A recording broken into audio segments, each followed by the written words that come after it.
Wemby was held to just 7 points in the first half. OKC outscored the Spurs 31-20 in the second frame, thanks in large part to plays like this. Caruso and Wemby's grill. Caruso been balling through 2 games of this Western Conference Finals using his multi-championship experience, and then Stephon Castle did that to Isaiah Hartinstein, black-on-black crime. So OKC outscored the Spurs 31-20 in the second frame, taking an 11-point lead to the break. Spurs came out on fire in the third quarter, though, quickly erasing a 13-point deficit with a 15-2 run to tie things up. But the Thunder responded with some big buckets from SGA and their bench. OKC had 7 players scoring double figures, including 4 off the bench. SGA had a game-high 30 points, added 9 assists with just 1 turnover. He was 12 for 24 from the field. Chet Holmgren added 13 on 5 of 10 shooting. Isaiah Hartenstein, 10 points and 13 boards, including 8 on the offensive end, was also big defensively. Alex Caruso chipped in 17 and 5 assists, while Jared McCain and Cason Wallace both had 12. So after dropping 41 points, 24 boards in Game 1, Wemby cooled off with 21 points, 17 rebounds. He also had 6 assists and 4 blocks. Stephon Castle scored a team-high 25 points along with 8 dimes, but also had 9 turnovers after a franchise playoff record 11 in Game 1. Devin Vassell added 22 on 7 of 14 shooting, and Dylan Harper had 12 before leaving the game in the third quarter with what appeared to be a right hamstring injury. The Thunder led by 8 heading into the fourth quarter, but the Spurs tried to rally. Harrison Barnes hit a big 3 to cut the deficit to do with a little over 9 minutes remaining. The Thunder responded with an 11-0 run to extend their lead to 13. Spurs again cut the deficit to 5 with a little over a minute remaining, but SJ and Caruso came through with back-to-back buckets to put the game out of reach. OKC scored 27 points off 21 Spurs turnovers, and they were plus 32 in bench points, with the bench's 57 points in the game, tying a franchise record. Spurs more than 5 points this postseason. After the game, the back-to-back MVP and the alien had this reaction. Honestly speaking, I think we just did a better job of attacking them. In the first game, I still feel like we got like really good looks. They just didn't go down. But yeah, I guess just got a little bit more comfortable with their type of defense. Obviously, it's very unique and different from literally every other defense in the league, so it takes some getting used to. But we're still gonna have to keep getting better throughout this series if we want a chance to win the series. Really good team, really good defensive team, really good. They check all the boxes, so we're gonna have to continue to get better. Tonight wasn't good enough to win the series, and we know that. So we'll take the W, but we got to keep getting better. I have to trust the scouting. We have to trust it and do our work early. It's it's a straight effort. Victor, what would you say is the most frustrating thing about tonight's loss? I would say it's spending so much energy on catching back up to the score and then let it go away. When you say it's straight effort, is it that simple, or are there some tactical, strategic kind of adjustments you can make? What I mean is straight effort is like the tactics, we all know it by heart, but we have to, doesn't mean it's easy, and we have to work through it.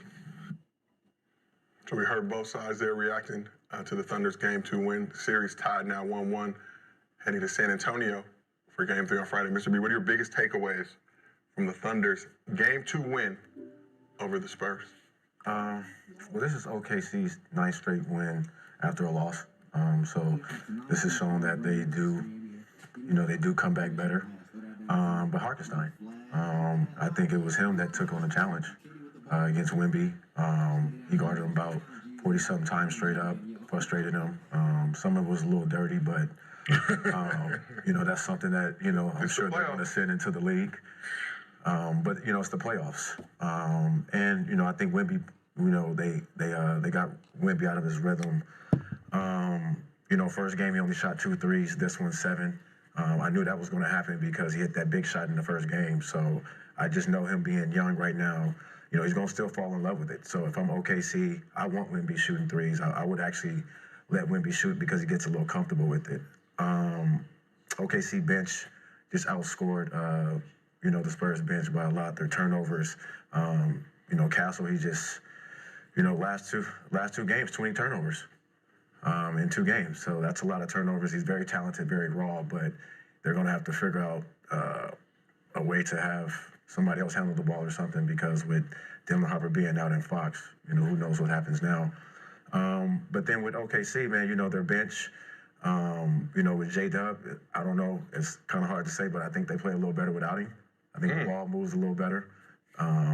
More guys are getting opportunities and shots, and I think that's what helps them, because J-Dub, he plays in the paint, and so does SGA. So if you're the Spurs, all you got to do is just pack the paint. Now with J-Dub and SGA having to be able to, get out of double teams, because he's been double teamed 57 times already. So this series without J-Dub, it actually gives everybody else the opportunity to score, and they've been winning. So, but with the Spurs, when you're in the paint and you're shooting 56, making 56 points in the paint, you are winning games. So in this game, you're only 40 points in the paint. So get to the paint.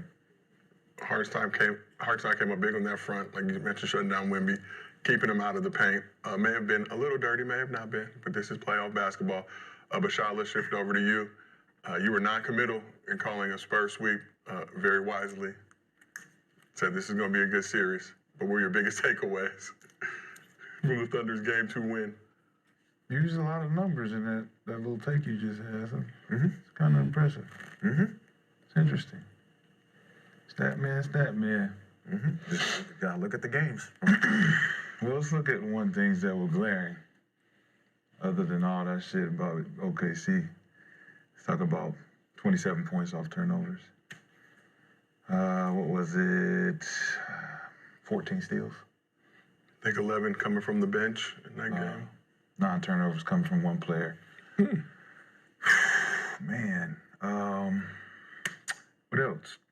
34 assists coming from OKC based on temporary zone that we played, getting the ball out of SGA's hands and knowing that the other players don't have to play.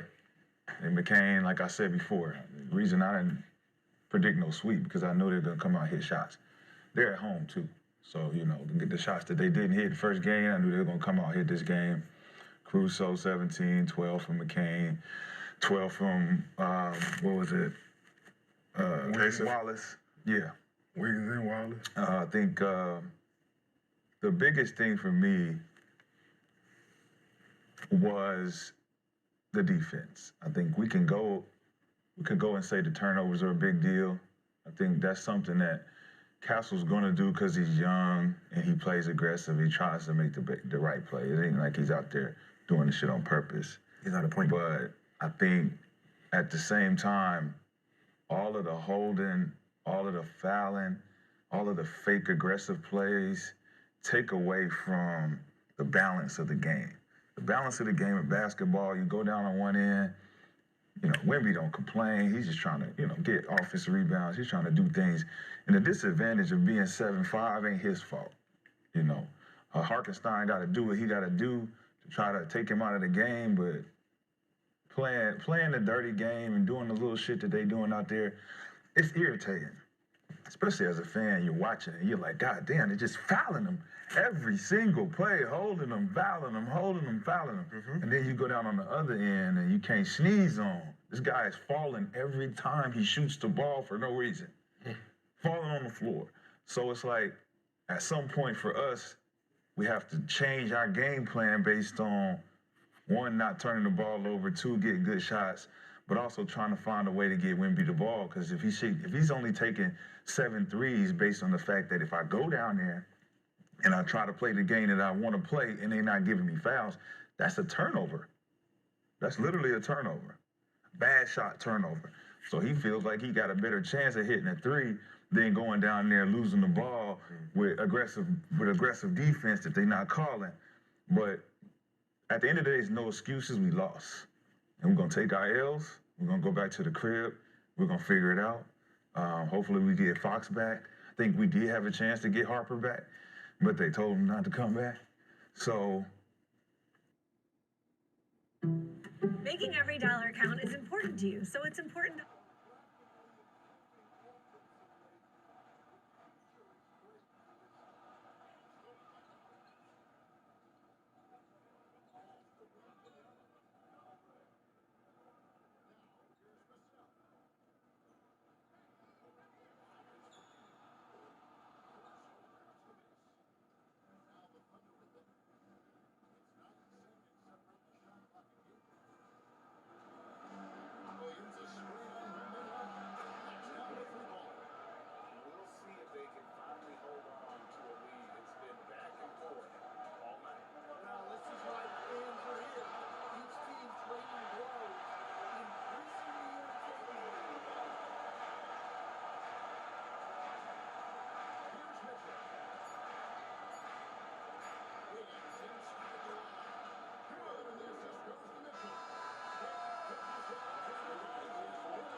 at this point, Castle got to look himself in the mirror.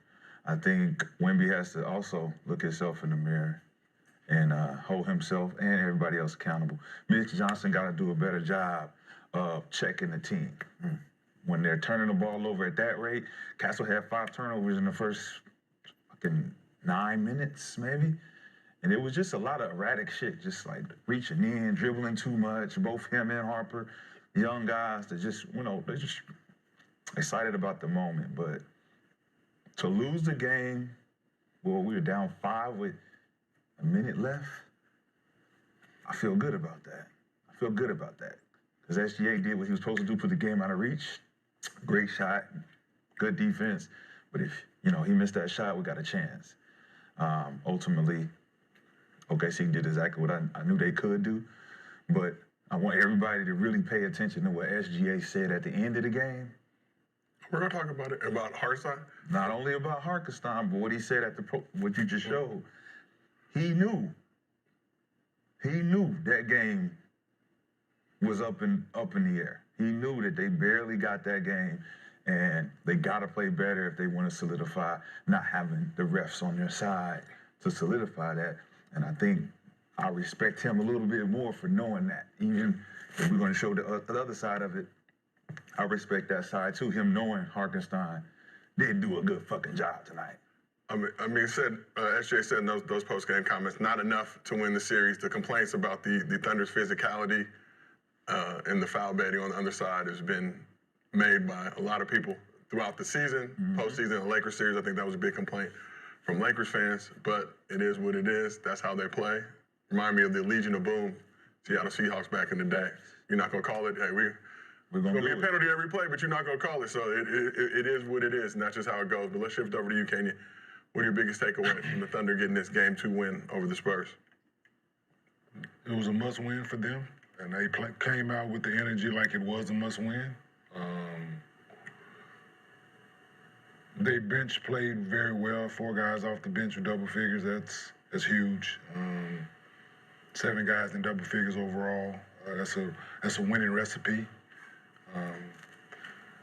Not just the Castle with the turnovers early. There's other guys with turnovers late. Threw the ball out of bounds right in front of the Thunder bench. Timely possession turnovers are killers, and that's what they had. Yeah, the ones early, Castle was trying to be aggressive. Okay, he had 5 early. That's one thing. You're trying to be aggressive, trying to make plays.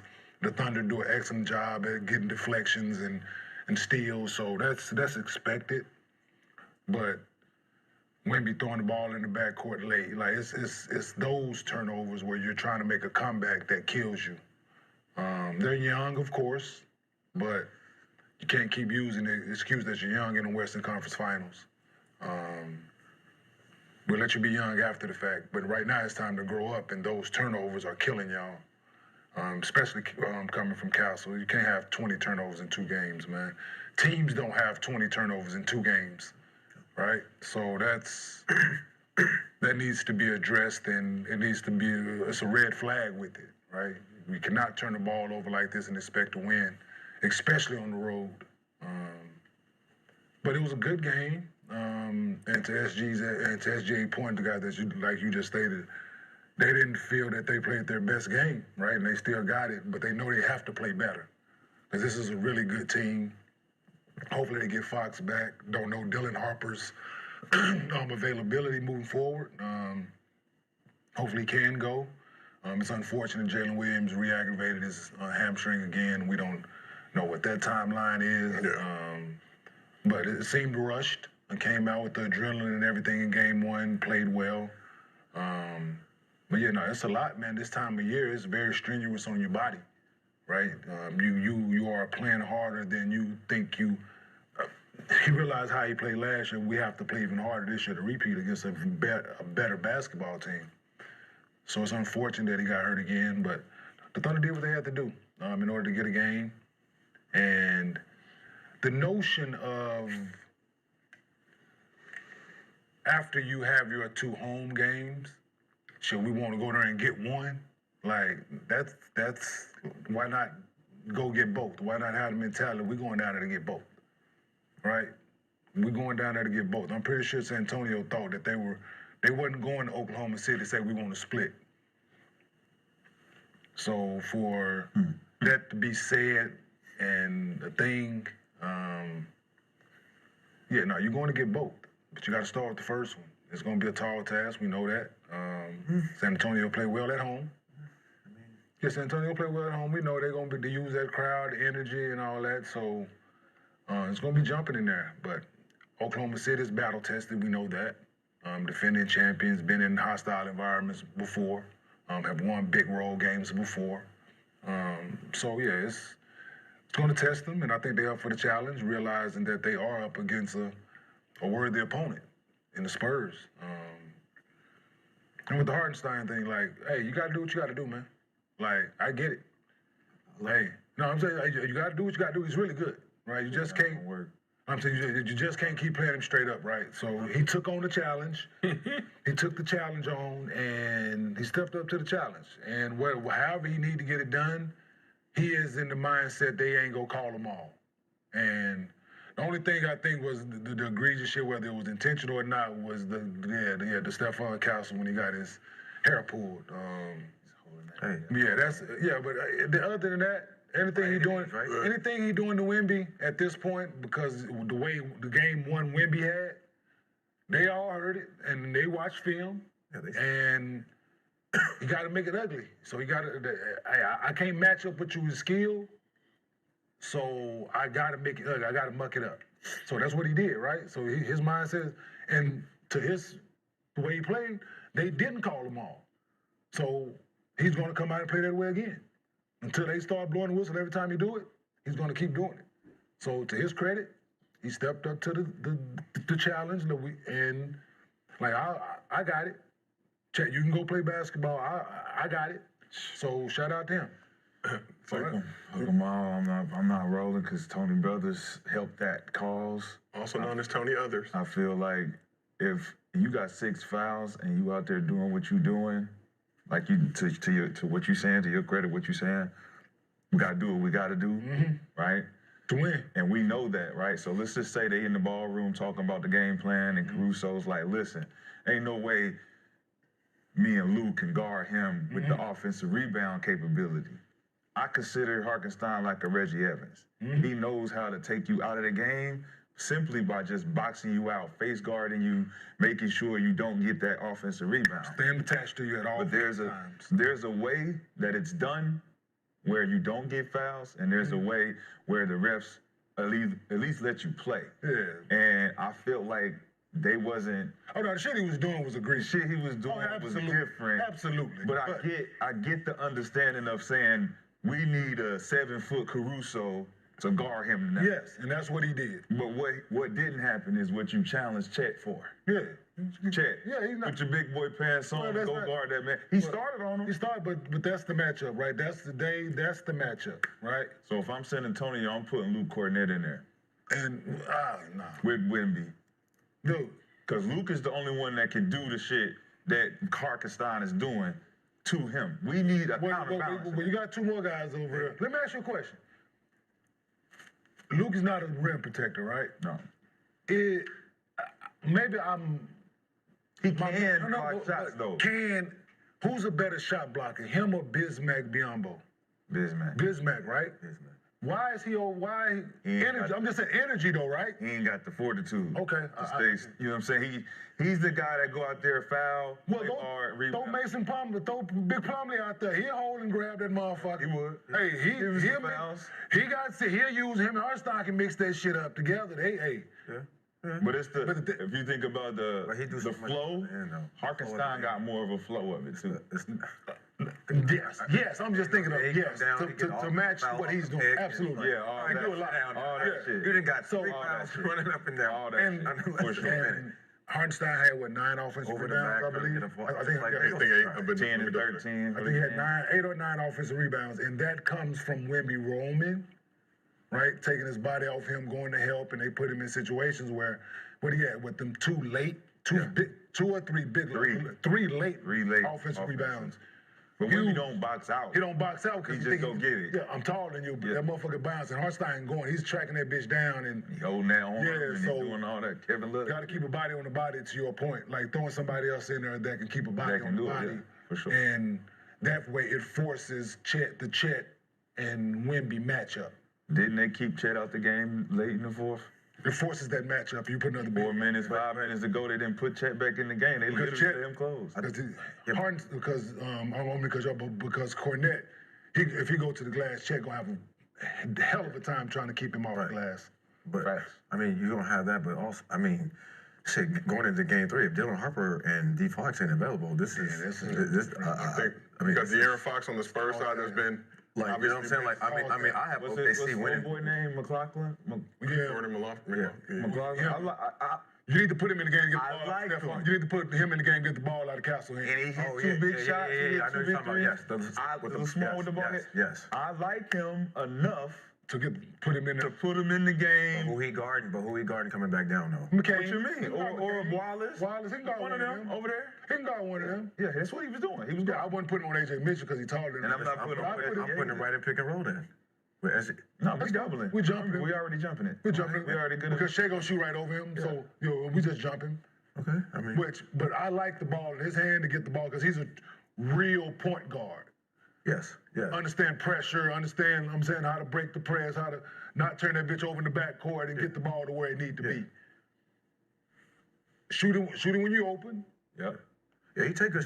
Get us in. We need you to get us in offense Yeah. because Castle is out this bitch, turning this bitch at an alarming rate. So Yeah, well, they're gonna have to do something because. yeah. I got two questions.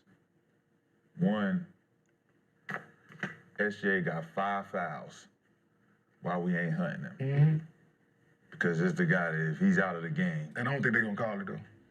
So if he out of the game, there got to be something violent. second question. Why are they not running any back screens for Wemby going into the post? Why they not running no flexes? Why they not running no fucking UCLA? Like all the simple shit that not get offense. And I don't want to get too much into the old way of ball, but there's Something simple. there's something Before we talk simple about NBA spin lock. playoff shit. Yeah, Talk spin about- lock. Hold on. It's none of that. I got one for you. So I know one of their assistants. I text him. I meant to tell you this. I text him after we talked about it, right? The spin lob. I was like, yo, you need to have y'all work on the spin lob with Wemby. His response was, who gonna pass it? That's why I said I told you he ain't had no point guard to do it. He said, who gonna pass it? I said, so can't nobody over there De'Aaron do Fox? it? Like, can't nobody throw a spin lob Not pass? like that. No, not like that. That's a. Then his exact words was, well, if you can go get J. Kidd and Andre Miller for me Yep. out of retirement, Opportunity then to do we'll be all right. But, so y'all can't work on it? Like, Yeah, He but spent a couple times looking for it. Yeah, but the thing like that One happens game in the where- summertime. You can't. I mean, during the season, like. But So that's but like. you have an Wemby for offense. 3 seasons now, though. I'm just saying, at a certain point, And we like, know how they playing defense against Right, you. and so who's been their point guard for the last 3 seasons? but that's my but I'm point with just the talking about Spurs, now. though. But you got, I would think it's not that, hard of a, I used to throw the fucking spin lob to Melo, and I played fucking power absolutely. forward. From the elbow. So, Yeah, I'm but saying, that's IQ. But look at the offense you're running. Look at the sets that you're in and things like that. But it ain't even these really- guys you aren't can't in. even say. These guys aren't in those type of sets now. They coming down. One guard come up, pick and roll. We had sets and things. So where it made sense. Hey, Ken, this is here. If this here, you got this option. They don't have that. But think It's about what just you're saying. come though. down and. I dig it. What you saying is the IQ side, but then it's just the conversation, communication side between Kenyon and Melo. Because- hey, look, No, Melo. Because with him, Yeah, but it's the you can teaching throw a also. bad pass to that. Yeah, you can throw a bad He's pass. 7'5", it ain't gotta just be. throw it up to me. It ain't gotta be perfect. He fronting me, I'm you about to fronting, spin off, listen, throw it hey, up. if they keep playing B, Where's that play? B, if they keep playing me this way, I'm gonna spin out, just throw it up there. Yeah, they don't got Hey, that. They don't got that setup. But where's the play? They Like don't that's what I'm got saying. that Where's setup. the setup to even get that motion? They not going? posting him up like that. I dig it. No, I'm with it. I'm so with it's it. like- But the fact that the coach, somebody that's on their staff is like, who gonna throw it? So that's what I'm saying. So think about what the IQ is on this. If they can't think about a spin lob, come on, man. Like you could be at the right here. If you can't do that, then what? I mean, what? Because they throw we got to keep it basic as hell. It's Mitch Johnson still playing a guard-centric system where they're doing flares, they're doing the splits and the dribble handoff. They run the pistol. They run the old school pistol, guard to guard, baseline, back screen on the backside for the three. They turned it over twice. They got 2 shots off of it twice. But they not running no post to post. They not running no back screen and Wemby. So then you get the point guard, right? If you and Kenyon playing, right? You come down, you set the back screen on Kenyon to go to the block. And if they switch, and they can't, because they can't switch, right? So if you set a good screen, he got to fight through it, and then you got the 3-pointer coming up. That's an automatic shot. Set the flare for you coming out, so they got to play it on. They got to, or they got to jump switch from the corner, which leaves Vassell or one of them wide open. It's options that I'm not seeing they taking advantage of based on. And wasn't any make shots yesterday either. But what's their offense? Yeah, you're right. Their offense is just out there like it's not the Princeton like 4 out, 1 in, right? To his point, 4 out, 1 in. To his point, it's a guard-centric offense, right? Yeah. And you got to implement some plays because you have a big. Got a big ass 7 like the Orlando with Dwight. Not even because Dwight would go down there. Wemby they have him flaring. But it's 4 out. It's 1 in, 4 out, right? With the pick and roll, when they do the little pick and roll. But what they doing on OKC is they coming all the way across, tagging him, making them pass it on them, and they closing out. So that's how you supposed to guard it. But you can't just do pick and roll and just depend on throwing it up to Wemby. No facts. And remember what they was doing? They was pushing his ass out, and they was boxing him out, doing all that other shit. So you better play him, because you let him catch the ball where he wants to, it's going to be an issue. They got to change it up, man. It was a frustrating game to watch, but it's good for entertainment to get 1-1 going into it. So you talk about the Spurs 4-1 against the Thunder in the regular season. I think we're in control for game 1, but we're still a Wemby logo 3 away from losing that game. Facts. And potentially being down 0-2, now going back to San Antonio. Obviously got that win. Thunder, backs against the wall. This felt like a very important for them game. They're not trying to go down 0-2 going to San Antonio. But which side should have the confidence now, especially with San Antonio potentially getting De'Aaron Fox back, which should alleviate some of those turnovers. But now the Thunder being without Jaylen Williams, which they were without him for a large part of the season, but that's a big loss on their side too. Mitchell might not be out. Mitchell might be out too. I think he got hurt in the end. Yeah. So you're looking at Mitchell, Harper. Potentially. Hopefully, I think Fox will play back. I think Fox is gonna come back. I don't think, unless it was one of them high ankle sprains that it's hard to get back from. I feel like after they won game 1, like, hey, we can rest you a little bit. You were playing with house money, so now you're getting ready for game 3. So I think it was smart. Yeah.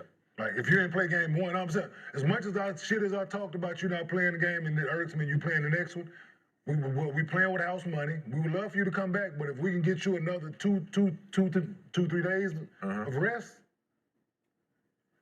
I can get with that one. 85%. Reverse MB situation, right? Yeah. You did play 1, sat out 2, but should have played 1. you lost 1 anyway.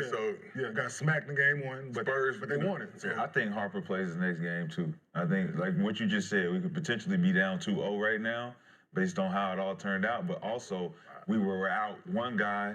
Half of the game, we were out another guy. Yeah. And, essentially, these are guys that we need for this guy Because and their guys. We depend on that guy. Yeah, we depend Fox out, we need Dylan Harper. Right? You see what he was doing in the first quarter against Lou Dort. Like, Lou Dort's a fucking linebacker. He out there bullying that man, laying him up. Yeah. So we need that scoring. You don't have that. If he's out, who the fuck gonna give that? Yeah, but your question, I think San Antonio has the confidence going back home. For sure. Right?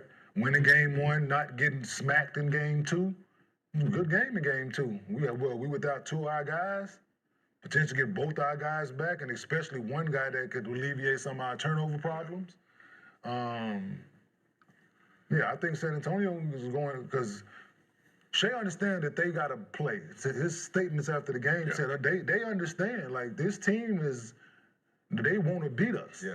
And we got to be on our A+ game in order to and we understand we didn't play that. And we're going to have to play as close to those games as we can down in San Antonio. Refs can't save us at San Antonio either. So I'm thinking that's what they're thinking. Like, we had favor based on a lot of things go our way.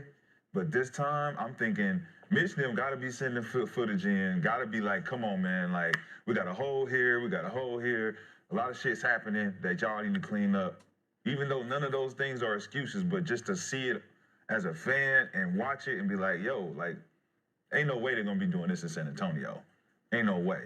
So the fact that Wemby should be sigh of relief, like, all right, at least we're going home and I know I'm gonna get some calls so I can play a little bit more free.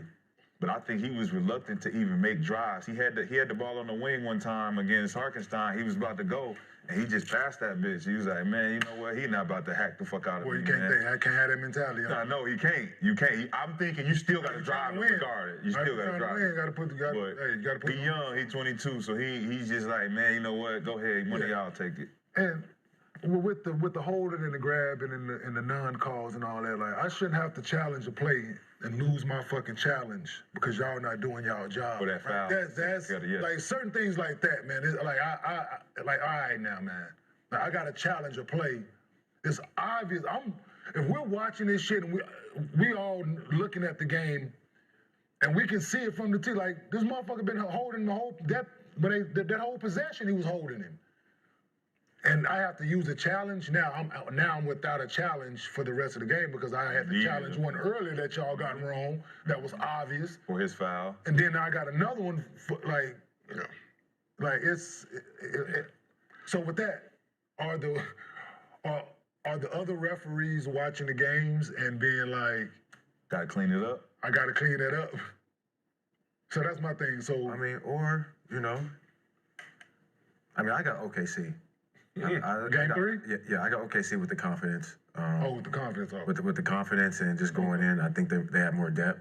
Especially if Harper and Fox is out, they got McCain coming off the bench. Even if you do lose J-Dub and AJ, and then you got the unethical hooper. Who's the unethical hooper, Mr. B? Caroline, can you please give it to me? When you have a guy like this, that you can't touch. Mr. B's words. Unethical hoops. By Underdog, it just dropped. It's a game that interesting. I think you need to have. Me, I need to have it. Yeah. So you know what it is? So have you seen this? So you take it out. It's pretty amazing. And you turn it on, and this is what happens when you touch him. Oh yeah. So flop. You gotta show the people what it is, though. You gotta hold it up. Show them who it is. This is SJ. It's only 100 made right now. Make sure y'all get it. Unethical hoop. Can't touch it. Don't touch it. But you got the first one. I want you to have it. Let me see if I can. Go ahead. Don't be careful. I gotta be careful. Can't touch it. Hold on. Let me go ahead and get this motherfucker right. Ah! There you go. See? I'm not play without balance. You gotta play without balance. You gotta play without balance, baby boy. Come on, man. I be playing that game all the time. Baby, don't touch me. 100 made, man, right now. Unethical hoops from Underdog. That's fire. That's fire. Well, put it up so that people can see it. Oh yeah, it's Yeah, that's fire. Who is the player on the box with SJ? Man, that's crazy. Look like KJ Martin, but That's what I feel like. I don't know. KJ, stop hacking, nigga. You be hacking. Again, we do not support this game, SGA. Shout out Von Alexander as well. Yeah. Boom. Get the boom. No booming. But let's talk about game 3. Let's talk about the game 2. But what does it say? Don't get baited. Steal the ball without getting the whistle. Without getting the whistle. That's crazy. Let's talk about the He game. did a lot of baiting last night. A lot of falling. Manipulating the game to your advantage. Yeah. Taylor's oldest time. That's crazy though, man. When you see it like in unison, like the compilation, like when you see it like back, like dude, like you really trying to get them to blow this motherfucker. You really whistle, falling man. on the ground a lot, A whole lot, man. Shit. We get it. Yeah, we need to start counting. Hey, that's what we need. We need a fall tracker. Man, get that count. Between him and, so we need to put, Joel out of it, right? But Karl Anthony Towns is in that motherfucking conversation too. For sure. Absolutely. He's Brunson flop, but he don't fall. Falling. On the ground, actually, your ass touching the floor. After all that. Right? Yeah. We definitely need a fall counter.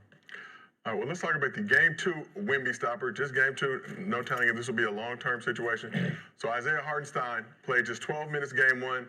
Wemby had his way with the Thunder defense. It came up big defensively in game 2. Ihart was the final defender on Wemby on 47 plays in game 2 Wemby's paint scoring dropped from 26 points in Game 1 to just 10 in Game 2. In his on-court interview after the win, SGA offered an interesting response when asked about Hartenstein's defensive impact. You all made a pivot defensively, hard on Wemby. What kind of impact did Isaiah have tonight? I'm not sure if it was good, to be honest. Yeah. Break that down for me. Say again? Break that down for me. Why was his impact not good?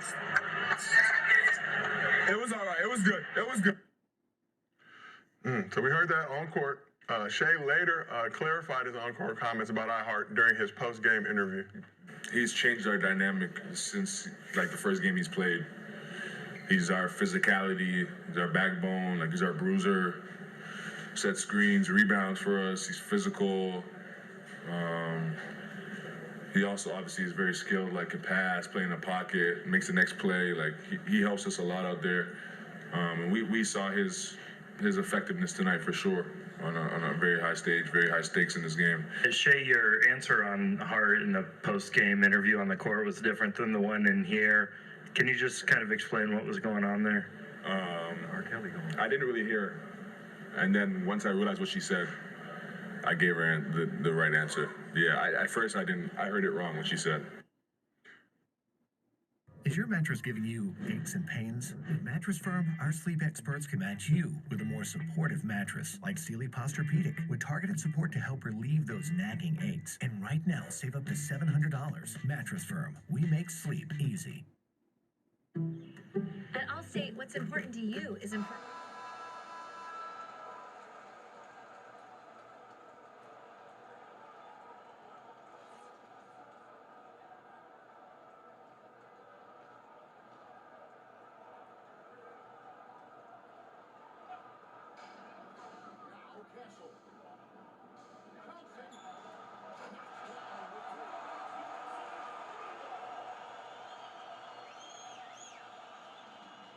Gilgeous-Alexander's got the ball here for the Oklahoma City Thunder. Holmgren with a screen on Castle. Outside, SGA. The shot is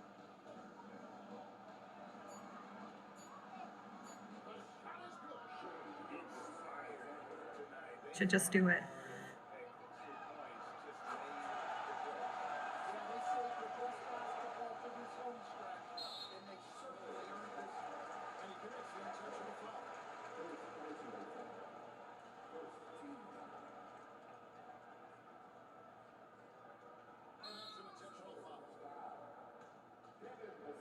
To ignition. Yes, he did. His post-game comment. Yes, got that Hot fresh out the kitchen. Got the.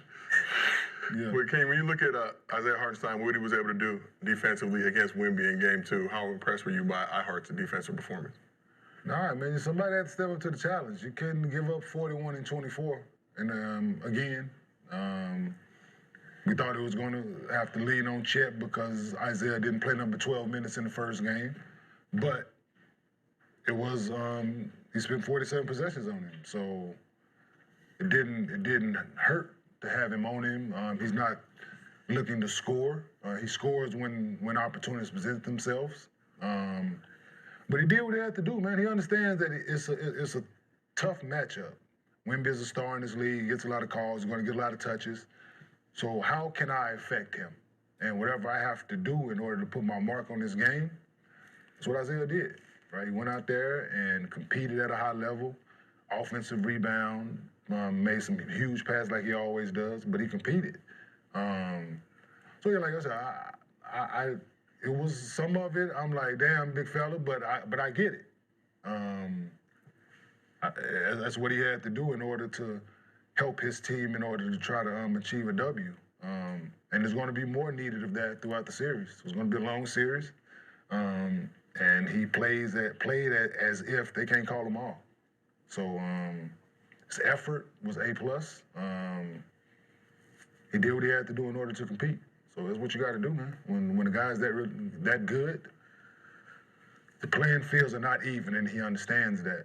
So how can I get it to as even as I possibly can to go in my favor? And this is what I have to do. So I ain't gonna cheat you, I'm gonna beat you. Hey. So, Shai, what are your thoughts on iHeart's defense on Victor Wembanyama, also known as Wamba Wamba. I don't call it defense. Can't call it defense. You can call it a tactic. You know, he had great tactics. But defense, you can't call it that.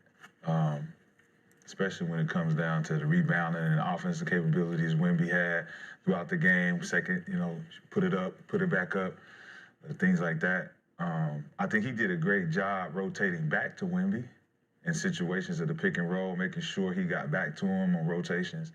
I think he did a great job getting position on Wemby under the basket because Wemby don't box out, and being able to move him out the way to get the offensive rebounds. A couple times he did do it.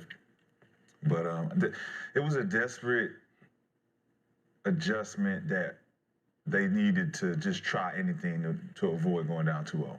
And I think for it to pan out for them, you can try to give them credit, but I don't think it's going to work in the long term. And I think they did it too early. I think they showed their hand too early because now they don't got nothing else that they can do other than that. And if we can get him in foul trouble early, get him off the floor, break Chet's wheel like we've done in every game that we played, and frustrate SGA, because I think he's frustrated. I can tell in that press conference he's frustrated with how the team is responding to the way that San Antonio is playing against them. It's like they got their number and he don't understand why. He don't understand, like, I know I can get my shit off against them, but damn, like, what's really going on with the rest of us? Why are they responding this way? Caruso probably the only other player that really respond like, it's just another team, you know, let's play hard, let's play smart. And even Caruso knows that a lot of those shots that he's getting is based on the strategy that we're putting on them. And if we change anything, he can be taken out of the game any given moment. So it's a game of circumstance right now for OKC. They don't look like they actually have a plan to win. They look like they're just winning by way of our mistakes. We blew that game last night. I don't think they won the game. I don't think they took the game. I think we gave them that shit. And we correct our mistakes, we win that game. Even in game one, we win the game by more. If we do the things like not have 11 turnovers by Castle in game one, don't have 9 turnovers in game 2, it's a different game. But if was a fifth, we'd be drunk as fuck, so ain't no ifs. It is what it is. We just got to come back and do something different. But Hartinstein is a non-factor, for sure. We're not fucking worried about it. So this is a game 2 fix. This is not a long-term We're not tripping on fix in this series. Mr. B, you agree or disagree with that sentiment? Man, back to Kenya's point, man. When you're playing for a championship, you're in the Western Conference Finals. You got to find somebody that wants to take on the challenge. He was looking for Chet, and Hartenstein came in, and he was just aggressive. First game, Wemby, he had his way. He was able to get into the paint. He was able to do whatever he wanted. Yes. And then, game 2, it was difficult. They were more physical with him. OKC, they are, they have won 9 straight when they do lose, so that means they do make adjustments and things like that. But, far as, their bench is outscoring the Spurs. McCain, he's playing unbelievable.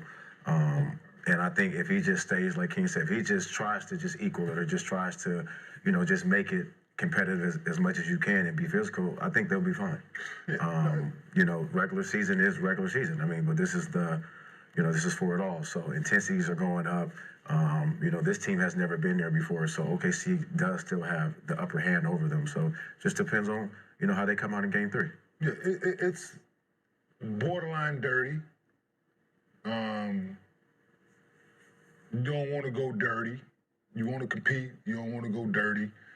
I go back to what we told Dante about Cole, right? And this fool went and pushed him in his back. Like, no, we didn't tell you to do that. Right. Right. But you tell him not to do that? No, we didn't tell you not to, but we didn't want, we don't want you to go dirty. We didn't want you, then that was like, we don't want you to do that. Now we're not right? No calls. So now, so it's that, right? So there's a fine line in that, but another thing, like just strategy-wise, right? The zone that San Antonio implemented and that The double team we talked about yesterday and how just running, I can see you coming at me and I just run two guys at you. All he does is back up to get you further, the two guys further away from the basket, throw it right in the middle to Caruso or Hartenstein. They're going to make plays. That doesn't work against this team. That zone and you double team and Shai in the middle of the floor doesn't work against OKC. It's not going to work. So I just think it's bad. Like, that's, I see you running at me. There's no surprise to it. And they getting everything out of it that they want. They're getting the lob to Chet. They get the Caruso through the lob to Chet. That was the zone they played. Yeah, I'm saying, but still, it's the same thing. You let him get in it. So you got two guys, he's backing up. You still coming up. He threw the ball right in the middle of the floor. He got the lob to Chet. He got the baseline pass to Mitch, AJ Mitch on the baseline with the little reverse. They got everything they wanted out of it. They just missed a few shots as well. But yeah, you got it has to be a surprise. It has to be, I can't see you running at me. He's a really good basketball player. He's a smart basketball player, and that's not gonna work. So let's talk about the Spurs ball security issues briefly before we move on. Stephon Castleman holding it down as the primary ball handler with the Aaron Fox sideline. His responsibilities increased in game 2, obviously after Dylan Harper left the game midway through the third quarter. Castle, we'll talk about the good first 21 points, nearly 10 assists per game through these first 2 games, but also has 20 turnovers, most by a player in a 2-game span in NBA playoff history. Spurs are averaging 22 turnovers per game so far in this season, minus 28 in points off turnovers. And quickly, Stephon Castle, 20 turnovers through 2 games. In this series, had 16 total turnovers in 6 games against the Timberwolves.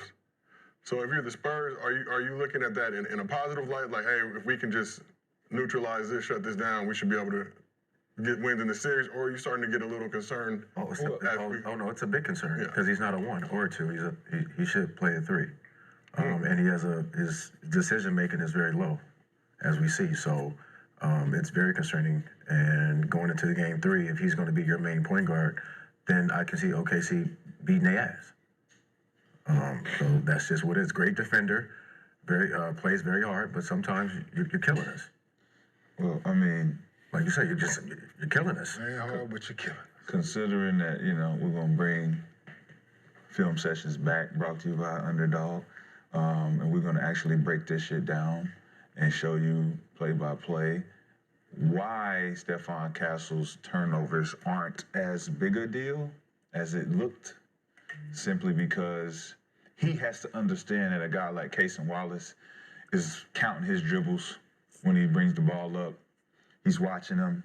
He has his timing. He's playing with the ball. It's like playing with your food. Stop playing with your food. If you're going to go buy him, go buy him. If we're setting the offense up, all right, that's one thing. The bright spot about Stephon Castle is he can pass the ball. He does make the right plays. 10 assists, did you say? 19 assists, 20 turnovers in these 2 games. So when you talk about what he's done productive-wise throughout the season, passing the ball and being able to be the guy that De'Aaron Fox is not when you talk about facilitating and allowing him to be a scorer, he can do that.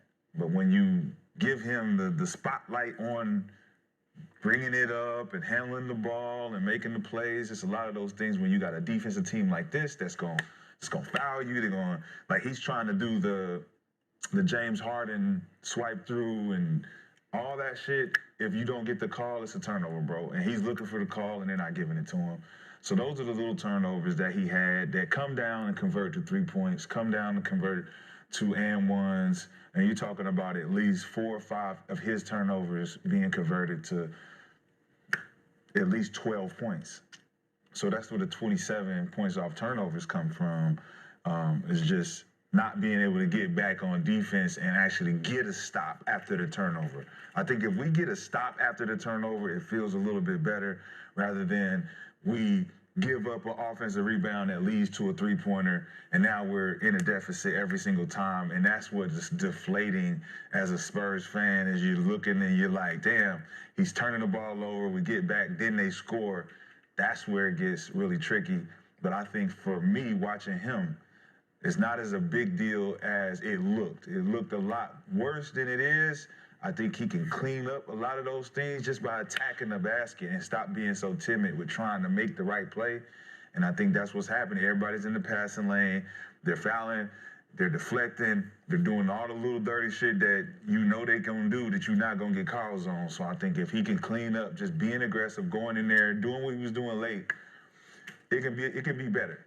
But I think Dylan Harper needs to do the same thing because he plays with the ball too. It's a lot of playing with the ball. Just go by these guys. They're going to foul you or they're going to let you go. He's not a playmaker, so he's going to keep turning over the ball every time. I'm just letting you know. So every time you get it, he's going to turn it over. And like we talked about, those concerns should There's going to be another 7, 8 turnovers this Yeah, I next game. disagree, Shai. No, it's alarming. There isn't nothing positive about none of that shit. Keep turning the ball over. Well, I'm saying from the Spurs standpoint, we haven't had De'Aaron Fox for 2 games. We've seen what it looks like. We can get D Fox back, and we can neutralize some of the turnovers. No, you still got the other boys Still back there. No, it has to be addressed. Like, fuck, we getting D Fox back. Right? Damn if we getting D Fox back or not. Hey, young fella, you got to cherish this ball more. We got to get a good shot every possession. You can't have this, like, this can't be a thing. It's not a thing. Huh? It's not a thing. It's been a thing the last 2 games. Yeah, Right, because right. we've That's been without our point guard. The man has and So it's becoming a thing. And take care of the ball even more. he's not the point guard. And So why is he at the 1? Because they don't have the primary ball. They have the other guy. He was handling the ball. Yo, he's turning the ball over if you got the your same ball way back. Russell Westbrook turned the ball over. I'm being It was a problem aggressive. then. They're not calling fouls. And It's a fucking turnover. That's the same thing. Like I said, It's not a foul. It's a turnover. It's a turnover. If they're not calling a foul, All of them not. and it is a foul, All of them it's not. a turnover.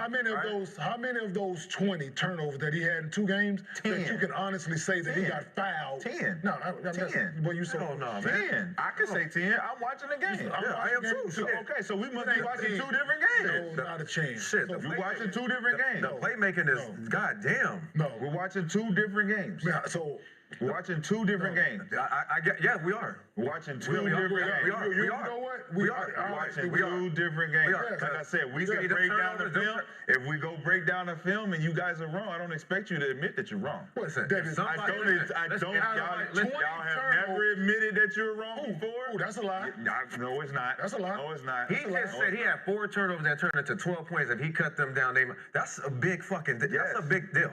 He had 9. I mean, every time you had every time you turn over, we're getting an and 1 or a 3-point ball. Live ball. So how many live ball turnovers did he have? Yes. How many live ball turnovers did he have? Unforced turnover. How many live ball turnovers did he have? What's a live ball Did turnover? they going down?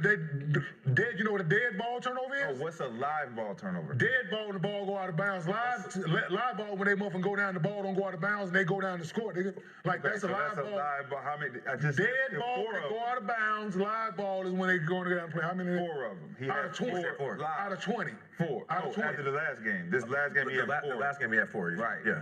4 out of the 9. The one dead ball turnover was 4 out of 9. Champagne. He went out to the corner and he threw it out of bounds. Another turnover. I don't know if it was a turnover when it was the backcourt. So that's the 4. backcourt joint. Okay. These are all unforced turnovers. That's like That's a dead ball turnover. Come on, man. That's a dead ball turnover. There's That's a 2. that's a dead ball The turnover. other one was when Casey Wallace hit the ball, went backcourt, and he tried to get it. And it's little things that he is not accustomed to doing. That's like, yo, it's piling on because of the momentum of the defense and the fact that the coach not making the correction. I've seen You're not gonna blame Miss Johnson for this boy turning the fucking ball over. Yes, I am. No. Yes, I am. Miss Johnson Yes, got I am. the turnover. Miss Yes, Johnson I am. responsible without The one. coach is the only person that can mitigate your point guard turn the ball By over. not playing it? Why are you allowing your point guard to bring the ball up and stop at half court? Because he's not Push the ball Bring down. Point. He's not a point guard. Obviously, it's the fucking coach's job to tell him. Take So care now, of the If ball. he's not the fucking you just point guard, just say all he gotta do is just take away some of these turnovers. Which one is it? The coach or is it him? who's gonna tell him? The coach. All right. So Is it it the ain't coach his or is him? fault. Who's gonna tell It ain't the his- fucking player? You just have to blame him. Listen, You bring just the have ball to all the way blame him. down. So you I don't- know you don't know what to do in these situations. You just I tried need to you to blame do Miss this. Johnson. You just tried to blame Miss Johnson for this boy's turnovers. It's the coach's job to put the player in the position to do the right So whose thing. job is it to take care of the ball then? Everybody. No, everybody. We're talking about Stephon Castle here. We're not talking about everybody. Okay, it's Stephon Castle's job to take care of the ball. Yes, it is. Yes, it is. It's his job to take care of the ball. But it's the coach's job to put him in position so he doesn't turn the fucking ball over. So come down and you get a back to behind the court turnover. That's on Mitch. Push the ball down the court. What play are we running? Well, you got to have the ball right there. Why is he in that position? That's the question we asked Mitch. Why we asking? Hey, Mitch, why out there? You know the offense. Listen, I am not. You just said he's a 3. Right. You just said he's a 3. I think he is a 3. All right. So if he's a 3, why the fuck is he playing the point? Why is he doing the things he's not accustomed to doing? The coach supposed to put him in the position not to be in that position. So if you got McLaughlin on the fucking bench, who's the point guard, put his ass in the game. He did. Okay. He did. And then he stopped turning the ball. The ball wasn't turned over when McLaughlin was in the game. What are you talking about? He still had not. When he was in the game. He still had more turnovers. Not when he was in the game. Not when he was in the game. He didn't turn the ball over when the other point guard was in the game. Once Dylan Harper got out of there, so when Dylan Harper was in the first game, what happened in the first game? He had 10 in the first game. Dylan Harper was out there. So what happened then? So what happened then? Unforced turnovers. Hey, don't short him. Unforced turnovers. But so he had another guy. Unforced turnovers. So what happened last night? Yeah. Unforced turnovers. Okay, so that's on him. That ain't on the goddamn coach. Yes, that's it is. You. It's on everybody. No, it's on everybody. Unforced turnovers. That's on you. It's on everybody. You throw the ball over my head. It's on everybody. That ain't on the coach. Behind my back. It's on Mitch everybody. Johnson ain't got shit to do with that. Those are his, of course. Those are unforced turnovers on him. But there are other positions he was in that it's like, coach, why haven't you called a timeout and addressed this position? So he's turned it over 5 times in the first 8 minutes. Timeout. Hey, Steph, what the fuck are we doing, bro? So he has more. So he has more unforced. He has more unforced turnovers than just turnovers on Mitch. Where the unforced turnovers is me, right? Right. So he has more other turnovers are them. Right. So he has more on him than them. No, I don't think so. So let me ask. So you don't think with Shai, right? He had 11 in game 1, right? You don't think Mitch Johnson went to this man and be like, listen, son, you can't have that many turnovers again. Everybody probably said something to him. So he came out and had 9. Yeah. So how's that on the coach? If we all addressed it. Rhapsody is the first and only pill for adults with chronic spontaneous urticaria.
Wembanyama's got 32 points in the game.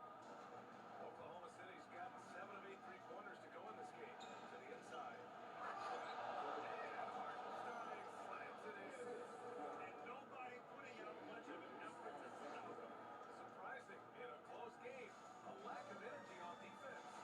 When every possession matters, your defense has to be good.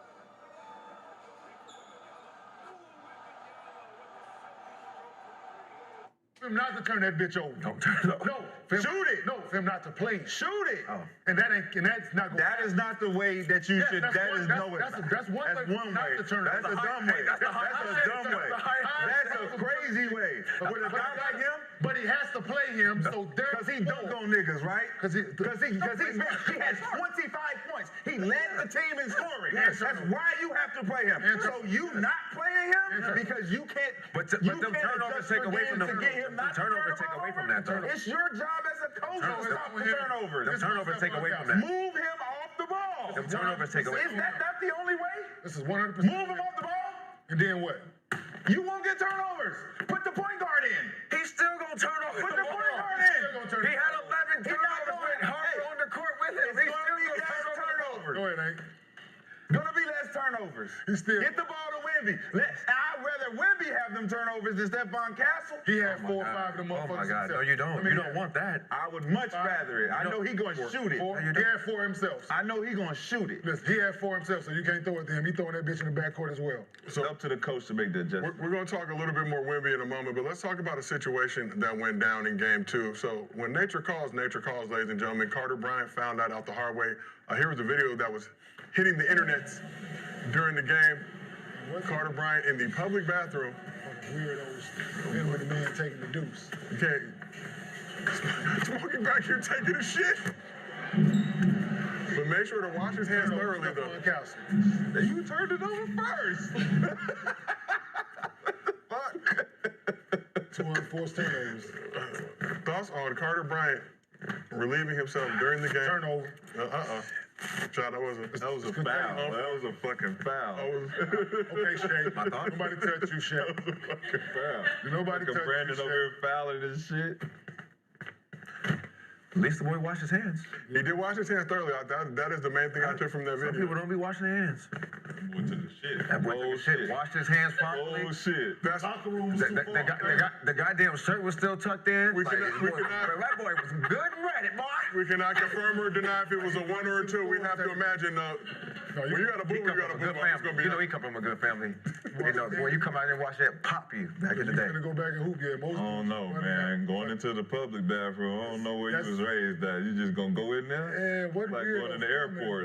That's like an airport shit. Weirdo, listen, but the person that waited on him outside the stall. Oh, that's different. You saw him go in the stall to shit, and you waited on him to come out so you can video him coming out the stall. And didn't ask him nothing. And this day, that's I'm saying, like, you didn't, like, Kenya's Oklahoma City, though. How What else the do they shit have? between the games is fucking crazy. like, you weirdo. You gotta go to the locker Like, you room. weirdo. Ain't that upstairs somewhere? No, because the way OKC is like the locker room is far back, so it's like them suites in between, so they have like right in between there somewhere. Gotta go. I'm going in the referee locker room. Going in. But having to take a to the handicap I'm going to the referee bathroom, locker man. room. But what are you eating before the game?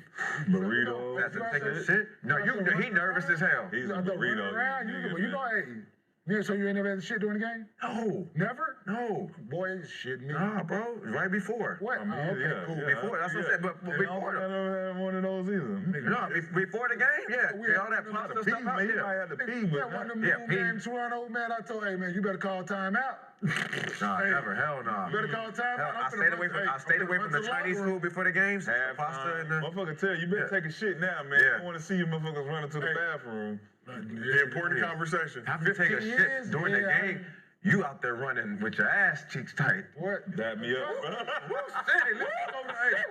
Hey, listen, Hey, don't fart. You better not You fucking better not fart, fart, nigga. boy. What was that? And then you got the. Yo, I need one. Motherfucking coach don't give me. He ignore you. He ignore you. Foul. Got the compression shorts on, so that shit gonna slide through. That's your third. Fuck. Dirty ass little boy. I told you I need one. Man, if you don't That's your take third. your I ass don't to give a the fuck. fucking locker room and run, boy, we're not going to the public. Sorry, We're not nigga look under there like, man, is that his first jersey? Fart with compression shorts on is fucking disgusting. No, they That waited shit on stink. him. No, they saw him go in and waited on him to come out. Ain't get no autograph or If nothing. you're a regular fan and you see a basketball player in the game of Shaq big ass come out of there. That Shaq big ass come out of there. Damn, mom, nigga, what you doing? Still I had weird. the shit. I had the shit. That shit gonna smell like, man, that, Don't go in there. Hey, y'all don't go in there. My third all that protein and shit we be drinking. Yeah, man. Wait on the man to come out. That shit be The fans are different, man. But Carter Bryant washed his hands thoroughly. Yes, he did. That is Spurs basketball right there. Motherfucker asked for an autograph right next to you. Motherfucker come next to you. Hey, man, you think you can sign? Bro, if you don't get the fuck And I'm going to around, say something. what is you on? You good? I'm I'm definitely gonna say something. I'm the one. Hey, so you just gonna come ask me why I'm holding my meat? Huh? Man, talking about autograph? Pictures and all. Like, hey, K, you follow? Nigga, did you just follow me in the bathroom? Did you? Dog? Yes, she did. And went next to you. Like I would. Hey, did you just follow me to the bathroom, dog? You know that's weird, right? Hey, yo, do y'all like that It's now? like that? Yes. Yeah. Definitely like that, nigga. Do y'all like that now? Y'all see how they have where the players come out and the fans is right there before you come out? Like how they can like shake your hands and like remember when Westbrook got into it with the guy? Oh yeah. Like at halftime. Like do y'all like the fact that we're walking through with the fans now? Your fans. Home crowd, yes. Your fans, yeah. Home, yes. They should have that shit on the road. Your fans for sure. Okay. Home fans, absolutely. They should be able to interact and. Okay. Like, But the road. Yeah, because they got that at the football. They got that at like a lot of the football joints at the Cowboys. Cowboys, The Rams joint is like that now. Rams and Chargers joint is like that in one of them suites where the fans, you can walk out the fans. Yeah. So I think that's dope for the home fan, for the home team, yes. But it shouldn't be that way for the road. All right, well, let's keep this thing moving. We're going to talk a little bit. Say something crazy, as you know. Talk a little Wamba, but the other side of the game for Victor Wembanyama. Before Game 2, ESPN's Ramona Shelburne dropped an article detailing Wemby's grueling, nearly 2-week-long training with monks at a Shaolin temple in China last summer, including an interview with Master Yan Nan, who oversaw Wemby's training at the temple. So after having his sophomore campaign prematurely ended by a blood clot, Wemby's agent planned the retreat with the Shaolin master, who's a 34th generation warrior monk who trained at the temple since he was 6. So Wemby's training included constant meditation, nighttime hikes in total darkness, running through forests, a martial arts regimen designed to help the alien control his center of gravity to prepare him for the physical play he would face from NBA opponents, and a nearly 5-hour hike to a monastery, which Wemby did while dribbling a basketball. Wemby's agent also reached out to Rob Pelinka to gain better insight to how Kobe approached his training, as well. As we know, Wemby spent time working with Hakeem and KG as well. But Sean, when you look at Victor Wembanyama, 21, 22 years old, I believe 21 years old at this point, had the blood clot, talked about how that situation made him really appreciate and respect and understand that nothing lasts forever. He needs to take advantage of the opportunity that he has.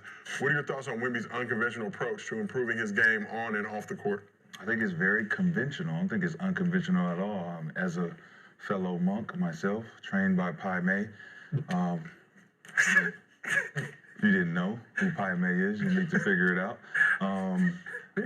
When you got that meditation, that calmness, yes, the stillness, you know what I'm saying? And when the master teaches you the right things, you learn to overcome adversity a lot quicker than those who are triggered by circumstances. And I think he's shown a lot of resilience this year than he did the year before.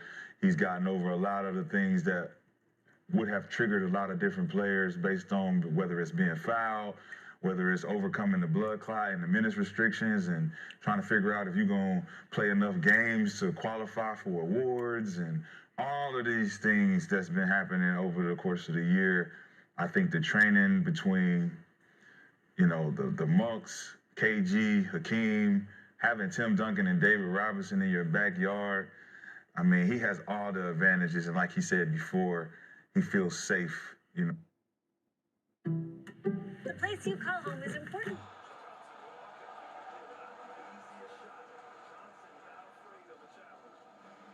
Oklahoma City has got it going from the perimeter in the third. 4 for 4 so far. Board outside. Pass to SGA. To the middle. Carries it down low. 14 points for Jaylen Williams. Defensively, can't afford it.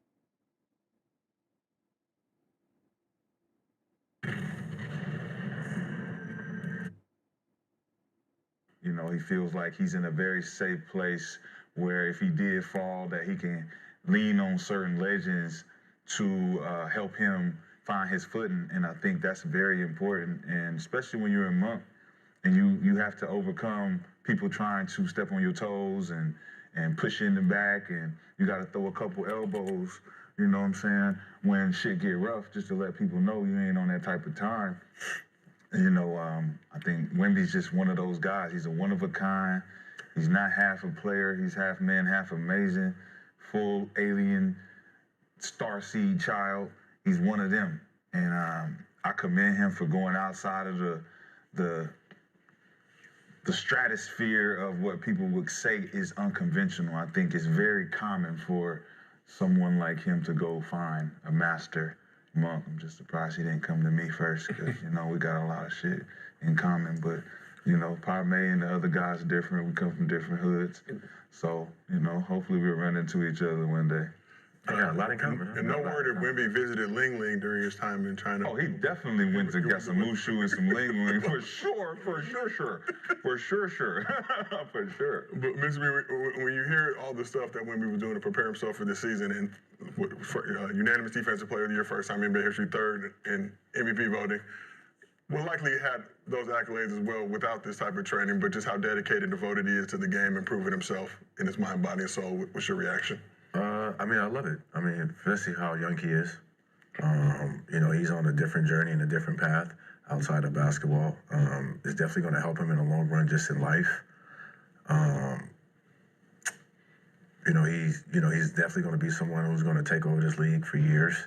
You know, this year he didn't get MVP, but next year, I mean, he's definitely going to be in the 1 and 2 range, and then from here on out, it's just going to be, you know, just decide if God, you know, wants to let him keep going or injury or whatever, knocking on wood. But, you know, the only thing that's going to stop Wemby is just injury. But I love where his mindset is. I love that he's doing something different. You know, with social media and everything in this world, you know, everybody's worried about, you know, keeping up and, you know, being a part of the Joneses and all this other stuff. You know, he's taking a different mission in life. And I think it's going to, like I said, benefit him in the long run. What he's doing is bigger than basketball. Basketball is just part of it too. So you got to look at that part of his life and where he wants to be and the people that he wants to have around him. You know, playing for the Spurs, playing for Pop, and all these greats that's been around in that organization. I mean, adding that with the monks and everything is just like, you know, this guy's on his way, regardless. So, yeah, I definitely commend him and I salute him on that. And more people should think differently, you know? So, yeah. It's like Kareem training with Bruce Lee, but Kane Shift OD. When you hear the stuff that Wemby's doing, going with monks, 5-hour hikes, dribbling a basketball, nighttime hikes in total darkness, and all the other stuff he's got going on. Yeah, we spoke on it before when we first heard about him. More power to him. That's what his agent and them are on the same page. How can we better the person and the player? And I think them reaching out and doing different things of this nature has been and will be beneficial to women moving forward. Meditating and controlling your breathing and being in hostile environments and remaining calm, I'm pretty sure is part of the teaching. And the NBA is that, is chaos. And being able to be calm in that type of chaos is key. To be at the time 21, now 22 years old, and doing those unconventional way of training, but conventional in an aspect of it's battle, right? We are in battle here, and if he's doing that, and they understand it best, right? How to calm your mind. So, yeah, more power to him. Pretty sure it's not a one-shot deal. Pretty sure he'll continue to do something of the sort, expanding on that. If it's been helpful, I don't see why not. For a young kid, man, to open his mind up and for someone, I don't know if, like they said, his agent reached out. I don't know if it was him that asked his agent or if his agent presented it to him or someone else presented it to him. Yeah, so I think agent reached out, took a trip out there, went and met with the dude. To be receptive to it, like I said, whoever initiated it, if it was him or someone else, but to be receptive to it at that age speaks volume to his maturity. He is a rising superstar in this league. And to learn how to handle it, more power to him. Megastar? Megastar. He's a rising. Yeah, I'm saying, he's megastar. Stratosphere. He's on. Like, I mean, he has a chance to. Yeah, he got. I mean, I don't, but just say he has a chance to just. Some of the shit he does on the basketball floor, we've never seen, man. the missing your own shot and dunking it the way he is. It's shit like that I'm watching, and I can do nothing but laugh. I be jumping the fuck up. I ain't gonna lie. I be jumping up like a motherfucker. It's hilarious to me. But no, man, he's a different breed. We haven't seen anything like this, and the league will be his playground for as long as it's allotted. So, all right, well, let's keep this thing moving into a non-positive thing. So Jaylen Brown, Stephen A. Smith have a well-documented ongoing beef. Stephen A. has questioned Brown's marketability in the past, relying on information from unnamed sources, to which Jaylen Brown responded, state your sources. Stephen A. also took issue with Brown doing a Twitch stream after the Celtics were eliminated in Game 7 against the Sixers, specifically with Brown calling this the favorite season of his career. Brown has also addressed Stephen A. directly and indirectly. So Brown was on another Twitch stream recently, offered these thoughts on Stephen A. And I'll tell Stephen A. and whoever else when they see me in person, I will let you know that it's fuck Stephen A., Stephen B., Stephen C. directly to your face. So you don't even know. Like, you don't gotta be no, you know what I mean? It is what it is. You know what I mean? That last statement took the cake. Like, you talking about JT coming on my stream, and what did that have to do with anything? Jaylen Brown, F Stephen A., Stephen B. Stephen B. Smith had nothing to do with this, but the casual. Yeah, everything to do with it. Stephen C. Smith somewhere minding his business. All your clones can get it. You and all your clones. So naturally, Stephen A. saw the comments, offered this response on First Take Monday. But in the end, Jaylen Brown, be careful what you wish for. You really want me to start reporting on that level? You understand? Locker room?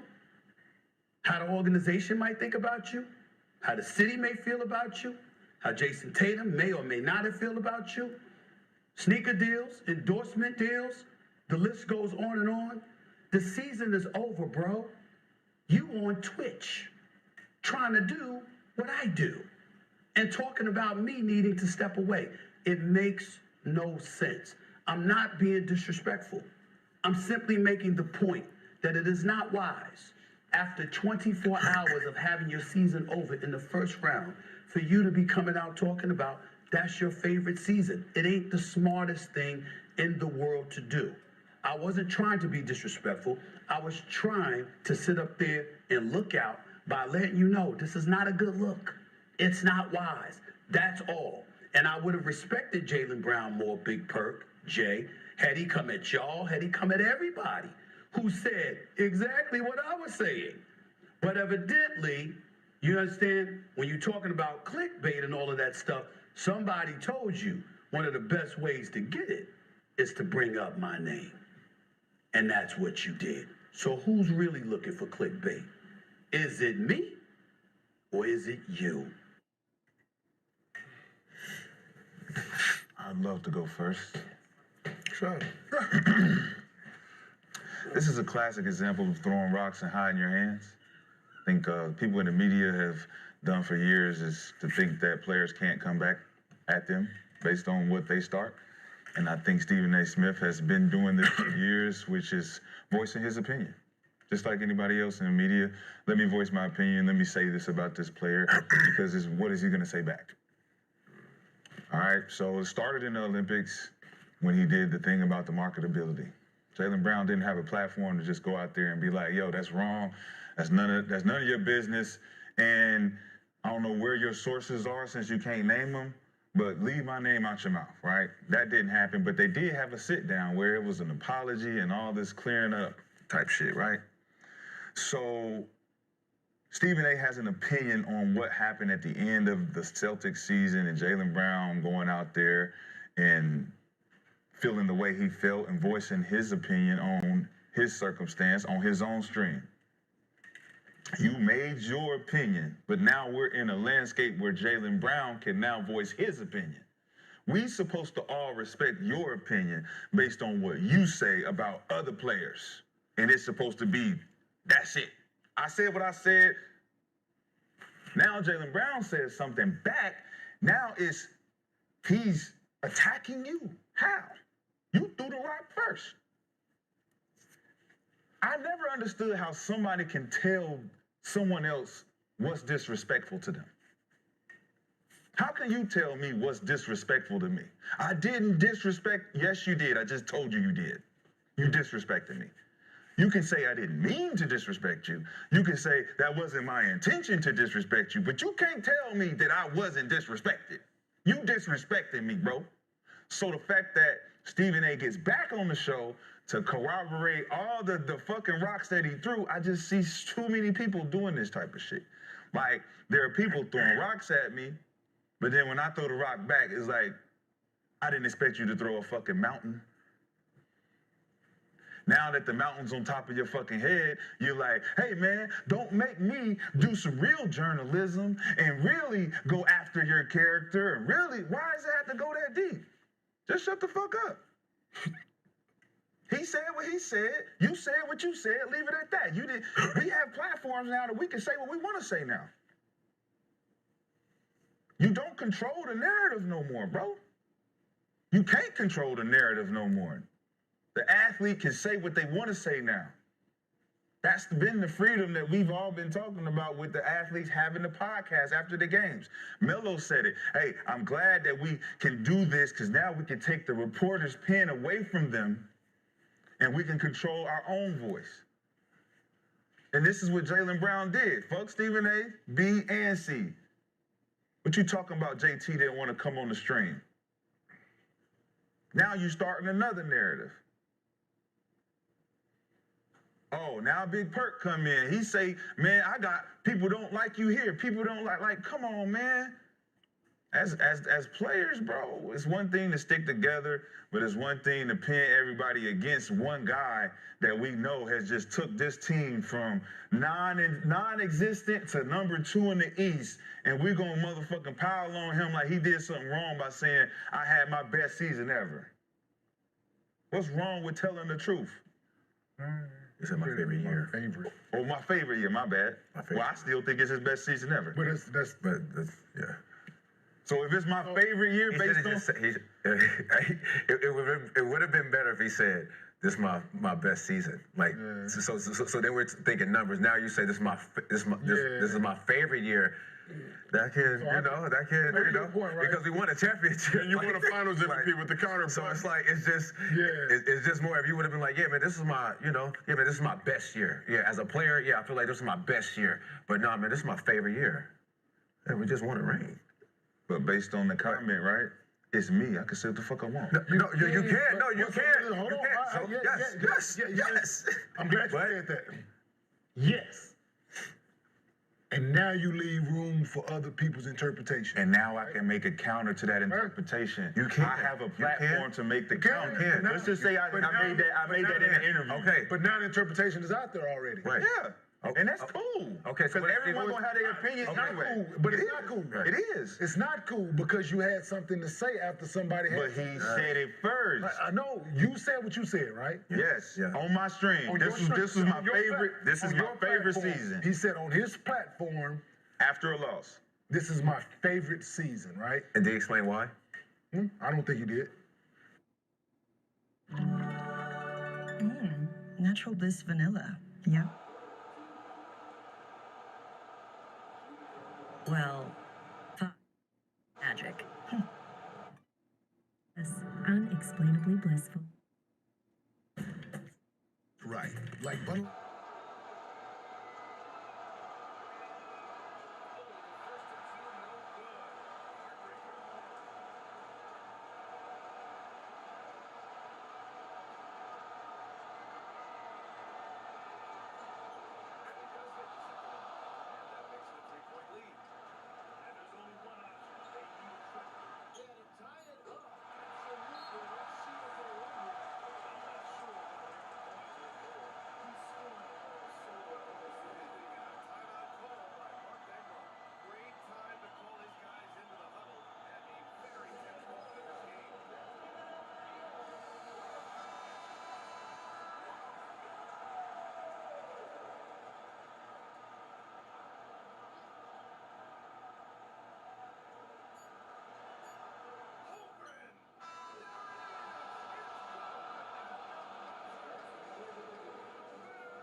Said favorite. I thought the exact same thing. What you think? Damn, damn, young, damn, we just got one. We got a championship over here. We done been through a lot of shit. So now it leaves me, like, for my thought process, the way other.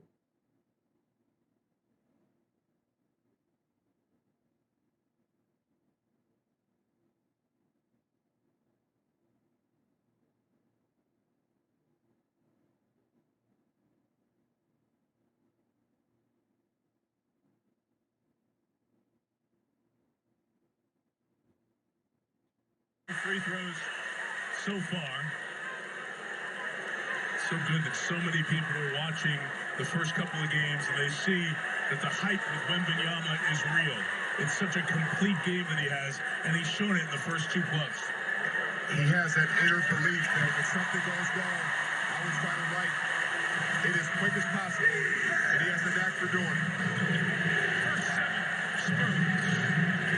A lot like game 1. How the Spurs got out quickly. Foul on Castle, trailing Gilgeous-Alexander. And gentlemen, this is a theme you're going to see Coach Mark Daigneault and the Thunder. Having Shai off the ball. He was in the corner down there. Lou Dort bringing the basketball up. Just taking just a layer of pressure off of Shai. Mitchell space to turn the corner and shoot. Rebound by Vassell. Thunder 0 for 2 and a turnover. Vassell pulls 3. Timeout OKC.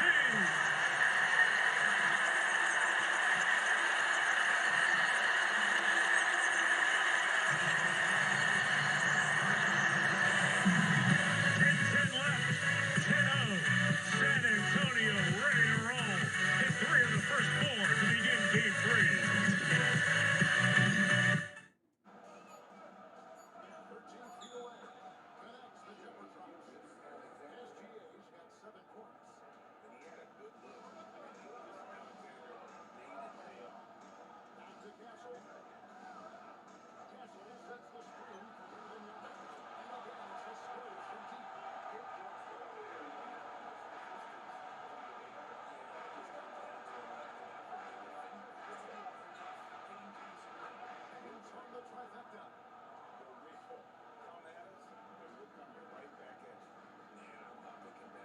Bladder problems. Experience vision.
Gilgeous-Alexander on the probe around Wemby.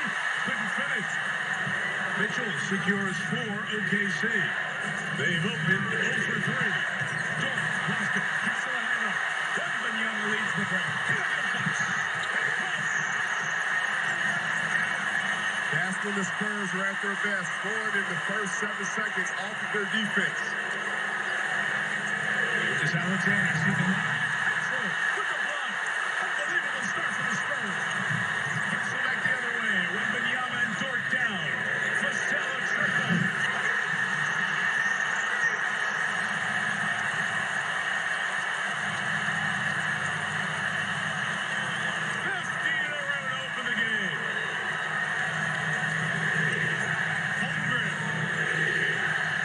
For space. Nothing easy for the Thunder. That pass saved by SGA. To Hartinstein, got a shoot. Wembanyama blocks his backup shot. Behind the play, foul. Couldn't hear it. On Mitchell of OKC. Gentlemen, this Spurs defense, here's the fast break right here. Turnover, and guess who's running point? Really finds De'Aaron Fox for his second layup. Look at the contact here between Wembanyama and Lou Dort. But this defense is elite to start this ball game for San Antonio. Last team to start 15-0 to begin the game. The Lakers in the bubble. Vassell. Clemens 16-0 is the record in the play-by-play era when they track each score in the NBA. Record-setting start on the doorstep of a playoff game for San Antonio. And Caruso off the bench ended. Good. Champagne the Bull. Man, this Spurs defense is like the Legion of Boom with their own Seahawks. They are everywhere. Shai is back-to-back threes. And the Thunder settle in. 0 for 6 from the field. 3 turnovers. Dort, Hartenstein, finally. And he thought twice about that push shot because Wemby was right in front of him. Hartenstein will not be the most popular man in this town. Boy, did they went down. Caruso back the other way. Lost one down. It was when they were struggling in game 1 that Caruso went nuts with 31 points.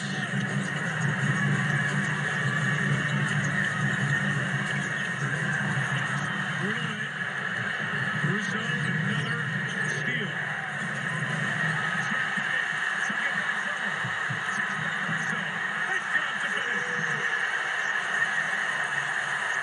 Nice job there by Champagne, not giving up on the play. Caruso had no idea he was trailing behind him. Champagne for Caruso on Caruso. Mitchell, Vassell knocked it away. Feels like there's a 6th Spur on the floor. You know, you talk about defenses, all coaches talk about defenses being on the string. Look at this slight move right around Caruso. This Spurs defense is on a string right here. Everyone is connected. Ball move, man move. Everyone helping one another here. What a start.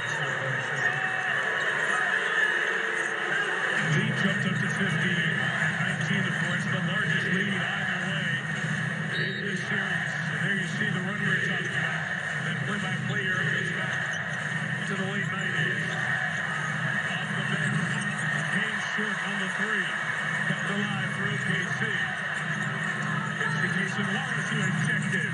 He hits a 3. His shooting has been good in this series. 7 of 12 from 3. Well, you see Coach Deckon electing to go with more offense on the floor here. Smaller lineup. From deep. It's their last 3 threes. Wemby on the bench. Jaylen Williams and Luke Cornett are in as the bigs. Well, Wemby on the floor, trying to attack the paint. Gilgeous-Alexander. And a straight jacket. Down Caruso, who settles. And scores. All right now, so these are back-to-back threes here as head coach Mitch Johnson is going to call his first time out of this first quarter. Trying to settle things down here. Right now the Thunder showing a little life. But Jamal, the defense.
And a new group in here for the Thunder. Hartinstein's checked in for Wiggins. Chad Holmgren comes in for Casey Wallace. Dort, he's checked in for Mitchell. And Gilgeous-Alexander is subbed in for Alex Caruso. Case between young talent versus veteran leadership in the playoffs. You've seen some of that in this series. Right. You can have them both, right? In case of the Spurs, a lot of young talent, but you had a good conversation with Harrison Barnes, that calming veteran influence on this team. It's good to have a mixture. You know, the Thunder, as good as they are, world champions, young team, Caruso, who's been the most valuable player these playoffs, has been Alex Caruso, the veteran. Such a stabilizer in game one. Let's double overtime. There he is doubling right away on Kessel. It's down to Keldon Johnson, reigning sixth man of the year in the league, and it'll go the other way. 3-second violation. And at times, players help the refs. Right, he said offensive three was counting, so the refs were more aware that they were in the key for more than 3 seconds. Oklahoma City started 0-6, you see, and they've gotten going in this one. Caruso, a big part of it, as Gilgeous-Alexander got hit up by the eye on the pass. Johnson on the attack. Phil Harper lost the adductor injury. Summer out in the third quarter of game two. Johnson holding Williams' jersey. Gilgeous-Alexander to McCain. Caruso punch to keep it alive. Shot clock reset. Williams let the flyby go. Down three.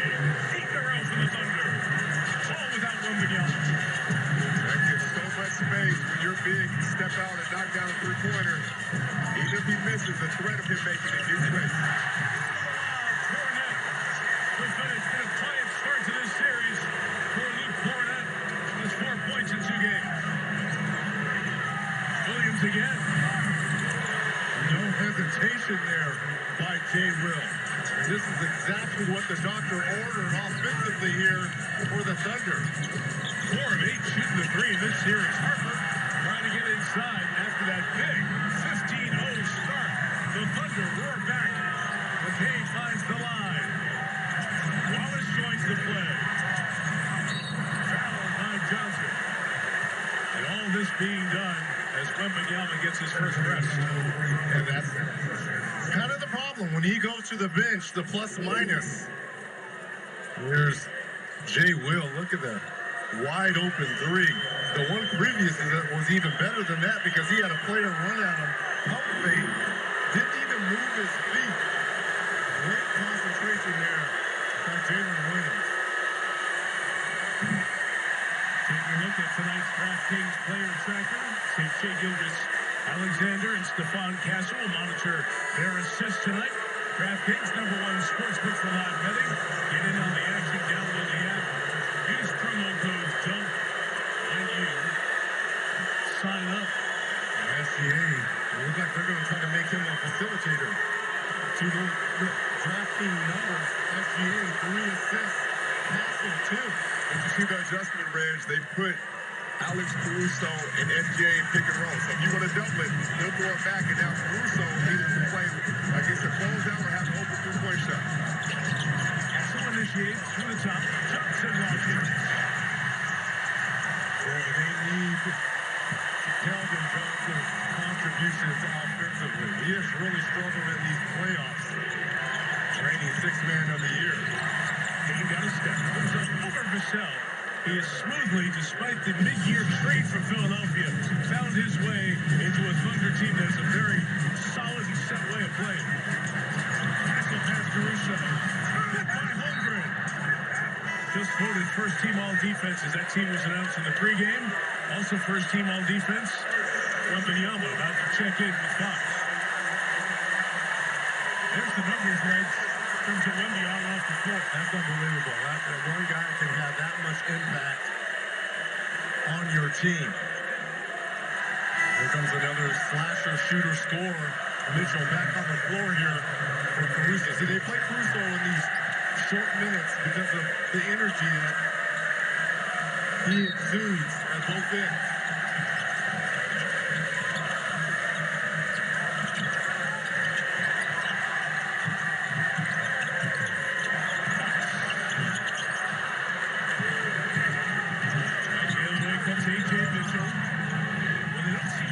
It's like that's how you get it. Wemby shows up near the paint and they bail and get it to half court. McKay challenge. Over the rim, Wembanyama 2 marks. Johnson for back-to-back. Three. Vassell couldn't throw it back in. Foul. Mark Davis has the call on the outside. It's on the Spurs. And Harper.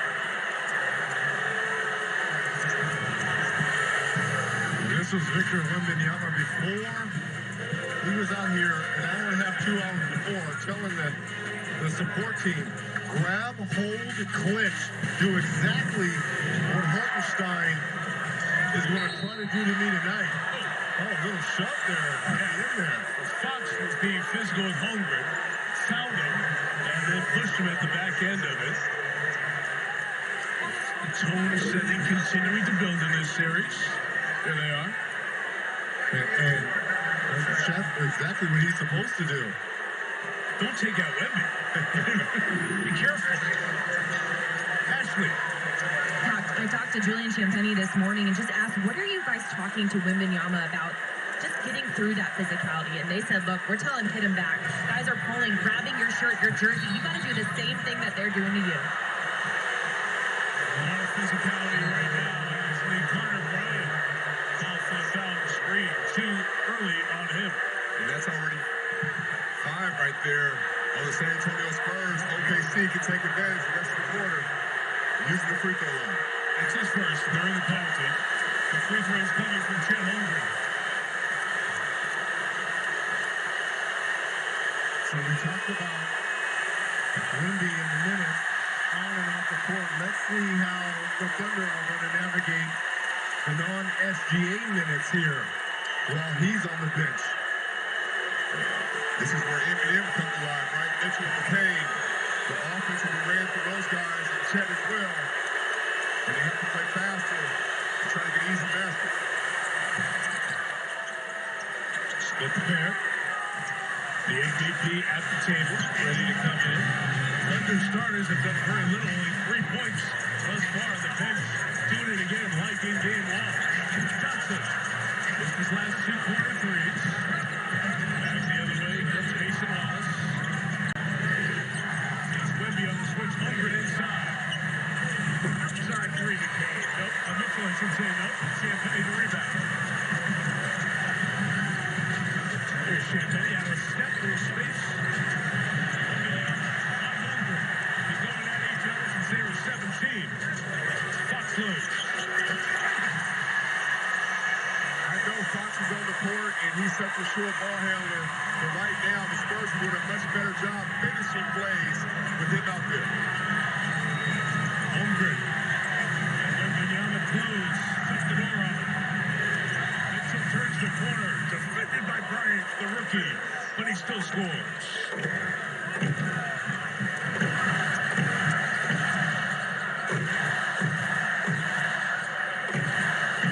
Wembanyama. Great spot for him to catch it. Inside, knocked away. Back the other way. From the Thunder. In the paint. Nice finish at the basket with 2 converging on him. We did everything but a TikTok dance on that one. Side step, shuffle. So you're just adding to his TikTok numbers, Jamal. I can't help those numbers. Those are only grandfathered in. Dan Penny, not a lot of space to settle. Good job by Johnson to get the rebound. Chris stays alive. Johnson's around the corner into the lane. Good defense at the rim by A.J. Mitchell and Williams. Nice job here by the Thunder weathering this storm here. Wembanyama's long arm took it away. Leading to a 3-on-1. Johnson, lob, Carter, to Wemby. Down.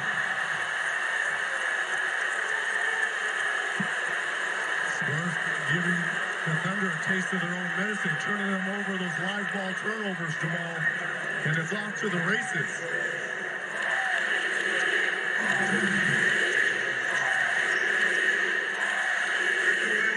Holmgren got the block clean, but Williams with the foul on the elbow. Yeah, and they gave the foul to Holmgren.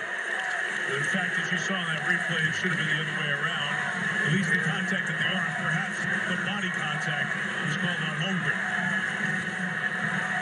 5 subs waiting at the table as Wembanyama brings out the first. And you watch Carter Bryant right here. You cannot let A.J. Mitchell go left. He is deadly going left. Watch, he lets him get to his left hand. He puts the English off. Victor's clapping like, no, that can't happen, and that's why he's on the bench right now. Young players going through growing pains. You have to be able to know your scout. As you see, the anthem and the big fundamental, Robinson and Duncan watching the next one here in San Antonio.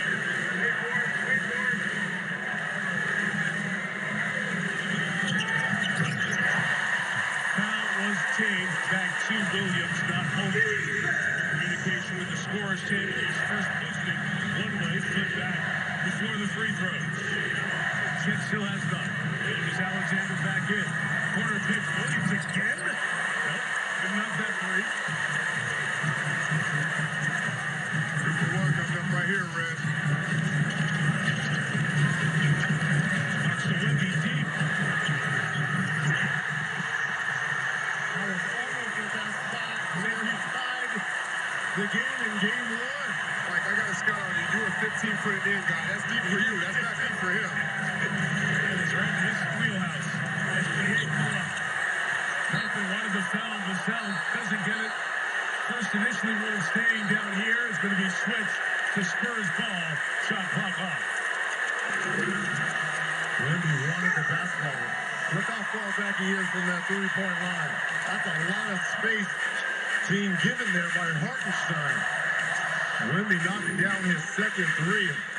Jamal, the two-time MVP. His first quarter, only 3 field goal attempts, 0 for 3s, and a goose egg. And right now, he's getting so much attention. They're getting him behind the defense, but the defense is shifting with SGA. That's why he's not getting the looks that he got in game 2 so far. A challenge here by Oklahoma City on that possession. There's knockdown, state challenge. Get a look at it here. Mark Degno says that was off the Spurs. Interesting. We'll see it after this.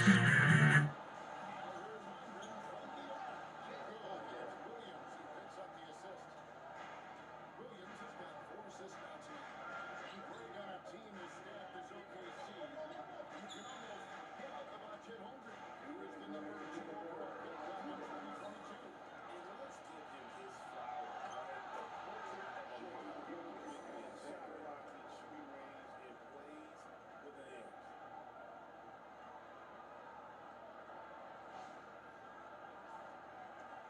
1:49 left in the first.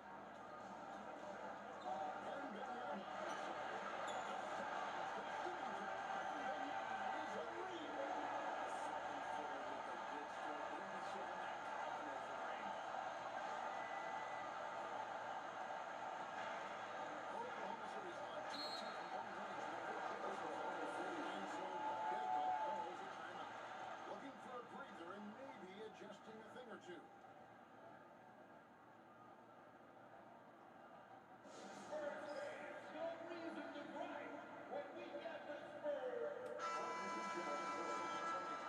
Ingram comes in for Castle. And a new group in here for the Thunder. Carlson's checked in. Aaron Wiggins comes in for Holmgren. Alex Caruso is checked in for Williams. And it's Mitchell in for Dort.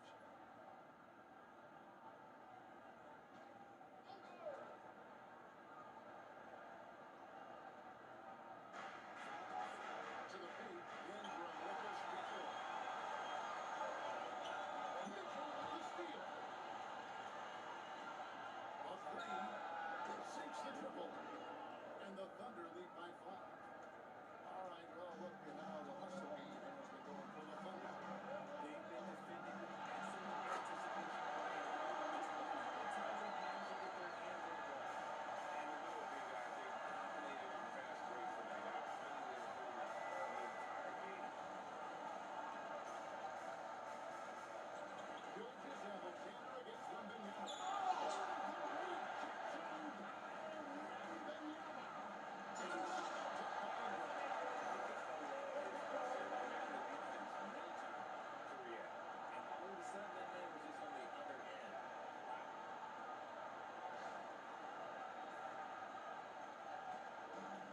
Gilgeous-Alexander's got the ball here for the Oklahoma City Thunder. They lead by 1. They'll get from outside.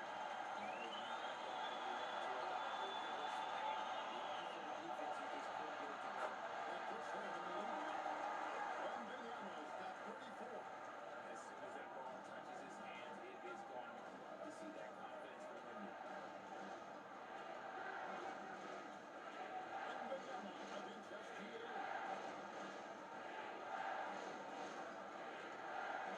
Shot clock at 6. Double team on Gilgeous-Alexander. Great competitive game so far. And from the look of it, this one could go right down to the wire. Gilgeous-Alexander makes his biggest display for the Thunder. And his big game just keeps getting bigger. That quarter sees him get over 30 points. Back right after this.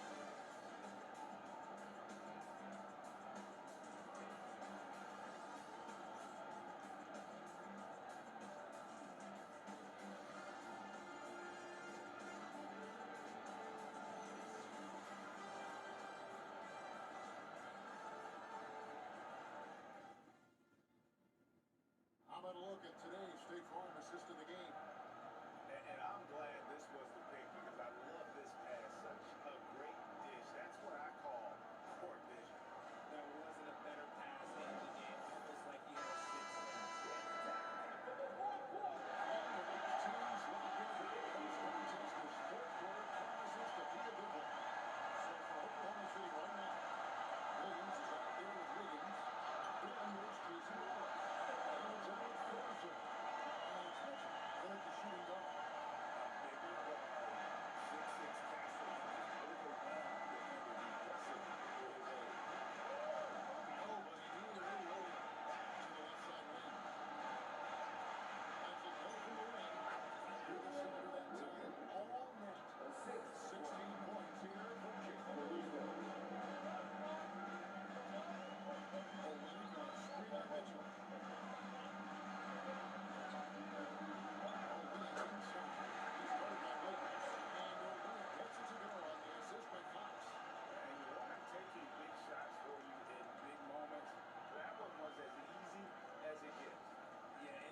the strong response from Caruso, sinking that revenge triple in style. And timeout called by Mitch Johnson. And clearly an important juncture. He's going to have some choice words with his team.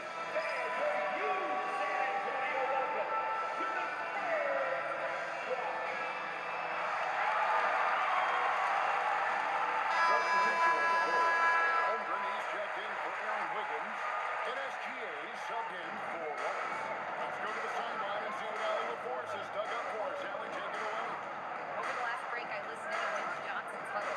He tried to loosen the tension a little, asking his guys, are we having fun? I know I am. Just relax out there. Follow the game plan. Okay, Allen, thank you. Pass to Caruso. And here's SGA.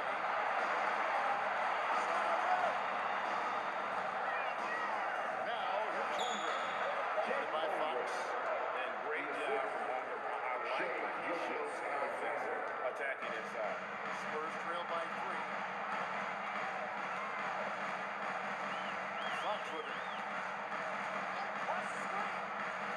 Inside. In terms of size, he's not your typical center, but man, he plays as big as any of them thanks to that terrific leaping ability. At the top of the key, Williams.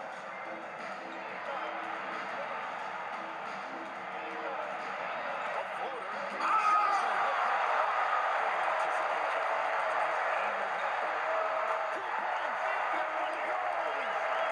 And let's get your take on those in the hustle stance for the Spurs. They've been just suffocating on defense the whole game. Look at their shot record. Their organization doesn't have any room to breathe. Another place they've had the upper hand tonight is in transition. They've gotten a bunch of their points off the fast break. And one thing, it's timeout. And he wants to see some changes out there right away. And right now, San Antonio is switching. Caruso's checked in. Then for the Thunder, Hartenstein. He's checked in for Alex Caruso. And it's Dort in for Mitchell.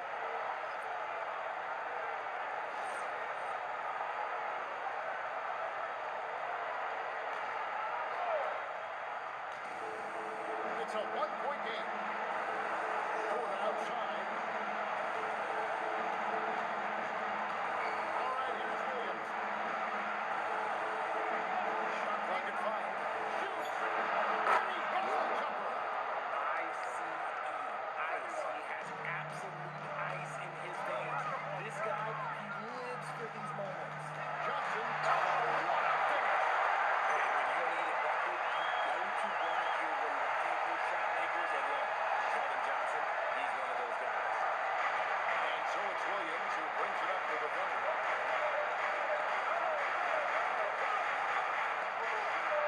2 minutes remaining. Double team by Williams.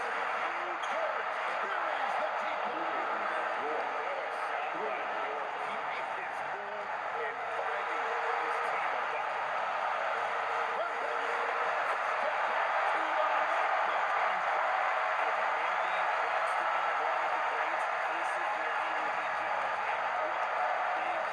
back to the Right down the line, it's still anyone's ball game.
drops the first one. That will put them up by 2.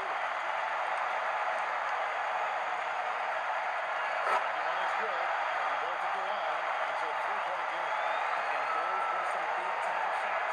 Those free throws open make this a 3-point game. Now good. Jacks up a 3. It's good. And that's what we're going to tell you. But he really just hasn't had that typical impact offensively. If they keep getting him touches, this game won't be tied for long. And so it's Mitch Johnson calling timeout. This is a huge moment, folks, in this game. And he wants to be prepared.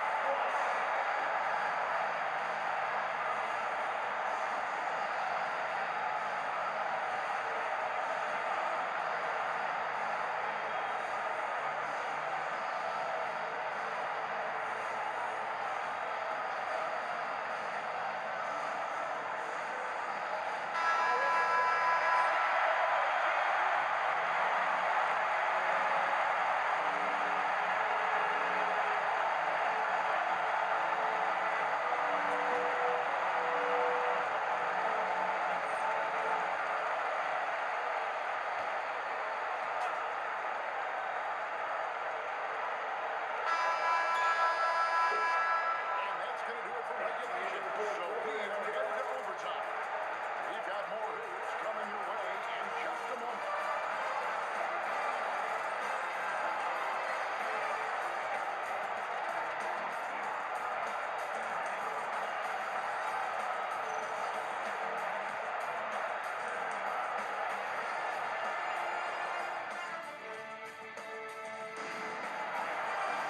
These teams have battled tooth and nail for 4 quarters, and now we head to overtime. Should be a blast. Holmgren plays at the 4 with Hartinstein at the center spot. Gilgeous-Alexander runs things with Wood to his side. And it's Williams at the small forward position. Wemby! And there's the 3. And the 3-point shot has just been money so far tonight. Williams outside.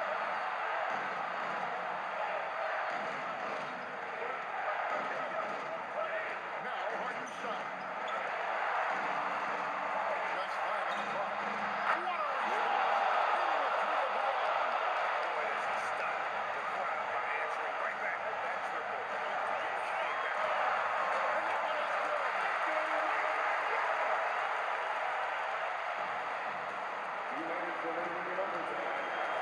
Just over a minute into overtime. Johnson rips it down with 2 hands. Wembanyama is a talented player. He is so good at playing his teammates. Here's SGA. Gordon outside. Here's SGA. And the Williams above the set. Holmgren. He drills the 3. And with that threat of the outside jumper, no one generates space for this offense. We're in overtime and 90 seconds gone. The Universe did a great one so far. Really good work on the bench. Really got their 2 points there. That was a scenario really kind of playing and also a sizable. And trailing by 3. Here's SGA. Now Hartenstein. Rebound by Gasol.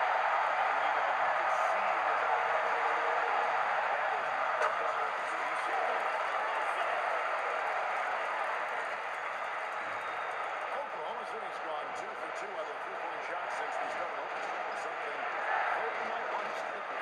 Williams, kept him going.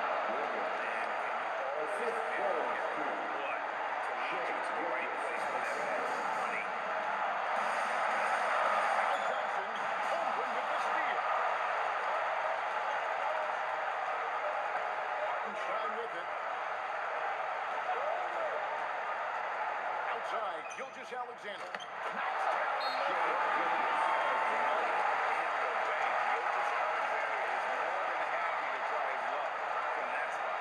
And so it's Mitch Johnson calling timeout. Coach clearly feeling the necessity to regroup with so much at stake here.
tonight's NBA coverage. But as we go, let's take a look at our player of the game, Victor Wembanyama.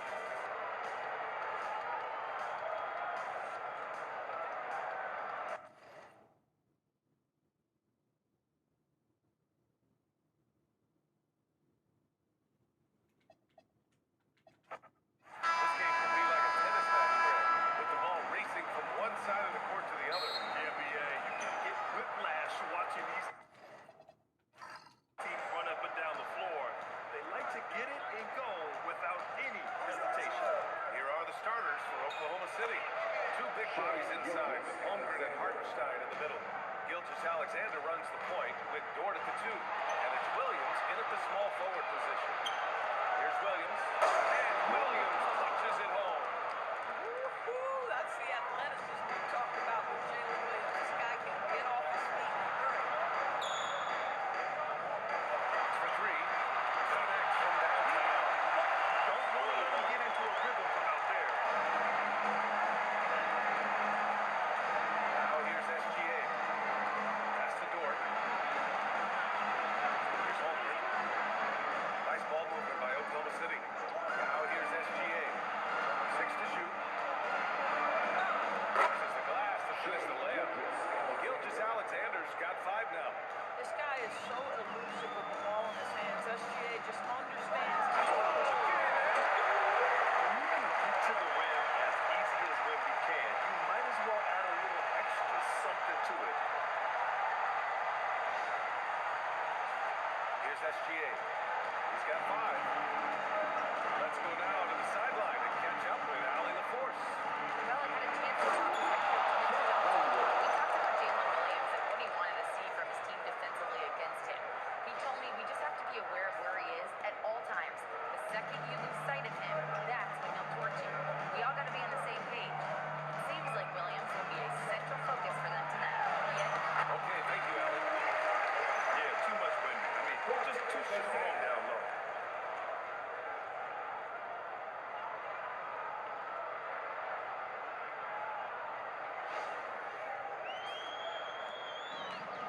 The Thunder have gone 4 of 4 from the floor. Perfect start.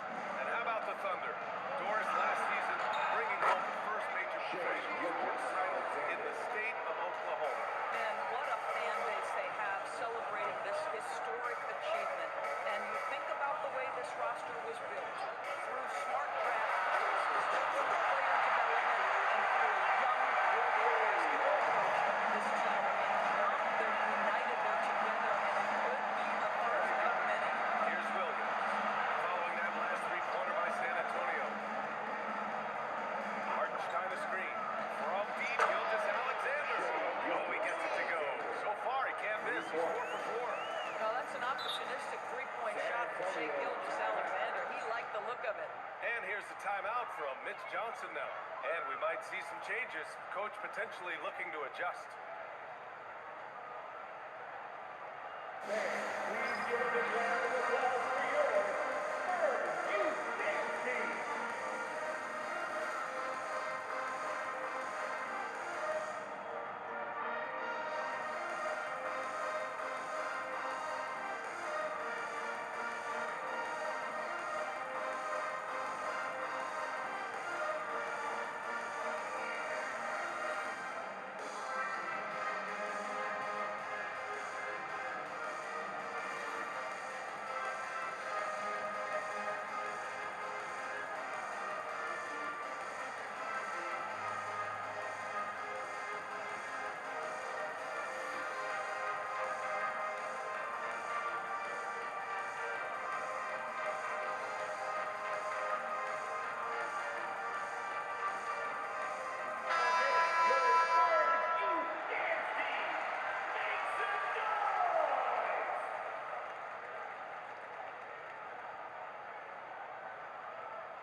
catch-and-shoot opportunity for Lou Dort is good. 2 minutes remaining. San Antonio's gone 3 of 3 from outside and looking sharp here in the first. Vassell outside. Johnson passes to Wemby.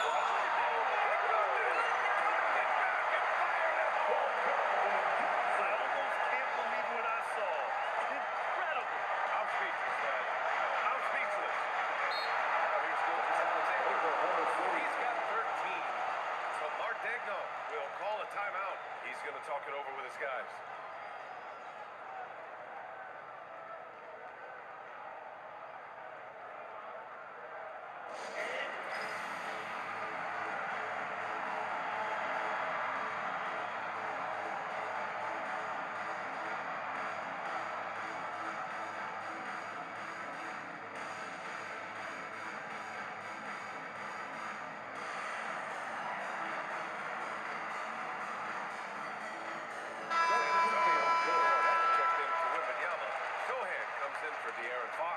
And it's Barnes in for Vassell.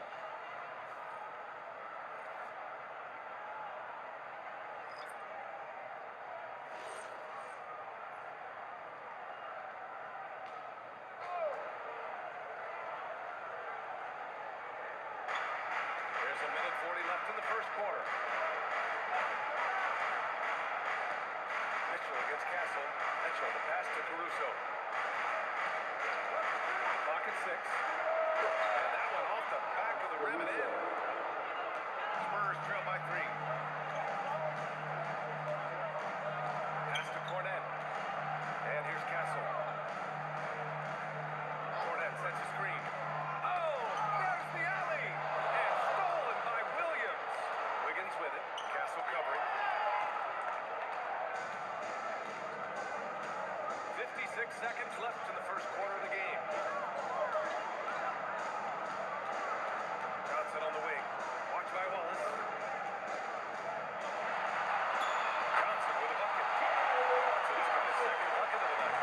I love the competitive edge Johnson plays with. Scoring on the D with tenacity. 29 seconds left to play in the first quarter. Back to Barnes. Shot clock at 5. Fires the 3. Drops in the 3. We have to like that recognition by Barnes. Knew that was his play to make. Williams with the screen. This one for 3. Gets the 3-ball to go. And the Thunder lead by 1. What a performance for Shai Gilgeous-Alexander. He has been the story for the Oklahoma City Thunder, hitting 3 trays in the quarter, providing some sharp shooting, and more NBA action on 2K Sports. Coming your way right after this.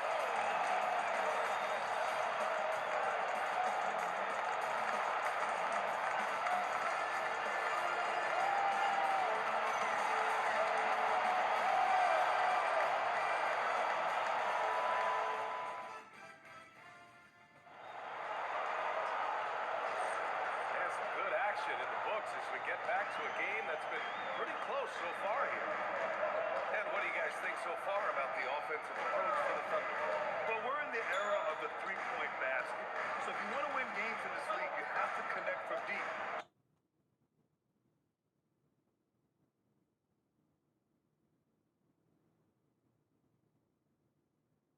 When there is none, to get good looks. Hungry now. Pistol is Wembanyama trying to keep him away.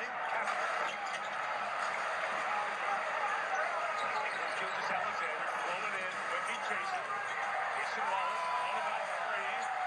Mitchell had a clean look. Good recovery by Vassell. Tried Gordon. Gordon's 3 has been off in this series. Bad foul. Bad foul there by Wallace. The injury to Champagny. As Jay stepped on his foot on the way to the basket. Champagny staying out, looking none the worse for wear. I love the relationship here. To me, that was Tim Duncan and Greg Popovich. that relationship. And we're seeing it unfold in real time here between Wemby and Mitch Johnson. And it's really unique because Mitch was his actual personal coach. You know, all coaches are designed to one player, so that was what Mitch was for Vic. There's a trust. Yes. Organizational Yes. trust and a star to head coach trust. It's the same thing with Mark Daigneault and Shai Gilgeous-Alexander, and talking to both coaches through the regular season. And now, night after night, as we go through a series like this, they just have glowing things to say about their best players. And that's what Pop used to say. Yeah. My best players, Robinson and Duncan, were the most coachable. And that lets you coach everybody hard. The number is 3. 80 seconds till halftime. Maria Taylor, Carmelo Anthony, and Vince Carter.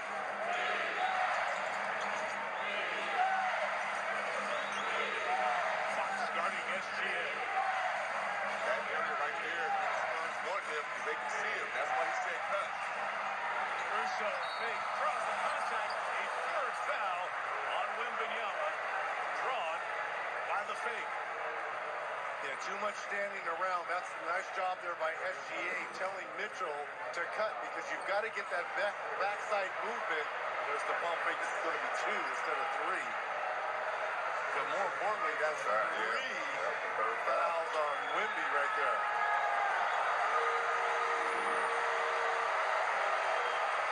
Now he has to make it through this without picking up the court. We're coming up tomorrow. It'll be on ABC for Game 3 of the NBA Eastern Conference Finals. The Knicks keep rolling. They've won 9 in a row. Won those 9 by an average of 23.5 points.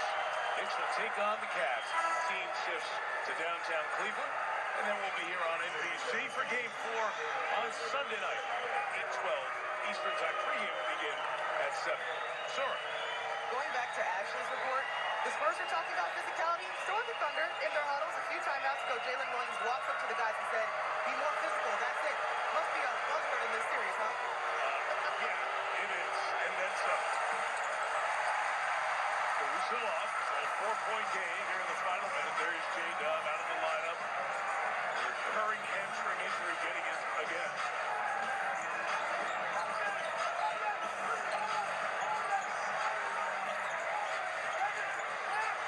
Clock at 5. Williams guarding Wembanyama. On the spin. Short. Luke Dort goes up to get the rebound. Also, worse than that. 12-second difference game in shot clock. Caruso, corner, Williams, 3. Got it.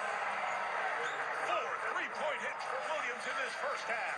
Boy, that ball was in Williams' hand less than half a second before he let it go, Jamal. But it was Caruso making the read. He knew exactly where to throw it to. The playoff career high in points for Williams in this first half. Fox with Wembanyama. Looking for space. Going to take it here. Off. Deflected. He's got time. SGA the other way. Going to let it fly. Short. A 6-0 run to end the half. And down 15 to start the game. Oklahoma City outscores San Antonio by 22 from that point on to take a 7-point halftime lead. And here's Zora. Alex, you all were down 15-0, and you told the guys it's a 48-minute game. What do you think of the way you all responded? Yeah, we weren't ready to play. Came out be ready to play going on the road for the first game of the series. We did a good job of settling in, competing a little bit, coming back and making some plays. You were ready to play, though. How in the world do you come off the bench and create chaos so quickly? It's the playoffs. Gotta be ready to go. Appreciate it. Yep, thank you. Mike? Thank you, Zora. He's had such an impact beyond the box score. He's got 8 in the box score, but he's plus 20 in the first half. American Express at the half coming up. At the break, the Thunder lead Game 3 by 7.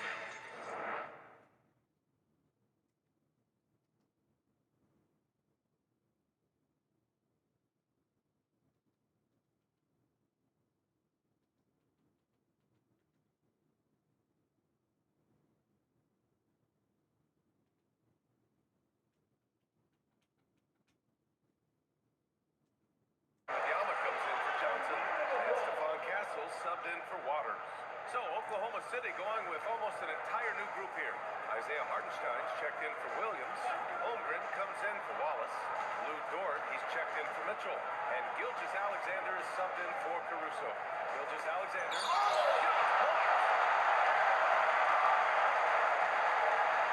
Sohan up top. He's stepped by Holmgren. Knocks it down from distance. Now it's a three-point San Antonio lead. And taking a quick look here at the hustle stats for the Spurs. Well, their length and anticipation reflected in their shot blocking totals, making the extra effort to close things out. Yeah, they've also been alert and active on the defensive end, creating turnovers and turning those into points on the offensive end. Man, this is just fun. These teams are trading threes back and forth. Well, that three-point shot just gives you so much room to operate on the offensive end. And up the court come the Thunder on the break. SGA with the big finish on the fast break. That is SGA at his best, running the floor, playing with pace.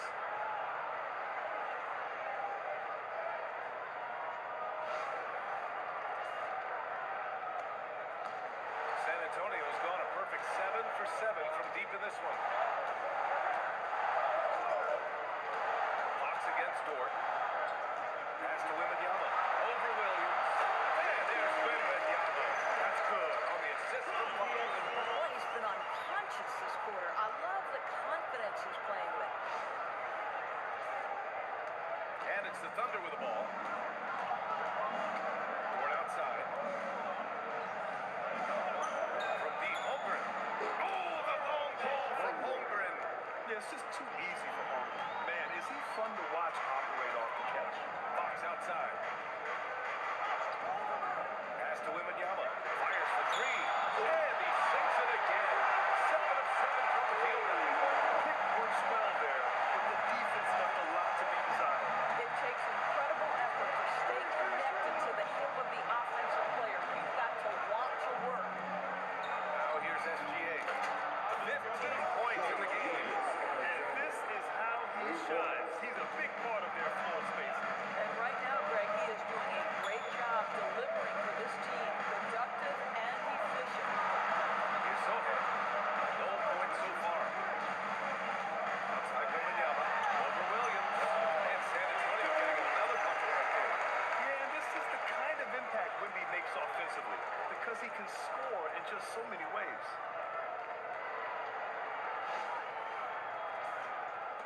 52 seconds left in the first half. Dort, a screen on Kessler. Dort outside. From outside the arc. That was good. And so Gilgeous-Alexander with the assist. So Dort's got 6. Well, you allow a shooter of his caliber to get that good a look and good night. Sohan, pass to Fox. Outside Wembanyama. Just 5 to shoot. In traffic, Wemby goes to work. This can be a simple game. Get the ball to Wemby, let him score. Outside, SGA.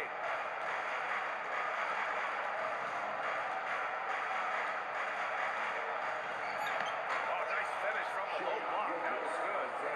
SGA's got 20. That lack of defensive intensity is not going to stop a player of his caliber from scoring. Yeah, the first half comes to an end. We've got a close game going here. Oklahoma City ahead, leading by 4. And we'll be right back after halftime for the start of the third quarter. See you in just a minute.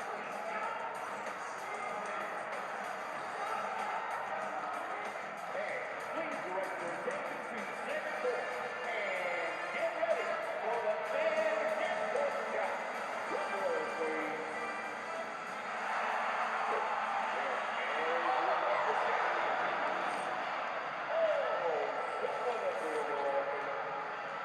Let's hear it for the participants.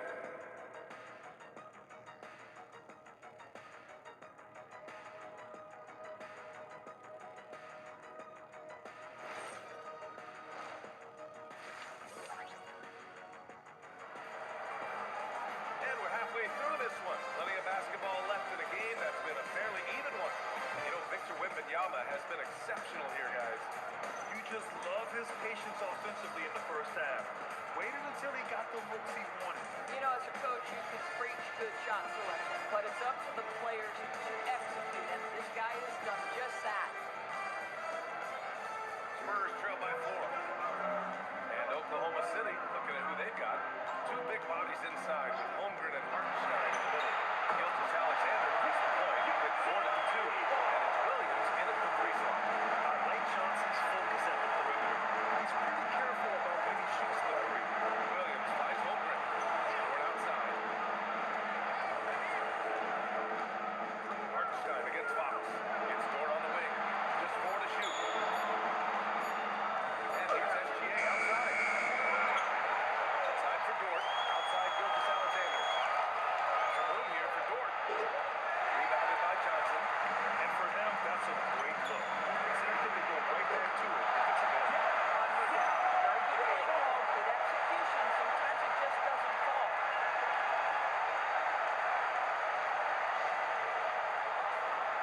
And for those tuning in, we're about a minute into this second half. SGA against with authority. Wow. Boy, that SGA dunk was right out of the highlight reel. Woo! Here's Fox. He'll bring it up for the Spurs. Of course, from the 11th pick in 2018, the last year's league MVP. How did Shai Gilgeous-Alexander make that kind of leap? Well, you don't get there without Shai Gilgeous-Alexander puts time into the offseason to grow every single aspect of his game. There's also a maturity he plays with beyond his years. You can't speed him up. He's a 3-level scorer, and he contributes to one of the most dangerous defenses in the league. Here's Wembanyama following the bucket by Oklahoma City.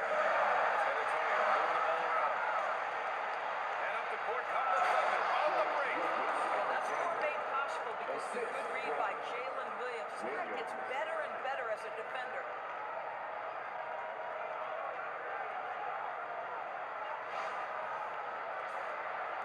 And now around 2 minutes gone by in this half. Fox outside. Castle a screen on SGA. Back to Castle. Fox outside. Pass to Castle. To the middle. Down to 5 on the shot clock. Deep. Wembanyama. The basket's good. Off the assist from Fox. Fox has got 4 assists now tonight. Come on. 7+ feet guys like Wemby, they aren't supposed to be that fluid shooting. Now Dort. Here's SGA. Takes a 3. The putback. Controls the rebound and the putback. And the Thunder lead by 3. Ooh, hard work creating the second chance. It's Wembanyama. Beautiful setup on the alley-oop. Great catch. Great flush.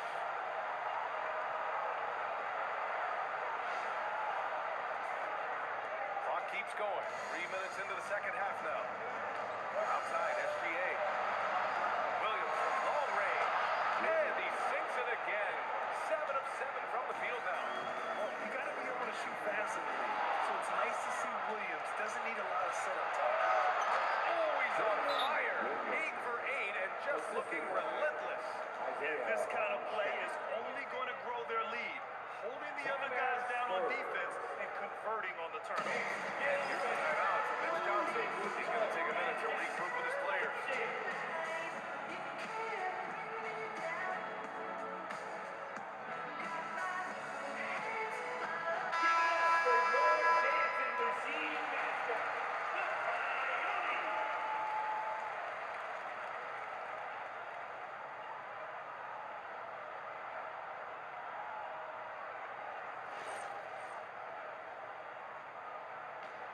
Here's Castle.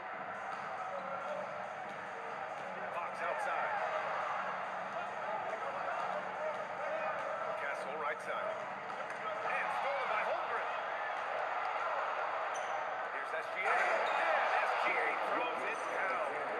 Boy, the length of SGA. Get off your feet, young fella. Just over 3.5 minutes through the third. Fox outside. Pass to Johnson. Yes! And the place is set for Fox. Fox has got 6 assists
dedicated rim runner have to be some kind of threat from distance.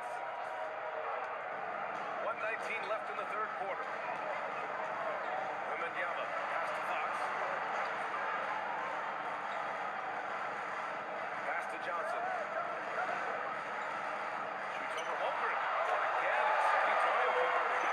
And this is what Johnson is capable of when he has the green light. So it's Oklahoma City now. They lead by 4. So Mark Daigneault will call a timeout. He'll take the opportunity to regroup. Adjustments are a part of every game, and every quarter of a game. I think Coach sees something here.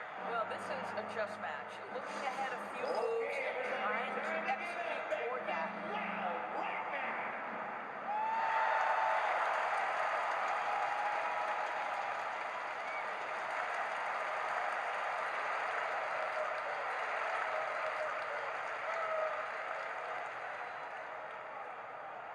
It's time to give out some t-shirts, but only to the loudest. So San Antonio going with almost an entire new group here. Cornette's checked in for Victor Wembanyama. Olynyk comes in for Castle. Bryant, he's checked in for Vassell. And it's McLaughlin in for De'Aaron Fox. Then for Oklahoma City, Caruso, he's checked in for Hartenstein. Wallace comes in for Dort. And Mitchell subbed in for Gilgeous-Alexander. 56 seconds left in the third. Williams against Olynyk. Williams in the post. He's got 19.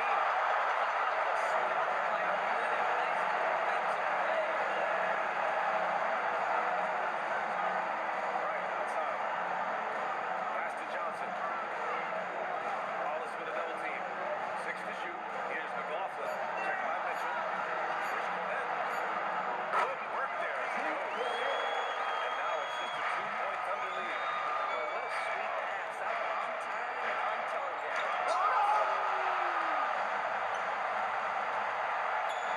Here's Johnson. Trying to make it in, but it misses. Clean look from mid-range. Coach will probably want to run that play again. Third quarter. It continues to be an exciting neck-and-neck game.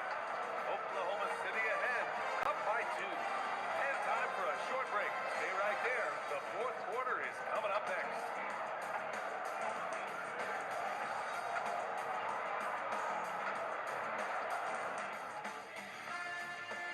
And it's time to bring up the State Farm assist to the game. Talk about painting a magnificent picture with that dive.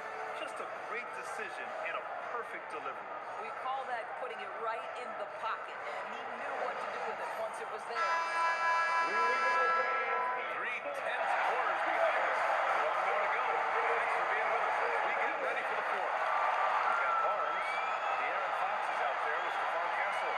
Then there's Luke Cornette. And it's Ingram. And at the 3, it's all forward. That's the San Antonio Fox. And breaking down some numbers here. The hustle stack for the Spurs. Their defensive intensity has served them well. Kept the offense scrambling and resulted in several steals. And also, guys, the tenacity they've shown on the defensive end has been something else. Look at how many blocks they've tallied thus far. And so it's Fox with it. He'll bring it up for San Antonio. They trail by 1. Down low. Here's Barnes. The basket's good. The assist from Fox. He's able to score from anywhere on the floor, but Barnes loves that high percentage area.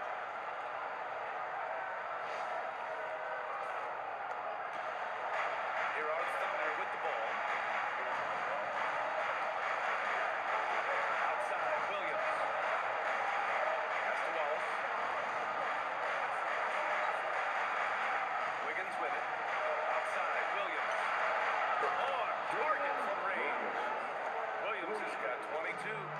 Jaylen Williams, lethal from deep, folks. You can't allow him to get comfortable. Cornette sets a screen. And he lobs it up. Stolen by Wiggins. Mitchell with the ball. Fox picks him up. We're just over a minute and a half now into the fourth. Bounces high off the rim and drops. Now it's a 4-point Oklahoma City lead. And a breakdown here, guys, of the hustle stats for the Thunder. Yeah, they've collected an impressive number of steals so far, using fast hands to force the turnovers and then scoring on the other end. I think one of the things that also strikes me is their activity forcing turnovers coming up with steals. Has really shaped the tenor of this game. This continues to be a battle. The lead is within reach. Yeah, but that's where they missed a few plays along the way that they'd love to have back. And Mark Dagnall has called a timeout. He's looking to make some very important adjustments here.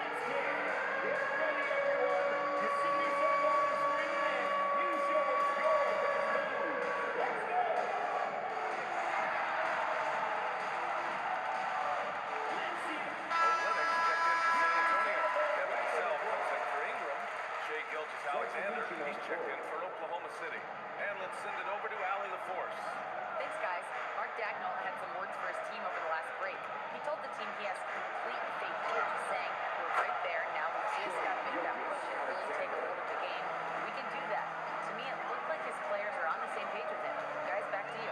Great work. The cell is good. This is just fun. These teams are trading things back and forth. Well, that three-point shot just gives them so much room to operate on the offensive end. Williams finds Gilgeous-Alexander. Taking it inside. SGA. He's very long, and SGA is so effective around the hoop because of that length. Stolen by Wiggins. Gilgeous-Alexander with the ball. Castle covering.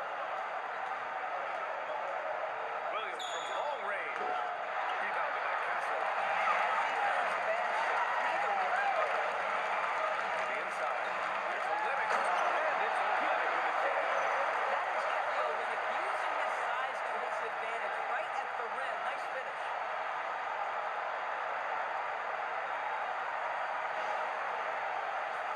Here's Williams.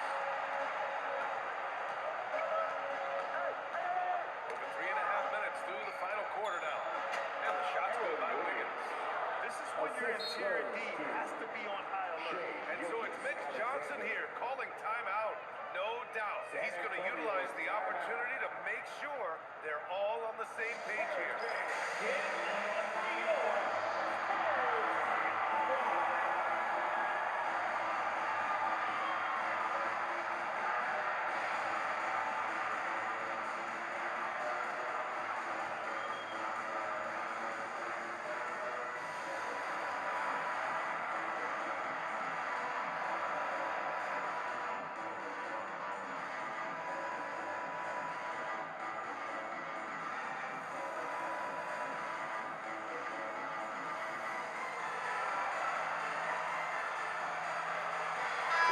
Wembanyama comes in for Cornette, and Keldon Johnson subbed in for Olynyk. Then for Oklahoma City, Hartinstein, he's checked in for Wiggins. Holmgren comes in for Caruso, and it's Lou Dort in for Mitchell. A little over 3.5 minutes in the books now in this fourth quarter. Clock's outside. Over Gilgeous-Alexander. And off the front iron. And it goes. Fox has got 5 points in the quarter. Oh, Fox doesn't shy away from important possessions. He wants to be the man for this team. Outside Holmgren from downtown. Knocks down the trifecta. These moments are important for Holmgren's development. He needs to keep sinking those big-time shots. Spurs trail by 5. Here's Castle. Outside Vassell. Castle a screen on Gordon. Outside Wembanyama. 19-footer is good. This demonstrates leadership. Victor wanting to be the guy to make the big shot. Outside Holmgren. Money for three. Absolutely ruthless. He's not about to start showing mercy now. Well, when it's closing time, he's trying to lock the door. He's been going all night. Now here's Fox. Castle. And yes, sir. Matching three-pointers. Wow. Yeah, this kid Castle loves having the ball in these spots. He wants to be the guy to hit the big one. And it's Chet with the answer. During this final quarter, he's it from outside the arc. Just assume every three he takes now is going in. Wembanyama. Yes, sir! Zero rim protection. Unforgivable in a tight ball game like this. You know, we talked about execution offense.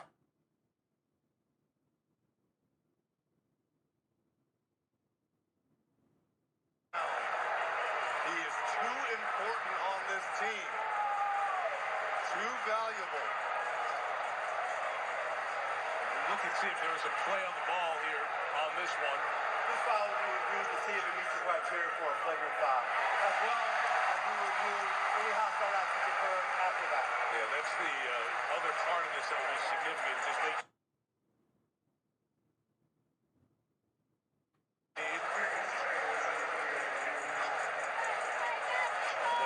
You just said this, not giving up on plays. Mitchell wasn't going to give up on the play. You just saw the somewhat hard foul by Caruso on Castle, and he went 1 for 2. Mitchell, again, not giving up on the play here. the push in the back in addition to the play with the left arm. So that's what they'll look at. And then Vassell is the one who comes over and gets in Mitchell's face, and that extends the altercation. So we'll see, as you saw Justin Van Dyne, the referee, step right in there and calm things down, same with SGA as well. You got when Castle got, he was needed. This is where rivalries are built. Two young teams who know what they're playing for, and they could be seeing each other. You love this. They respect each other, but they don't like each other, nor should they. That was Spurs security holding Castle away from a further confrontation. Isaiah Joe is over there. And look at his quick feet, like he was going to go to see if this coach was on guard. He's faking out the coach. Smart. Now remember, it was in this building, the whole Steve Nash, Robert Horry thing, right into the scorer's table. Right.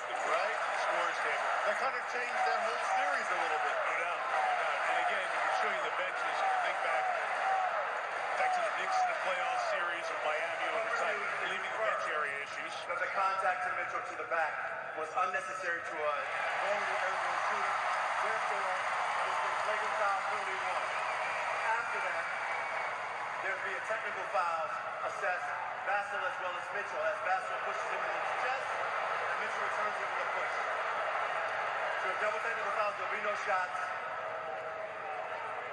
as well as we have a penalty. Okay, so it should be 2 in the ball for San Antonio because of the flagrant 1 again. The push in the back, which is what we're looking at first on an airborne shooter.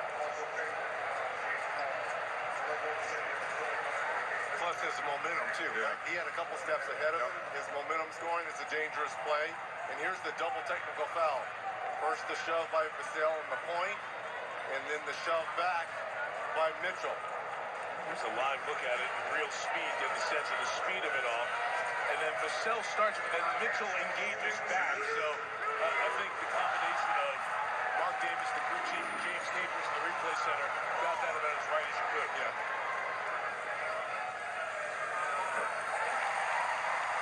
And we'll see who handles this dust up better, right? Which team's going to use it for momentum to really try to take off from here. Let me ask you guys something about Castle. Like, I love the way he plays. Remember Mitch Johnson telling us earlier in the season, it's like he starts every game with 4.5 fouls. He's always aggressive. He's always going to be at that line. He's terrific with what he does. National champion at UConn, Final Four all-tournament team. But he turned the ball over 20 times in the first 2 games, and everybody was talking about it. And there was pressure on him coming in to cut those turnovers down. So he's playing on edge and with an edge. That's a fine line at this level. But this is where he has to channel it. Use the emotion for good. Caruso, powerful. And Caruso flats. But also now is the time for the officials to try to grab this game a little bit so it doesn't get out of hand. Now, if I'm the Thunder, the way the officials are calling this now, I'm driving the ball. You can't settle for jump shots. That's 5 fouls on Oklahoma City in the first 346, of this quarter. And that from the Spurs, I'm driving every single time. I'm using that emotion against him to get free points to get back in this game. So this is the first. Here's Ashley. Yeah, Mike, with what you were just saying with Stephon Castle and those turnovers specifically, asking Coach Johnson about it before the game, he says Stephon is the type of guy, he is so accountable. He doesn't shy away from anything. He owns it, but he's going to take it on, head on. He's going to make that same pass. It does not change how aggressive he is. Ashley, for those of us who love golf and movies, he said his best straight, it's like tin cup. I'm not going to take a drop. Give me. I'm going to come back and do it again. 20 turnovers, I'm going to come out and play. Love that line from Mitch Johnson in our meeting tonight. Gilgeous-Alexander turns the corner. So 4 of the 5 Spurs on that possession. And still scored. The reason it happened is the second defender wasn't up to touch, so it gave SGA a chance to attack the basket, get around the corner. So right at him, he'll earn more free throws. Gilgeous-Alexander the second.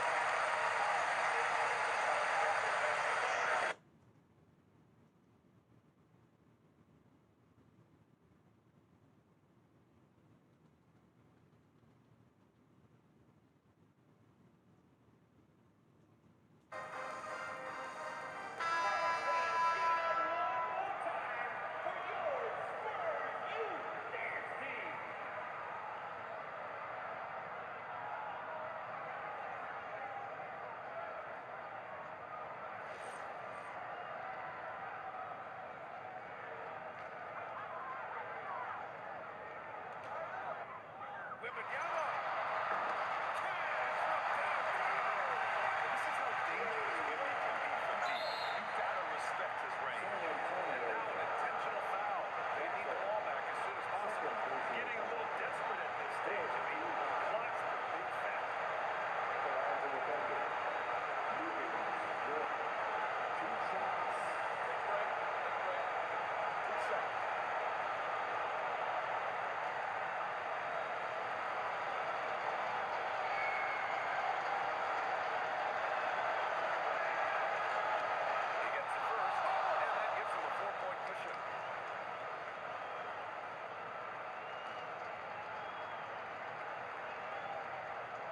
So he goes 2 for 2 at the line, and it's a 5-point game. Here's Castle. He launches. Can't get it to go. And so the Thunder take the win. And they barely squeezed out the win here on the road. And BA, the visiting team is always under some added pressure. But they made it work and got the win. Whatever the margin may have been. Well, folks, that's going to do it for now. For Allie LaForce, Grant Hill, and Doris Burke, I'm Brian Anderson saying thanks for tuning in. And now, time for our player of the game, Shai Gilgeous-Alexander.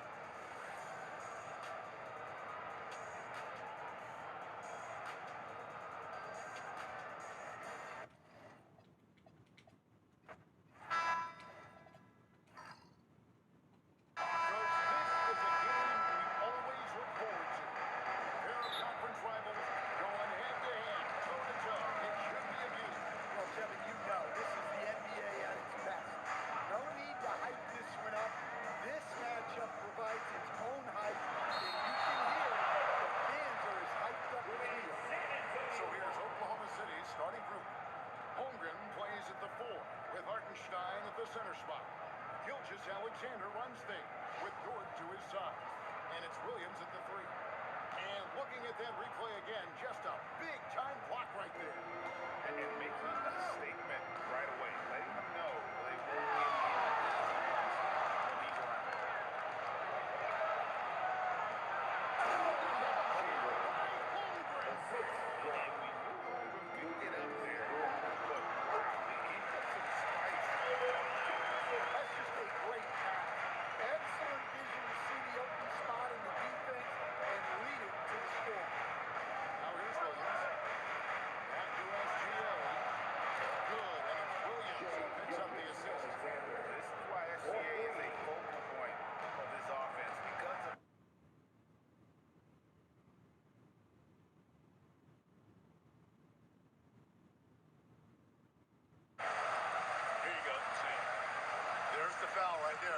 Clearly still in the hands of Alex Caruso. So they'll get a shot the ball. In this case, Mark Davis. Illegal contact prior to the release of the pass. Therefore, this is an away from the play foul.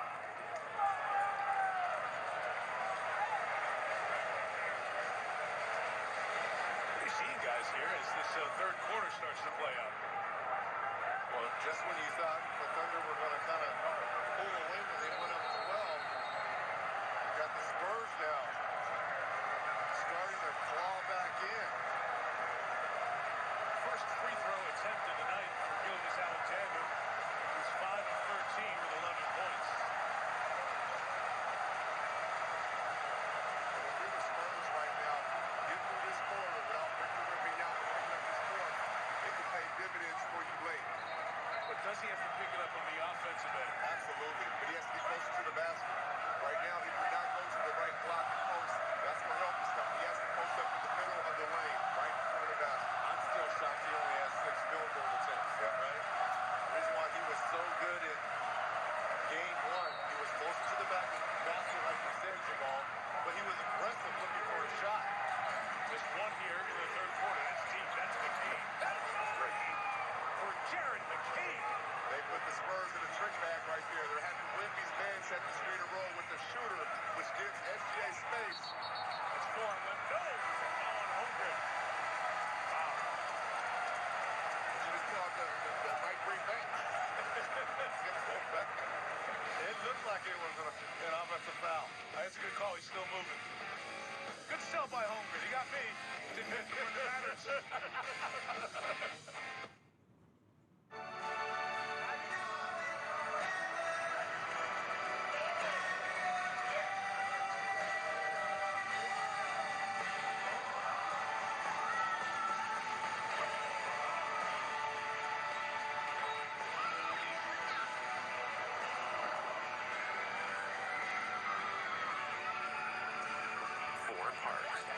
One vacation that changes everything.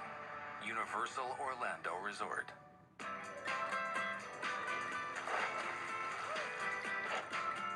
Every time I look around, it's a buffet.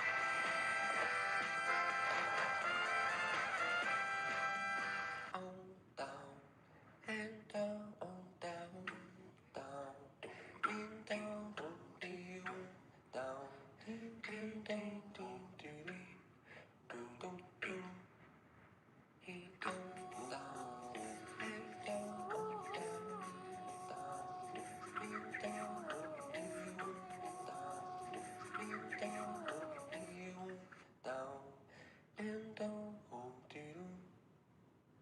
Blubbering Cave with Liberty Biverty. It's a bundle and save on insurance with Liberty Mutual. Okay, let's do another take. What do you want me to say? The line. Say the line. Oh, that's easy. The line. Okay, let's pick it up tomorrow. Only pay for what you need. Liberty, liberty, liberty, liberty.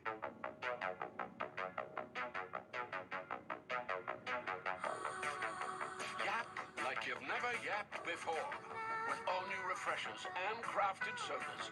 Now at McDonald's.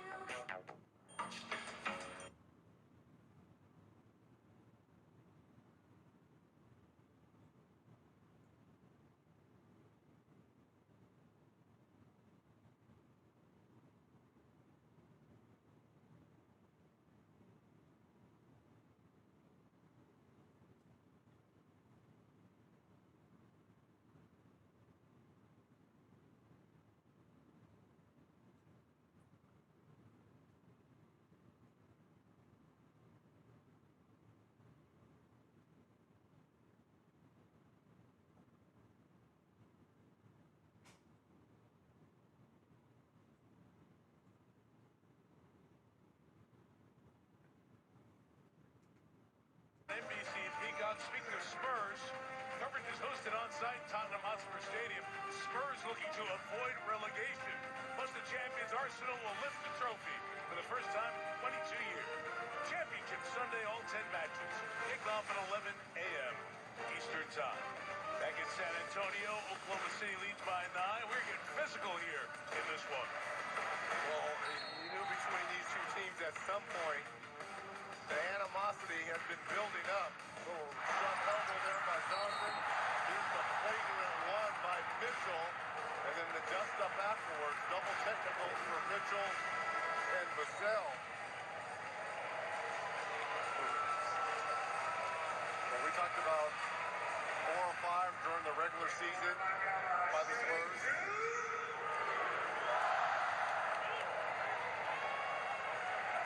Mitchell, remember, he was grabbing at his leg in game 2 at the end, and he has left the court after that dust-up happened. He's getting a lot of lift as he was going to the basket there, so we'll keep an eye on Mitchell.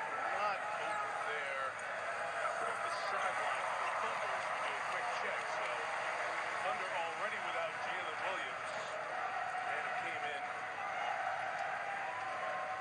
his place shaken up. The bench has been extraordinary for Oklahoma City on this night. 3 bench players in double figures. They are plus 35 again. The bench, if you look at our Google game stats, everyone off that bench shooting above 50% from the field. They are absolutely keeping this team in. That's a big reason why Alex Caruso. Wembanyama makes the pair. Lead is 7. Not even halfway through, it's been an eventful third quarter. Gilgeous-Alexander. Wallace. Williams.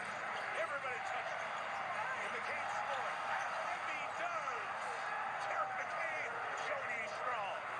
You think he's just a three-point shooter? He went as the tallest guy in the league and finished right over him. Harper twisting inside for game 2. Contact the foul. Nice job by the Spurs. They have absolutely been living at the free throw line. Look at this. To the body of Wemby and the finish. You know, could this be a big loss for Mitchell long term in these playoffs? Yes. But he only has 2 points tonight, 1 of 5 in the start for J-Dub. To being McCain, his production off the bench, 6 of 10. 13 points. Just some big-time moments, him and Caruso. And McCain does a great job of not winning you quarters, but he wins you minutes. Yeah. If he can win those certain bench minutes, it can just keep everything under control on the Spurs side. They got to continue to get to the free throw line and keep attacking.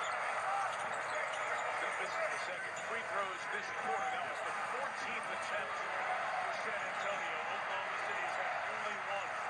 Hartinstein Holmgren to free up the action. And Wallace 3 rims out. Harper's got it. Spurs trying to cut it down. 6 or 5. Harper throws. Bryant goes. Wembanyama. Bryant and Holmgren. Alexander on the board. His first of the night. McCain triple. Hustled away by Vassell. San Antonio trailing the rebounding column. The Spurs have to get back to running, and they have to post this guy up right here. Over Williams. 2 of 7 from the field is Wembanyama in this game 3. About the time he usually comes out. Quarter 3. De'Aaron Fox is coming to the table. Gilgeous-Alexander, Stephon Bryant, helped by Vassell, leads in, throws the contact, and the foul. That is what he does, and he took advantage of Bryant's mistake to get to the line. Got him on the pump fake, and that is, at times, a rookie mistake right here. Here's the clear enough space right there.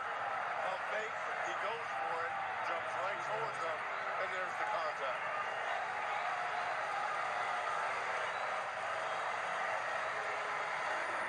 For SGA, you sold a foul or 2 in your time. So I think that's the group to tell us what you see when you see SGA creating so many free throw attempts. And again, Sol, being a flopper, Falele, there are 3 officials out here, right? So they can choose or not choose to call it. Because I have gotten away with it, don't put that all on me. They don't have to call it. And that up fake right there, yes, that's the Sam Cassell up fake. Don't forget he was assistant coach with SGA early in his career when he was with the Clippers. He shows a slow up fake with his eyes. He looks at the basket to get you out of position. He's such a good mid-range shooter. You have to go for one of the other. And also, too, Jamal, he has built up equity. And the reason why I say that, only 3 technical fouls all year. It's not like he's jumping up when he doesn't get a foul and he's in the official's face. He only has 9 technicals throughout his whole technicals in a month my first year. He's had 9 his whole career. Deflected out of bounds. Been a constant conversation with him. He worked to get physically stronger. He said he wanted to be even more efficient this year than his MVP season of a year ago. And he did. His field goal percentage was +3 to 55%, as he was second to Luka Doncic in scoring, the guy who draws even more free throw attempts in the regular season per game. Vassell, they need it. He didn't get it. Fox gets it down just off the bench. But the Aaron Fox made the energy for this team. Vassell to the basket.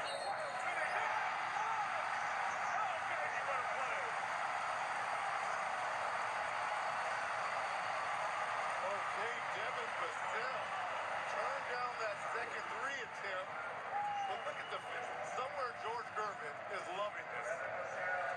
Hall of Fame Spur player George the Iceman Gervin. Oh, he would love that finger roll. One thing he did do is take a roll. Eastern Michigan University, Ypsilanti, Michigan. The Iceman Hall of Fame. And Mike, I know you had it. When he was sitting on the ice, that was cold. Cold-blooded. For a second, Hartenstein to the basket. He gets pulled by Fox. He'll come to the line. 2 on Fox.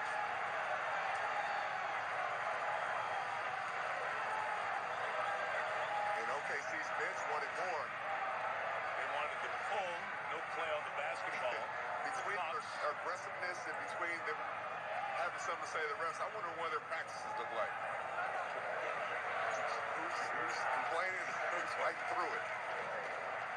This will only be the 14th and 15th free throw for the Thunder.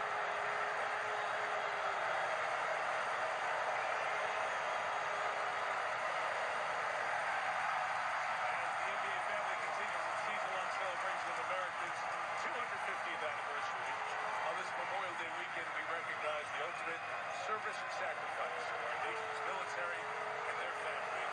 Join us in honoring our brave American heroes. This is a great military city, proudly so. We think of those who lost their lives in service on this weekend. So many of us have the ability to celebrate and enjoy the start of summer. A break.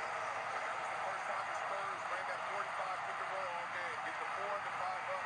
Get Harper attacking the basket. Good things happen. Wallace. Short on the 3. George goes up to get the rebound. Lining up the MVP for 3. Offensive rebound. Spurs trying to win the non-Wemby minutes. They have not thus far. Isaiah and Joe, the defense on Harper, got rid of him. Bryant.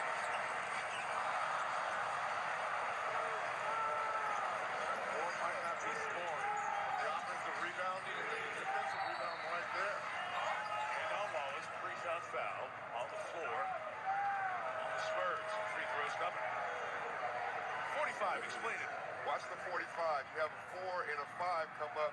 It allows Harper to go any direction to get towards the paint. When he gets towards the paint, then he can make a play.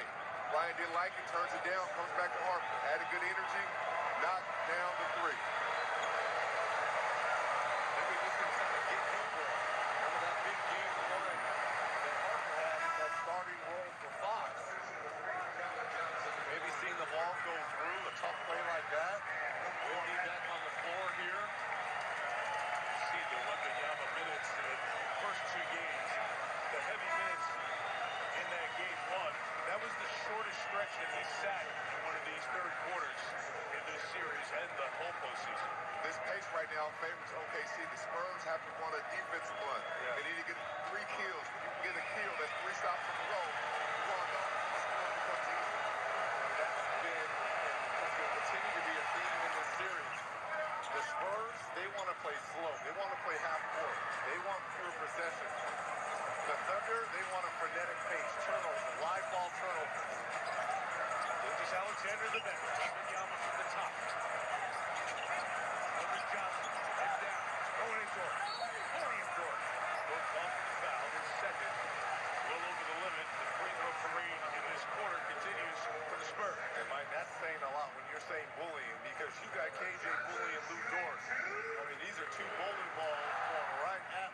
another. Okay, Jen, maybe with his sheep and goats and everything he has in the forest. What's the name of his horse again? Well, we talked to Keldon Johnson today. Yes. I don't know. He owns a farm about 25 minutes outside of town. So when he gets away from basketball, he gets away. And it's not just like a chicken or a hen or two. There are like 21 goats on that farm. He shows up for every game in full farm mode, the sixth man of the year. And he was speaking with both Ashley and myself, and he told us my favorite of all the animals, the goats, the whole deal, is Moo, his painter horse. Ashley, Moo was his number one choice. Absolutely, and I love what he said about the goats as well. There's 21 of them. Said they're kind of mean. They have their own personality. Some of them come up to you. Some of them are jealous if those come up to you.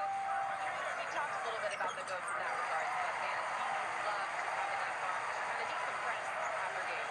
Some of those names peruse on FBA, and they are now after this series. Harper with the foul. You know, the NBA life is a late night life, 11 o'clock, midnight. Go out, get a meal, travel back into a city. The farm life is a morning life. Yeah. So how does that work in the playoffs in a family? Family's there, they're taking care of the farming stuff. So the farm's under control until the farmhand number one can get back to that. That's a silly foul right there by Harper. A team like OKC, you don't need to give them points, right? Like, make them score over your defense. No need to give them opportunities to get easy ones. I think this third quarter is going to take upwards of 2 an hour. With all these free throws. Oh, we've had 16 fouls and 26 free throws in the third quarter. But the stories are getting rich. There's always a winner. There's always a winner somehow, some way. Fox with the smooth. Oh, beautiful stuff from the Aaron Fox. Oh, he came up kind of grimacing. Coming off that right ankle injury, is forced to miss the first couple of games. Thunder take a timeout. 3:03 remaining here in the third. Oklahoma City on top by 7 as the Aaron Fox and the Spurs, who started out 15-0 in this game, try to climb their way back to see who takes a 2-1 lead in the series.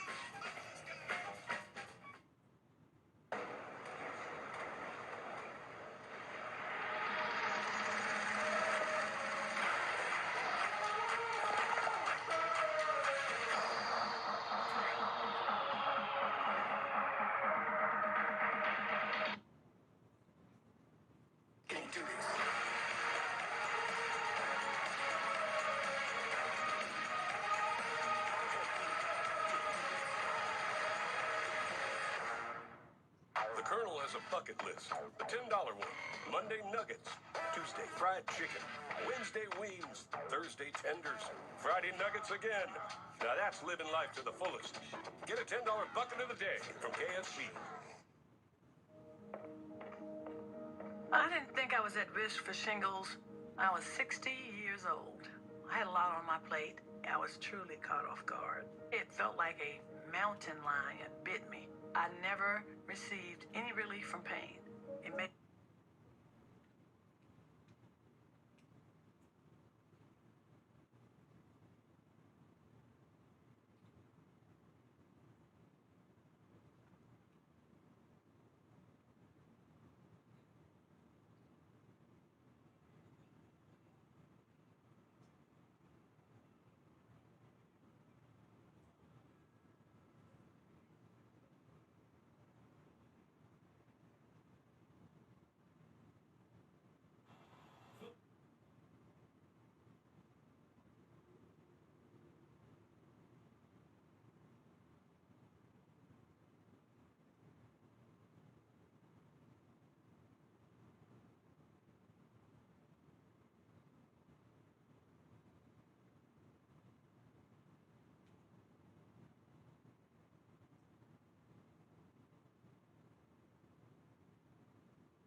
Thursday from Phillips Arena in Atlanta, Georgia.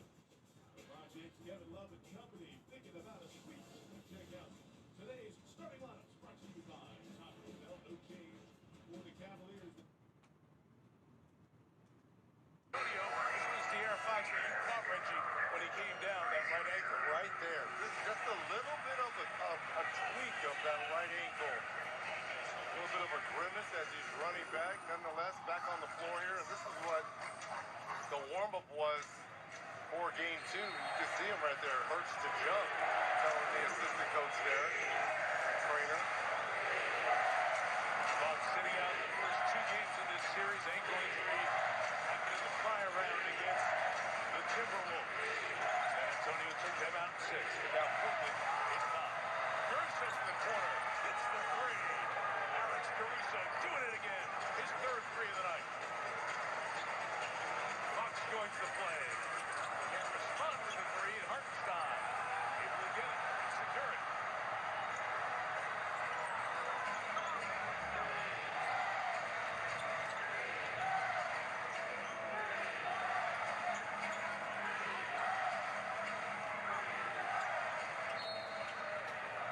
Foul, grab, the jersey by Johnson on Gilgeous-Alexander.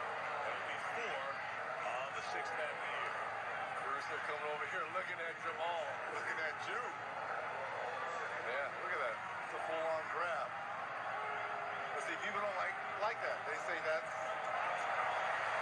foul, maybe, whatever. I mean, he's grabbing the jersey. And he did it right in front of the ref. There's a referee sitting right there in front of Mark Davis. He's literally 4 feet from him. There's a lot of talk about jersey grabbing with Harden and arm grabbing Hartenstein and Wembanyama. You guys have been inside the paint. You're both veterans. You kind of learn the tricks of the trade every once in a while, right? Kind of get away with it? Absolutely. I wasn't in the paint that much, but I learned a couple tricks. I learned that trick from Magic Johnson.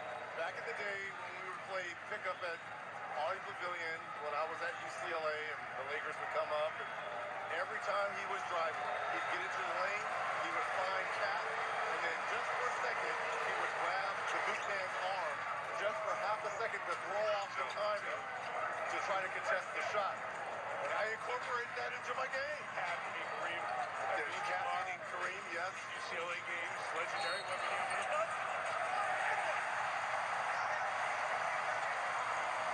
That's where Victor Wembanyama has to live, that black area. How many times he got a lob today? Not many. He has to be aggressive. Good pick and roll, good screen, good pocket pass right there by De'Aaron Fox. Maybe that can get Wemby going. Takes the contact, concentrates, knocks it down. First field goal made since the 33-second mark remaining in the first quarter.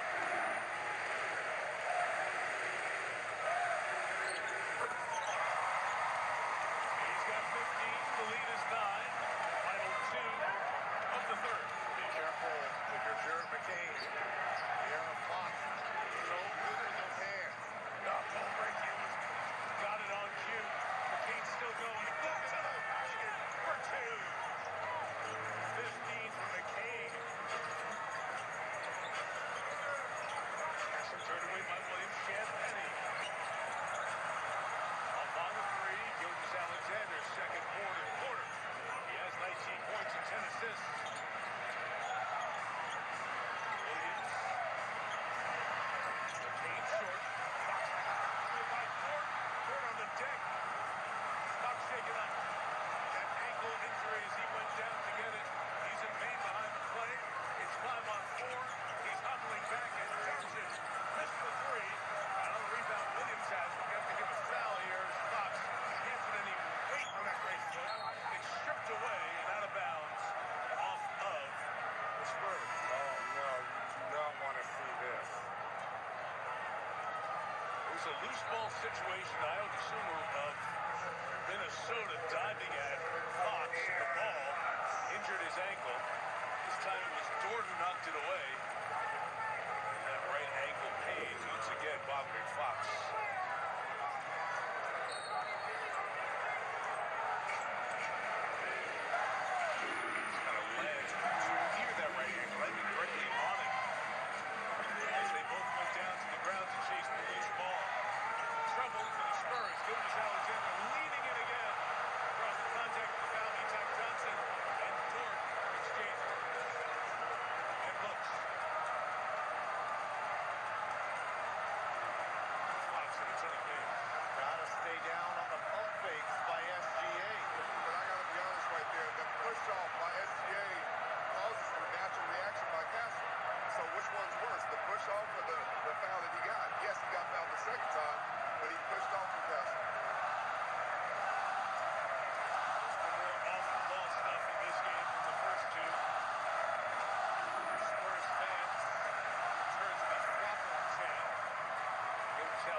Johnson is fifth as you look at the Wembanyama plus pass. Foul. Yeah, face guard. Now, if it's back to the bench rule, that would have been over the bounce.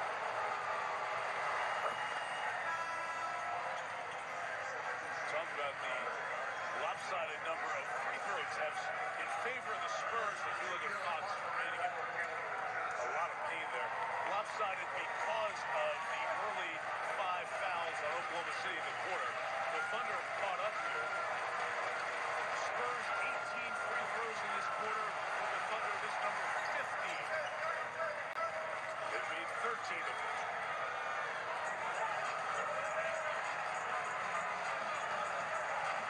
Oklahoma City's added 6 to their halftime lead. The Spurs need somebody to go on a run. They need Harper, Castle, somebody to get 6 or 8 to score here during that fourth quarter. To get this run. 4 seconds, the difference in the clocks. Wembanyama's going to go. Nice move by Hartinstein for 2. 4.4. Holmgren advanced. Hartenstein at 3. Is off the mark. He took 7 all year, didn't make any. Through 3. The Chaps by 11. You're watching the Western Conference Finals. Our coverage presented by DraftKings Sportsbook.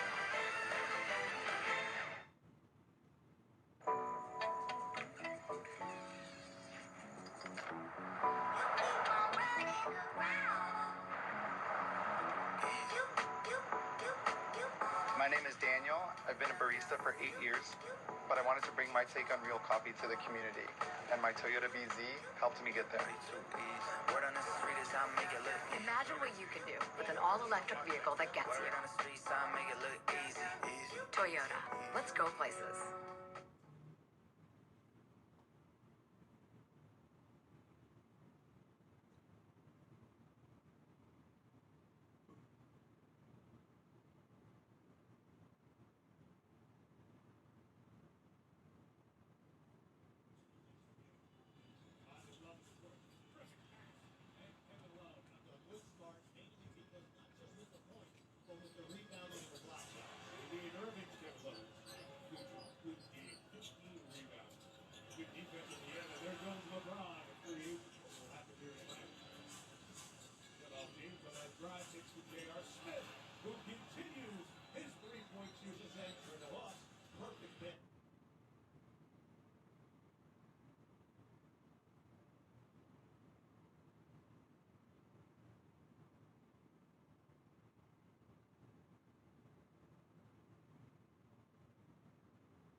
Back to San Antonio and to the NBA playoffs presented by Google. 37-point third quarter for the Thunder. Their most in the third quarter this postseason.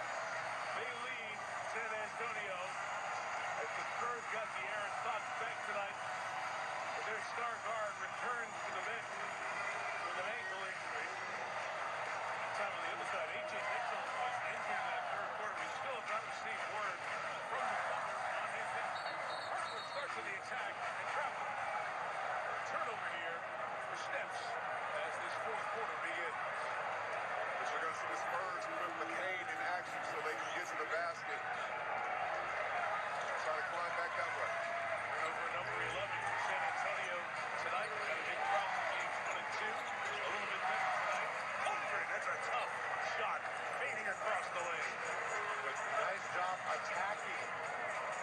team there by Holmgren. Yeah, Benny Vassell, Asher, Harper, and Wembanyama. Wembanyama into Champagny, off on the mark. Hartenstein, physical, inside, gets his 6th defensive board of the night.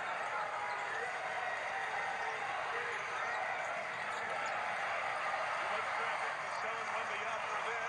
Vassell tries a pretty pass. Physical in the basket, gets fouled.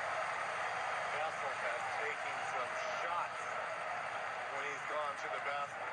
Saw why he was so upset on a couple of occasions. Caruso looking for a kick ball on that pass. Was it a kick or no? Looked like a kick to me. This is the 4th foul on Hartenstein. Vassell runs to the line. Free throw attempts 13 of 14. He's hit 10 so far. So, we will be with you on Sunday of Memorial Day weekend. For our start time, half hour earlier for the tip. 7 Eastern the pregame, 8 Eastern. We will join you sometime a bit after that. And 8:30 Eastern the rest of the way. Guaranteed a 5 in Oklahoma City. If we split here, then we'll have a game 6 back in San Antonio on Thursday. If the team gets that game 1, wins game 5. A lot to play in this Western final. All the games on NBC in Peacock. Turn, Fox. Just the triple, rebound. Castle. They now 107 downtown. Two terrific moves, but couldn't finish. 2 for 5 now. And only 6 points for Harper. Stein hands it off. Jason Wallace to McCain. He's got that 3. Jared McCain does not matter. Again, a mid-season trade from Philadelphia. And Coach Nagdal told us it was a little bit difficult integrating him into this system, but his ability to shoot the basketball has been a plus for the Thunder.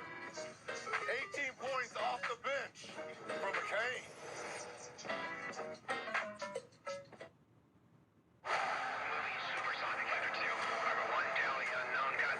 From Steven Spielberg If you found out we weren't alone, would that frighten you? on June 12th. I can see it. This is it. They're here.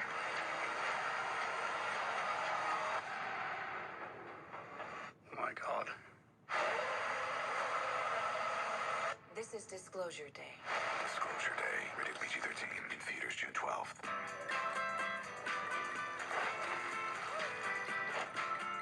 Every time I look around, it's a buffet.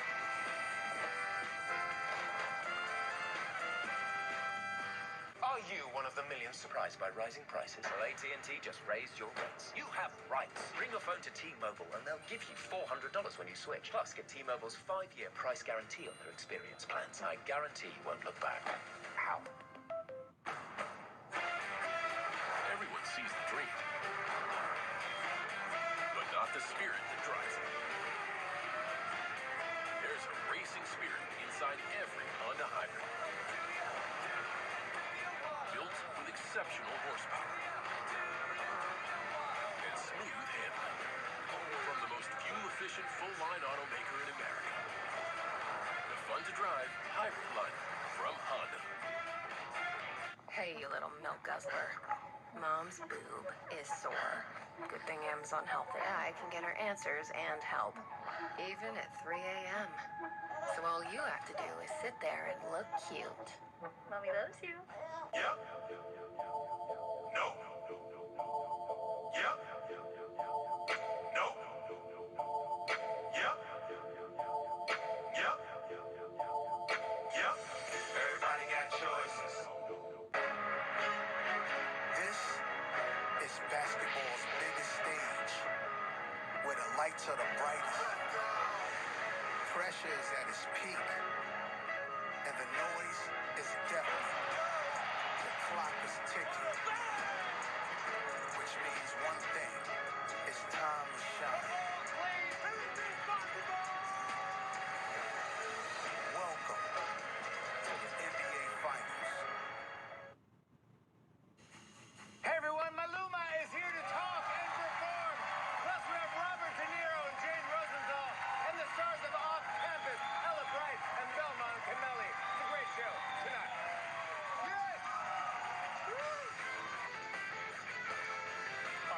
Jimmy Fallon, the NBA on NBC, brought to you by Progressive, protection that gives you home court advantage.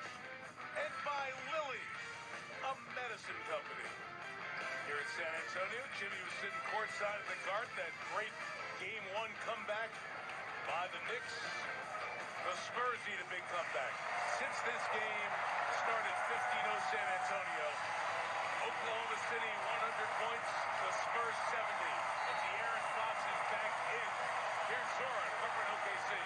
Well, guys, Jaylen Williams not playing tonight, but still involved. He told the guys out of this, watch for shooters. We'll see what happens. Fournette sets the screen. Fox trying to go on that ankle. Caruso in the way again. Nearly had another turnover. Oh, another nice catch, too. Caruso is all over the place, just knowing where the ball potentially could go, being disruptive. With Cornette in, played only 7 minutes in this one. They go double big here, and Fox for 2. Yeah, so impressive. And he's in. Gamer, Mike, and a leader. He knows his team needs him. They need some life right now. Antonio over home. Defense is where they got that great start. McCain right around Fox. Cornette was waiting. Too much. McCain, a playoff career high for the second-year man. We're talking about McCain. We also really give credit to Coach Degno. McCain off the bench in 19 minutes, taking 17 shots. They're playing from him right now. It's a different feeling when you're in power. Wemby misses the 3. Back in play, Penny. Long rebound. You don't secure them. Then the Spurs do a good job of coming up top. Leads to that three-point shot there by Champagne. 15-12. Holmgren. Clock at 4. McCain again. Tom Cornette's got it. Just turn over. So, out of bounds. And this way. It's not right. I would have caught it, but Reggie, the ball comes to him. Justin Van Dyke. The ball has energy, guys. You know you feel your energy, Ray. It has energy. Look at this. Caruso's going for the steal. Yeah, right off the box. It's a great call by Justin Van Dyke. I was ready, however. I wanted to get up and take a shot. Oh, I did. McCain, he's got a look at 3. Missed that. Cornette was helped. They held Cornette down as he was trying to go up with it. Hartinstein 5.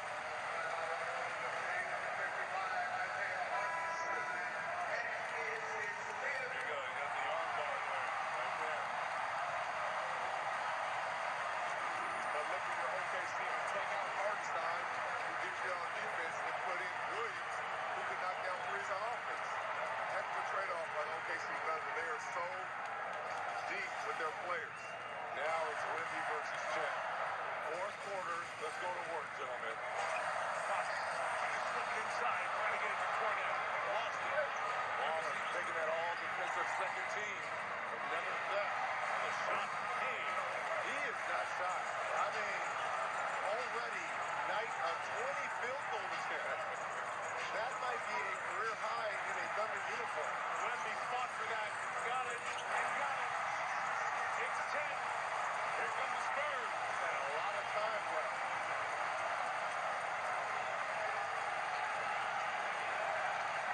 Open the floor for SGA. Great bounce there by SGA. Step back one left, which we like to do. Vassell got a hand on it. Clock at 4. Vassell foul. Little over-aggressive. He got the first steal there. Almost had it.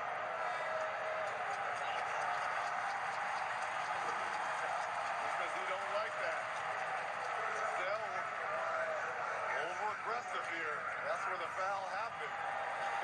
Vassell listen to that turn down for what? He is turned up right now. Guard SGA. Gaines in 6. Caruso comes in from Oklahoma City. As much team fouls in the fourth quarter of a playoff game. 2 on the Thunder, 1 on the Spurs. They're in the first 4:09. SGA sprays it. See, look.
that energy. You can feel their energy. He's poised. He's not changing anything with himself. He's like, you guys use that energy. I'm just gonna use it against you. Come on, stray there. I'm trying to save you, Reg. I didn't want to go there. Catching strays over here from Michael Tirico. Left and right. That's why I'm in the middle. Stay away. Separate. 24 and 10 now. Gilgeous-Alexander. 10 of 10 at the line. He gets there a lot. He makes a whole bunch too. Castle out for Champagny. Contact inside of Williams. They play on at Cornet. Finishes at the rim.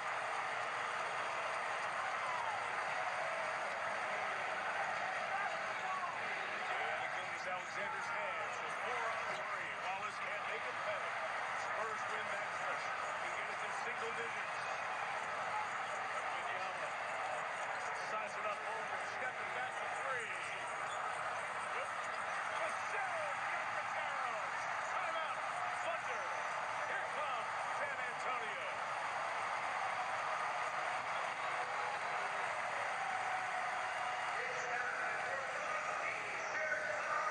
3 minutes ago, it was a 15-point Oklahoma City lead. They go double big with Fournette and Wemby. Caruso got a hand on it. Vassell's hands got it last. And the Spurs make a push at home in Game 3 of it all even. Western Conference Final. All right, you're all set. Thanks, Ted. Oh, check it out. Oh, man. I think he's gonna do it. This might be a good moment to share. Ma, you seeing this? Hey, baby, I'm here. Is he gonna dunk it? No way.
10.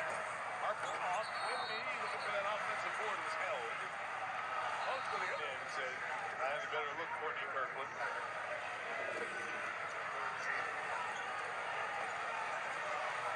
They saw that from the other side.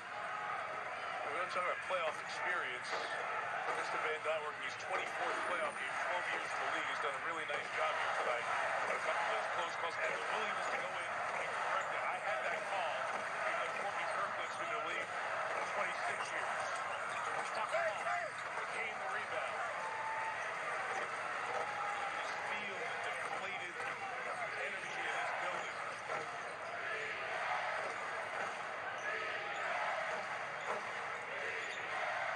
SBA. Mark back the other way. Caruso stays in front.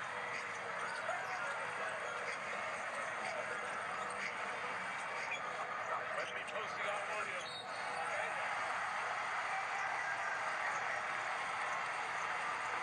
Jaylen Williams got caught. Should I three-quarter or should I try to front? And he got caught in the middle here. He tried to get around. The pass was in the air. There's the nice up and under by Wemby. Hey, can I ask a dumb guy on the couch question here? Sure. Wembanyama's a half foot taller than anybody on the floor right now. Can you just post him and just get to the basket, get to the basket, get to the basket? Every single time, and he has to make them pay right there. Just give me the ball right here. I can score every time. And on the other side, SGA is the only starter on the court. So you look at the shooting that they've surrounded him with, and with bench players, it shows how deep this team is, and that's why they'll be a tough out for anybody. Box out, Castle returns. 4:15 to go. Gilgeous-Alexander put on the brakes. Love the way the ball moves on this team. Oh, beautiful lead, McCain. Casey knew Wemby was there, got him in the air. Shot's no good. Avoided the foul as well.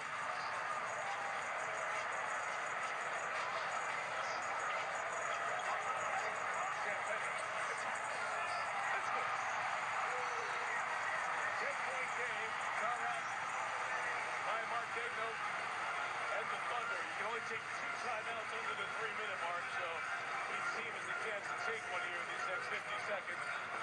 Wemby avoided the contact as much as he could, leaning in Wallace. They say play on. And the on was Champagny to rattle it in. Give the Spurs to make one last push. In crunch time. What kills weeds without killing my grass? Roundup for lawns. What works for dandelions? In your lawn? Yeah? Roundup for lawns. How about dollarweed? Yes, ma'am. So you're saying this stuff kills crabgrass and barnyard grass, but won't kill the grass? And it won't kill the grass. Wow. Kill weeds, not your lawn. Guaranteed or your money back.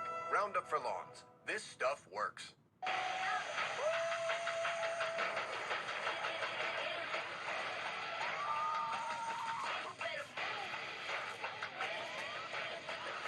Big time, best time, all the time.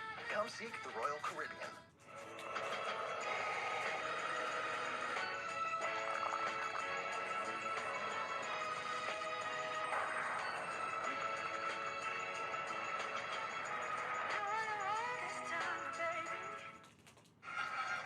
Always love the energy of a change of scenery in a series. And we'll see that in Cleveland. They'll be rocking downtown to see if the Cavaliers can climb back in. Maybe we can stop that Knicks juggernaut 9 consecutive wins. I knew with Josh Hart last night for New York. Game 3, tomorrow night, ABC, 8 Eastern time. And they played, in my opinion, better on the road than they have at home. Yeah, 2-1 to Atlanta. And have not looked back since. Doubling it out of SGA's hands, and Caruso comes up short. Out of bounds to the Spurs. 10 points, 3:31 to go.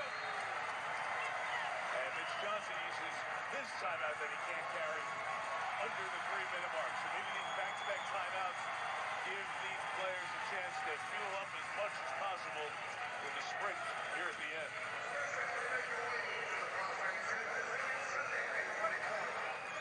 Team 2. folks in South Philly doing? They had Jared McCain, trade him here to Oklahoma City, and what has he done in this Western Finals, Jamal? When you come off the bench, you provide the energy you provide. You settle everybody down. Bench guys brought great energy. He brought not only energy, he brought scoring. He brought a certain fearlessness with him that's empowered him to take 21 shots tonight. He's almost made half of them, even though he's 2 for 10 from 3. He hasn't turned down nothing but his college. Well, when we asked Mark Deckman about him today, he looked at you and he said, Jamal, were you traded mid-season? And you said, I was traded all times. It's just what it is. Life is a journeyman. But Mark wanted you to explain, as he was explaining, how difficult that is, especially to a very established team that had just won an NBA title. It's totally different because you're going to a championship level team, and for them, they won the championship. You want to be yourself and not just what they already had going. So it takes the coaches and the players to empower you and say, you know what, no, we brought you here to beat you. We'll pull you back if you're doing too much. How about the trust that the coaching staff, but more importantly, the players that have the ring, champions, accepting this guy in, showing them this is how we do things offensively, defensively, and look, he's playing closing moments here in a huge swing game, game 3. Both Jaylen Williams stayed up. A.J. Mitchell injured, still have not gotten a report on him. Buzzell, that's big. Distance, Hartinstein the rebound. I thought Buzzell rushed that. He had 2 chances as they double team SGA coming up the court. He could have got downhill through the lob defender, but he took the shot. Another foul by Champagnie. 4 on each team. First on Champagnie. So he can shoot free throws the rest of the way with fouls in this one. Here comes De'Aaron Fox back on the floor here. He's a warrior.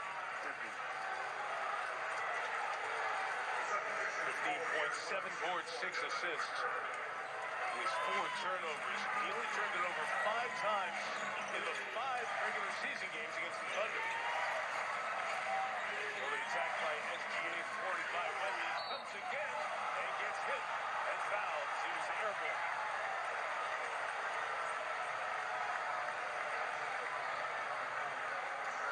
5 on Buzzell. He has not shot the ball particularly well. Here's a little teardrop. And there's the contact down low. SGA perfect from the free throw line.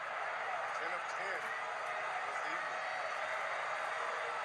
All coming here in the second half. We talked about this earlier. Mentioned the conversation with SGA hitting the deck. There's also a physical toll to it.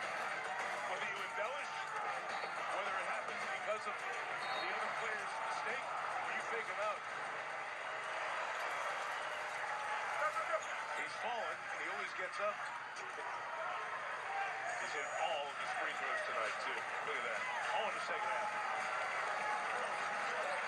A dozen is the margin. Wemby.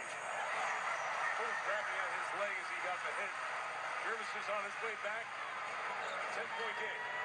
Hartenstein almost found himself in a tough spot. Wallace. They're absolutely fine and patient when they see that double on SGA. And they are so comfortable knocking down those big-time shots. Wembanyama is trying to get free to take a 3. Hartenstein defending tight. Stephon Castle. And the rebound by Wallace. We hit the 2-minute mark and the Thunder lead by 13. We spread the floor.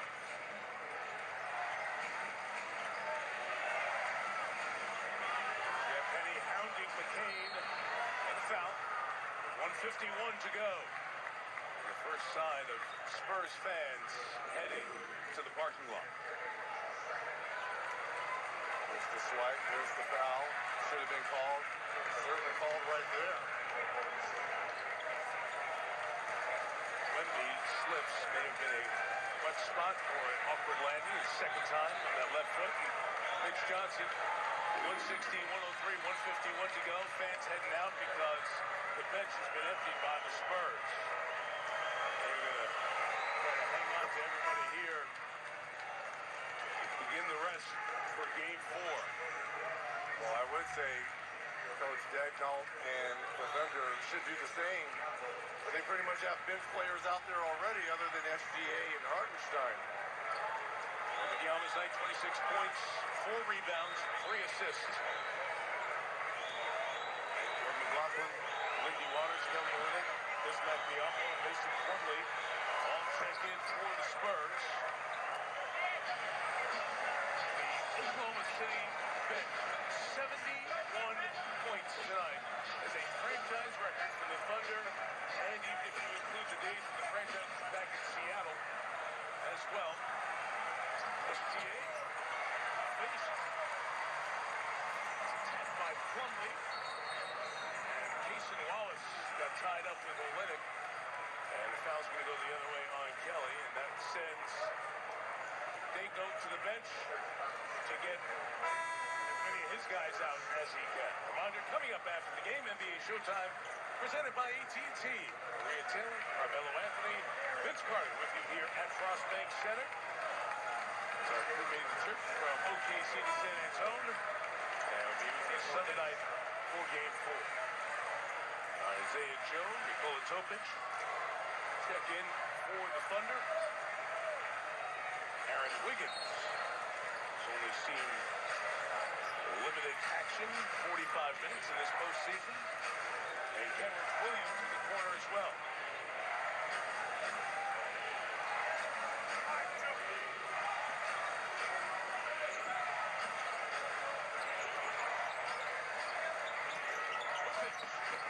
By Plumlee, Kenrich Williams on the follow. See these guys at the end of the game had not played much and only play at the very end. You go to a shoot around, go to practice, they are working, they are so professional about being prepared just in case to get the other guys ready to stretch. Saw McLaughlin in the last game. Plumlee inside the 13-year veteran out of Duke. What do you think for San Antonio, Jamal? Looking ahead to Game 4. They have to get Wemby back inside the paint. I think when you get him there, that's where he dominated Game 1. The rest of his game opens up. But I feel like they let a golden opportunity slip away to start this game being up by 15. Castle, Harper, 3 for 15 combined. Kenrich Williams knocks down the 3. Wembanyama was 5 of 8 shooting in the paint of his 15 attempts.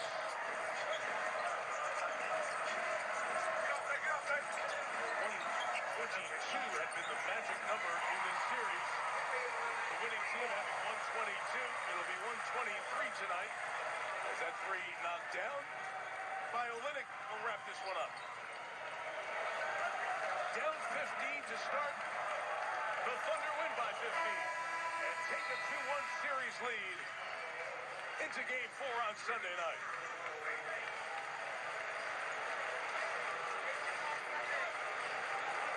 The bench, the story. 4 players off the Thunder bench in double figures.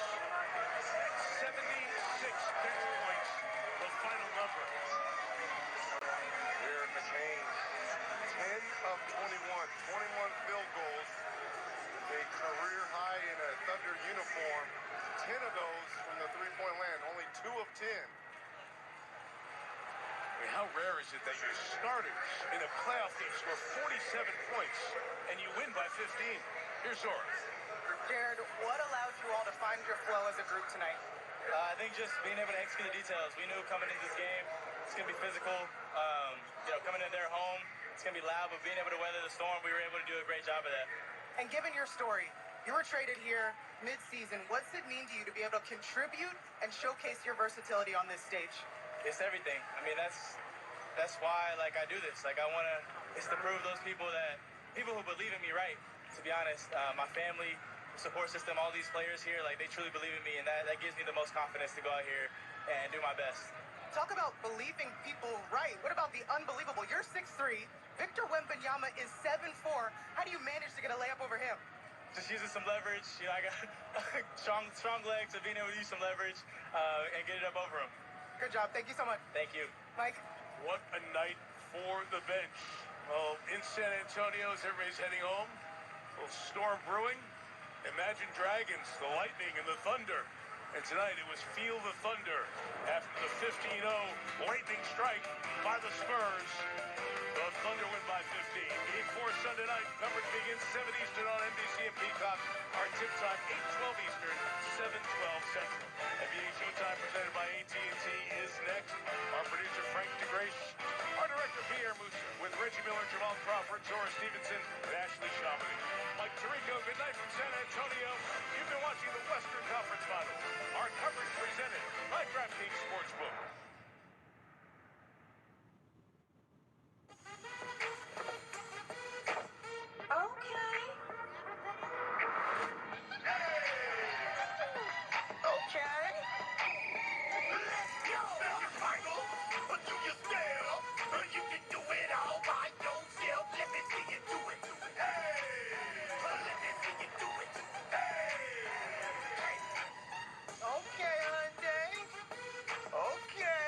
The all-new Hyundai Palisade Hybrid.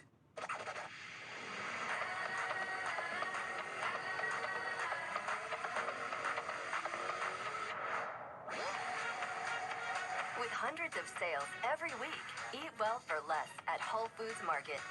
Oh, I'll have another. Make it a double. Dad, Mom thinks she's at a resort again. Yeah, she told me. When you'd rather not resort to a virtual resort, This is much better in real life. it matters where you stay. Looking good, babe. Book your summer stay now. Hilton for the stay. When we hit the pothole, I was worried we'd be stranded for hours. And our lives would revolve around the pothole. Pothole.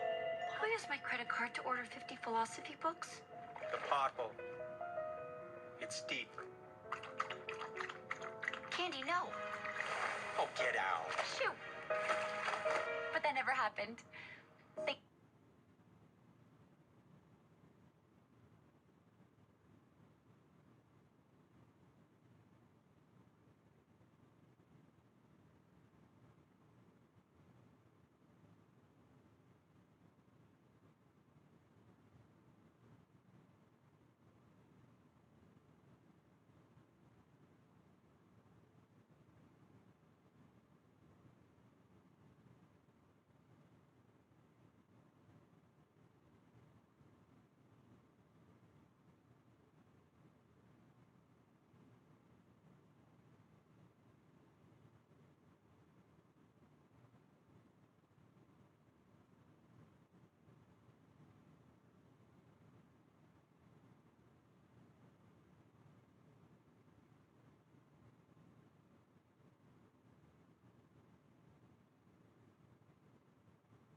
Begin the third quarter. Fox denying SPA.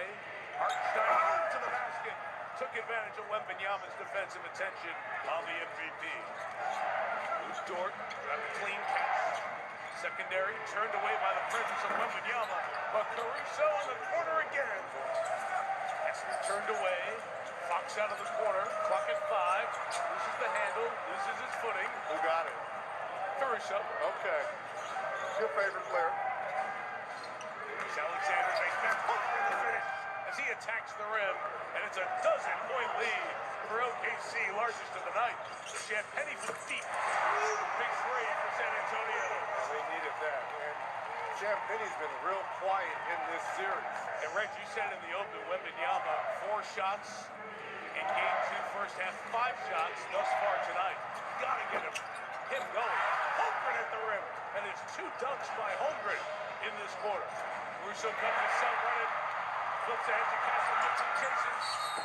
Hard contact there as he hits the deck. As he was going up, shooting, and now pushing. Vassell got right in there to punch. Look out, Castle trying to wrestle himself away from one of the Spurs.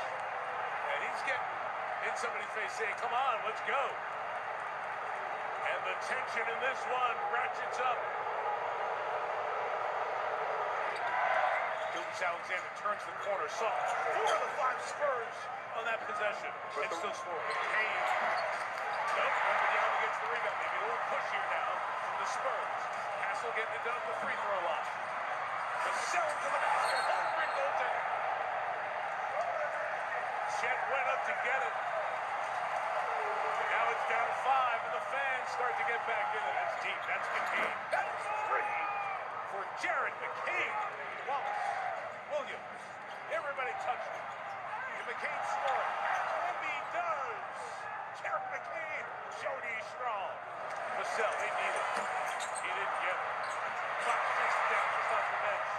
Can the Aaron Fox be the energy for this team? Vassell to the basket. Wild finish. How big you want to play? But look at somewhere George Gervin is loving this. Hall of Fame, Spur player, George the Iceman Gervin. Oh, he would love that finger roll. This is a great military city, proudly so. We think of those who lost their lives in service on this weekend. And so many of us have the ability to celebrate and enjoy the start of summer. A great.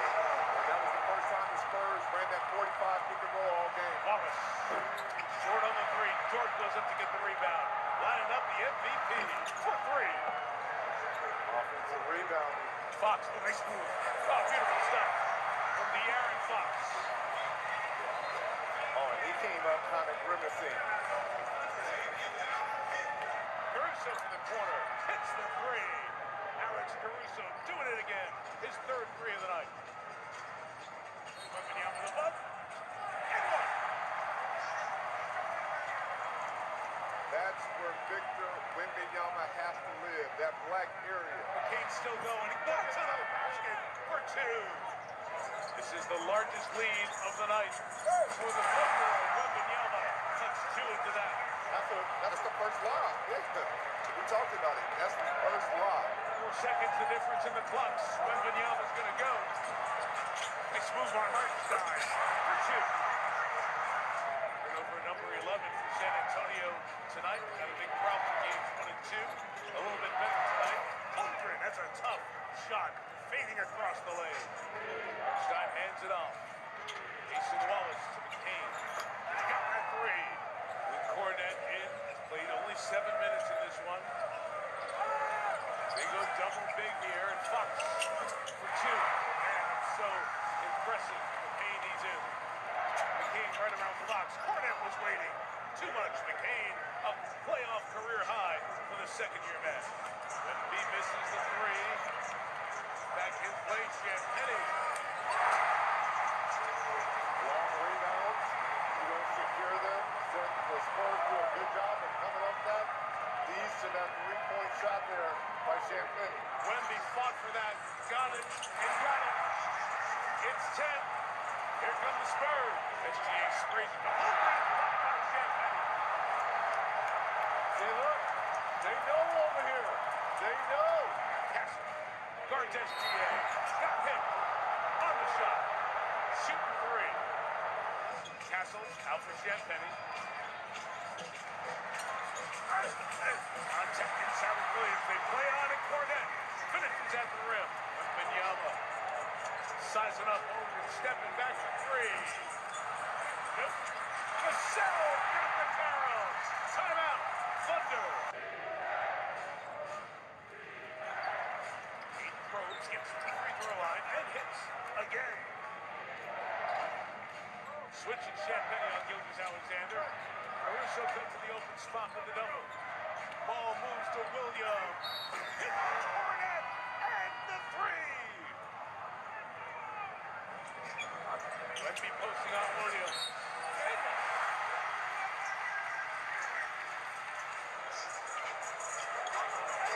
Champagne attacks. Pistons. 10-point game. Timeout by Mark-Daigneault. Early attack by SGA, thwarted by Wemby. Comes again and gets hit and fouled as he was airborne. He's fallen, and he always gets up.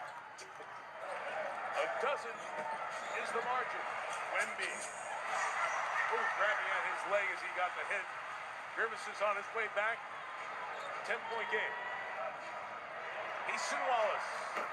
They're absolutely fine and patient when they see that double on SGA. Castle, Harper, 3 for 15 combined. Henrik Williams knocks down the three. Wembanyama was 5 of 8 shooting in the paint of his 15 attempts.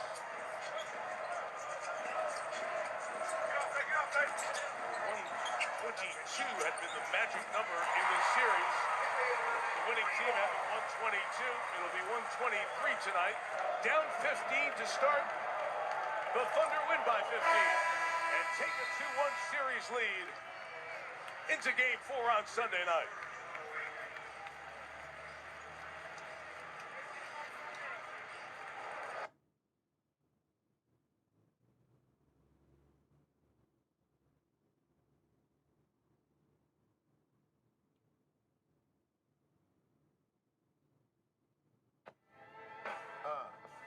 Yeah, there we go.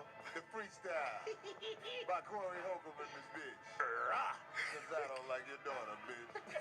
I don't like your daughter, bitch. Ever since I saw the little hoe, niggas knocking on my motherfucking door. Is Trina there? Is she coming out? I say, hey, put that thing in that bitch mouth. I don't like your daughter, bitch. Going in my refrigerator. Every nigga that nut in her, somehow they hate her.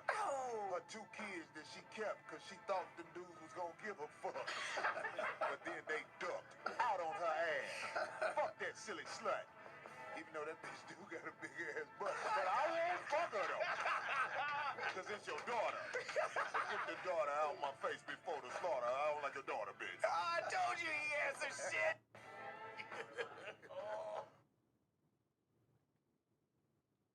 Defensive pressure ratcheted up to begin.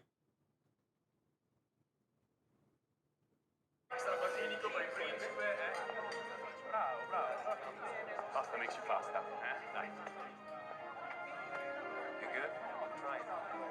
Barilla tastes like family since forever.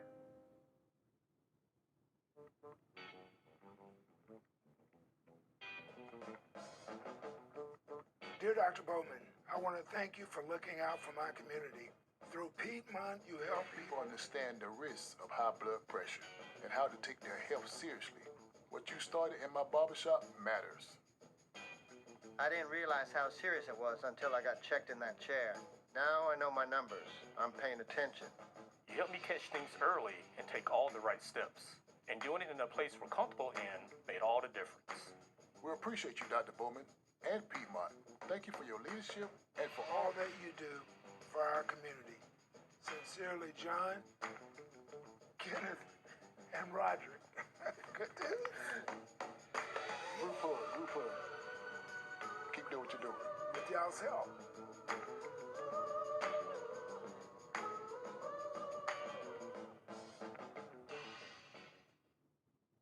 Third fiesta night of these playoffs. Oklahoma City on the road traveling to take on the San Antonio Spurs in Game 3. of the Western Conference Finals. Thank you for joining us courtside for NBA Showtime. Maria Taylor and two Hall of Famers, Carmelo Anthony and Vince Carter. Tracy McGrady now having to go attend a graduation. We are a family here, so we're happy for him, for sure. Family of graduates. 100%, okay? We believe in education. We believe in the Fiesta, too. I hope you guys can see our teal and our pink down here because we have enjoyed this Western Conference Finals so far. The first two games of it has met the hype that we all expected. With the series tied at 1-1, these teams are separated by just 2 points through those first two games, and you can see the Spurs with an edge on the glass. A lot of that because of game one. They out-rebounded OKC by 21, but you see OKC dominating in the turnovers. Now, our two reporters also made the trip to San Antonio. We'll hear from the Spurs six-man Keldon Johnson with Ashley Shamity at Morning Shoot-Around. But before that, OKC's big man Isaiah Hartenstein spoke with Zora Stevenson earlier tonight. Isaiah, after game two, you said that you would do whatever the team needs for you to do. What do they need from you tonight? Just coming out again, being physical. I think, again, they're a great team. Just got to come out, execute the way we want to, and just go from there. How'd I know you were going to say the word physical? When guarding Victor Wembanyama, you have used that word, but guys also talk about doing their work early. Yeah. What does it look like to do your work early? Yeah, I mean, just being physical early. I mean, you see on the other side, Castle's doing the same thing. He's doing his work early, so just it's kind of how the series is. I mean, both sides is playing really physical, and I think that's just how the game goes. I'm sure you all know that the Spurs are going to come out fired up, back in front of their home crowd. What's the best way to limit that excitement? Yeah, I mean, just staying even kill. I think we've been in a lot of hostile environments, and so just going back to that, they're going to have runs. The crowd's going to get loud, and but that's how you kind of want it. You want to be in series like this. I think it's good for both teams and also just for the NBA in general. And then, in addition to being physical, what's also important for you all to do tonight? And just executing. I think just doing the little things, just executing. That's what comes down to when you have two great teams, just who can execute better at the end of the day, and so that's the biggest thing. Thank you. Appreciate it. All right, Keldon, obviously turnovers a big issue these first two games. How are you guys balancing correcting those mistakes, but also being lenient, knowing, Fox hasn't been available? Just continue to trust our habits and trust each other. We definitely aware that we turn the ball over more than we would like in the first two games, but I think it's correctable mistakes. I think we will correct those, and I think we'll be a lot better tonight. Besides the turnovers, what did you notice from the film in game two that you're trying to work on for tonight? Just the physicality. We got meet them where they're at in the physicality. Of course, be smart about it, but we got to stand our ground and hit first. And then you, of all people, know exactly what it's like to come off the bench and make an impact. With a guy like Alex Caruso and what he's done these last two games, do you treat him any differently moving forward in the series? We just trust the game plan. He's made shots. He's played great. But we just continue to trust our game plan and listen to our coaches in the scout report and just keep putting that into effect. Well, thank you so much. Best of luck tonight. Thank you. Have a wonderful day. Thank you. All right. Appreciate it, Ashley. Meanwhile, there's J-Dub, one of the guys that's questionable here tonight. Remember, he missed 26 days throughout the course of this playoff dealing with that left hamstring, and then he injured it in game two, was only able to go 7 minutes in that game. We are waiting to see his availability, as a lot of injury storylines that we're trying to keep a track of here tonight for game three of the Western Conference Finals. We got plenty more to talk about for this pivotal matchup in game three here in San Antonio, but we like to give out honors here, and that's exactly what we're going to do, starting with the all-defensive first teams. Let's get into it, an opportunity to crown some more winners. Y'all ready? I think that's why Melo's got his suit on today. Let's talk about it. Let's start with Victor Wembanyama. Step up, unanimous Defensive Player of the Year. Why not? You should be the first one.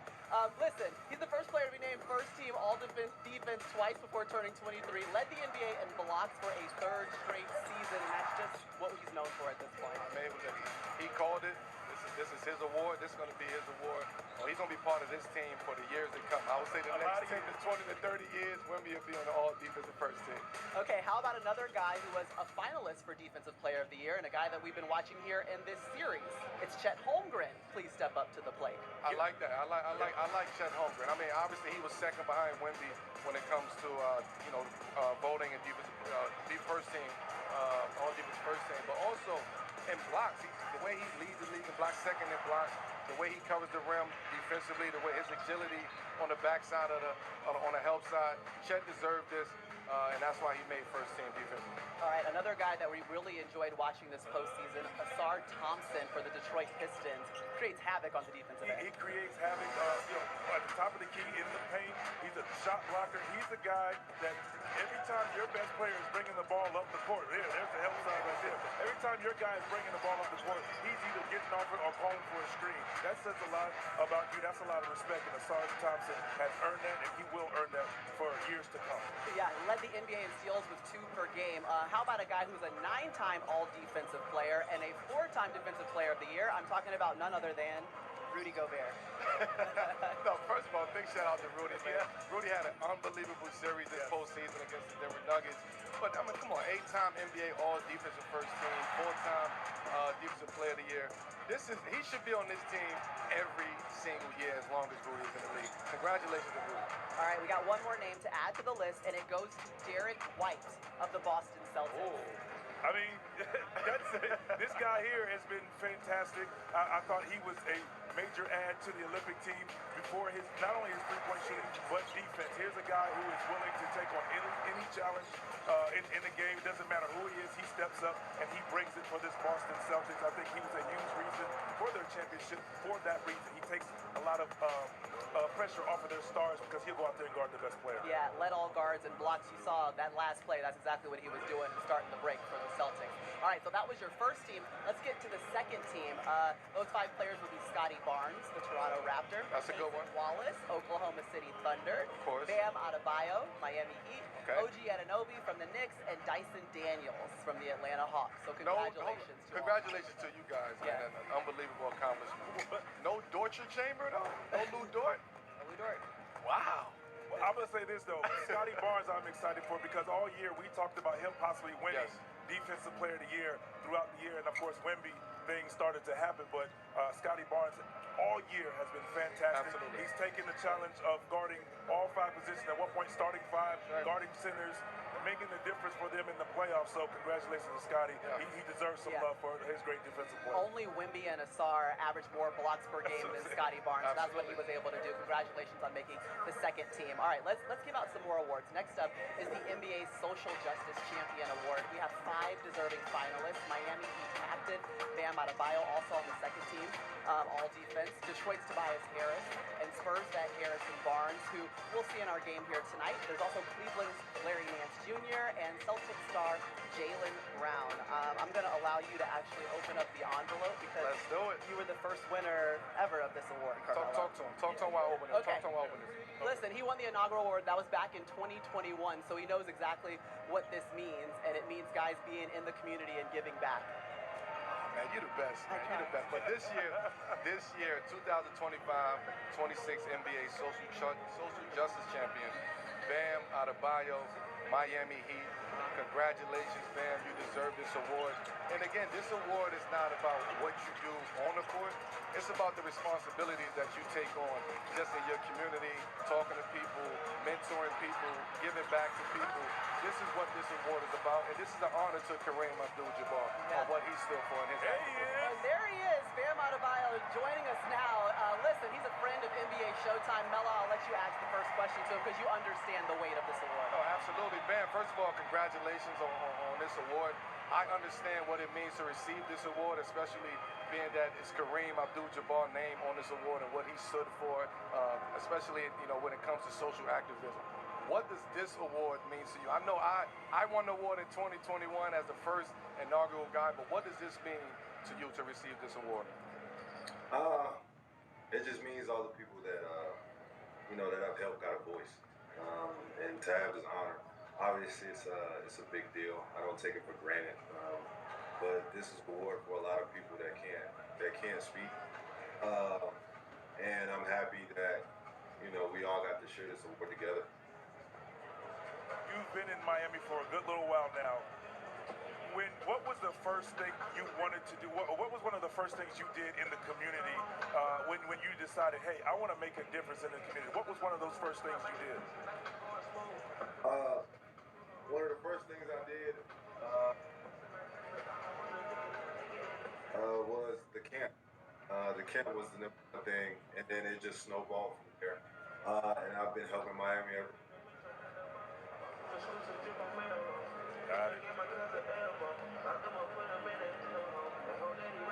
think we might have lost a little bit of your audio towards the end there, Bam, but if you can still hear me, I just want to know who are the individuals who push you towards this work or who you've looked up to in the past that kind of motivates you to make sure that the initiatives that you serve are the ones that are pushing the community forward. It started with my mom. That's how the foundation started. It started behind her. And, my manager, Kevin Graves.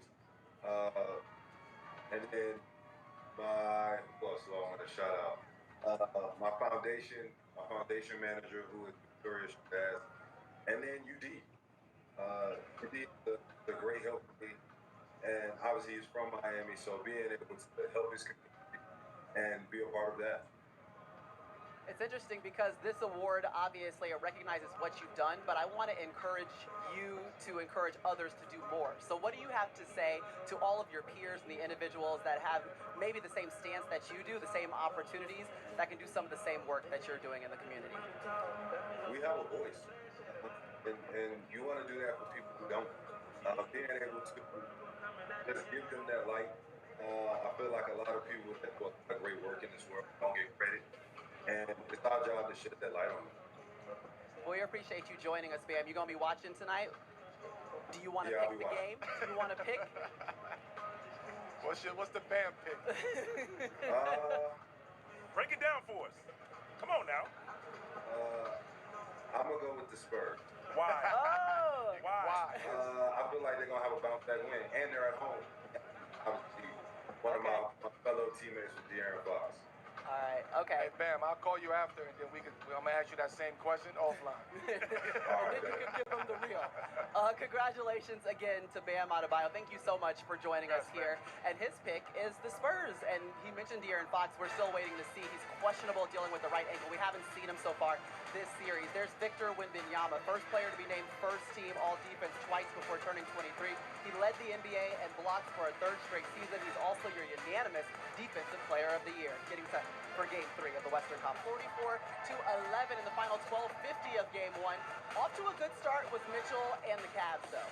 And in the first quarter, that's what you want to do. You want to, establish yourself, particularly on the road, on a bounce-back game. And things were looking up until they weren't. Until they went down. And the heart of the garden, as you call him. Listen, the heart of the garden stepped up to the showed out plate yesterday, man. But Josh Hart been doing this all year, man. He steps up big, as you see. But they leaving him wide open. Okay, I'll take that, BC. They are leaving him wide open. You know why? Because they got to concentrate on Cat and they got to concentrate on JB. So what you supposed to do when you're in the gym? Work on your craft, work on your shot, and Josh Hart been doing that. But his energy, a late contest. Come on, give me something. I mean, listen, we'll talk about that later, but the dude energy is unmatched. Yes. I don't think Cleveland have anybody on their team that can match Josh Hart's energy. So Josh Hart, keep doing what you're doing out there, man. Big win for the Knicks, though. That was a great win. Now y'all go to Cleveland and take care of Cleveland. Complete creative freedom.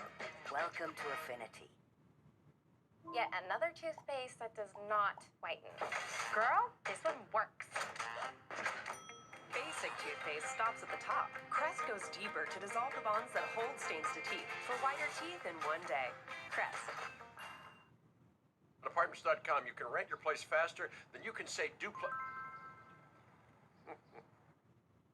At Colorado Technical University, our degree programs are designed with busy adults in mind. It's really about convenience and the student experience. CTU offers a flexible online education designed to fit a busy life. Visit coloradotech.edu for more.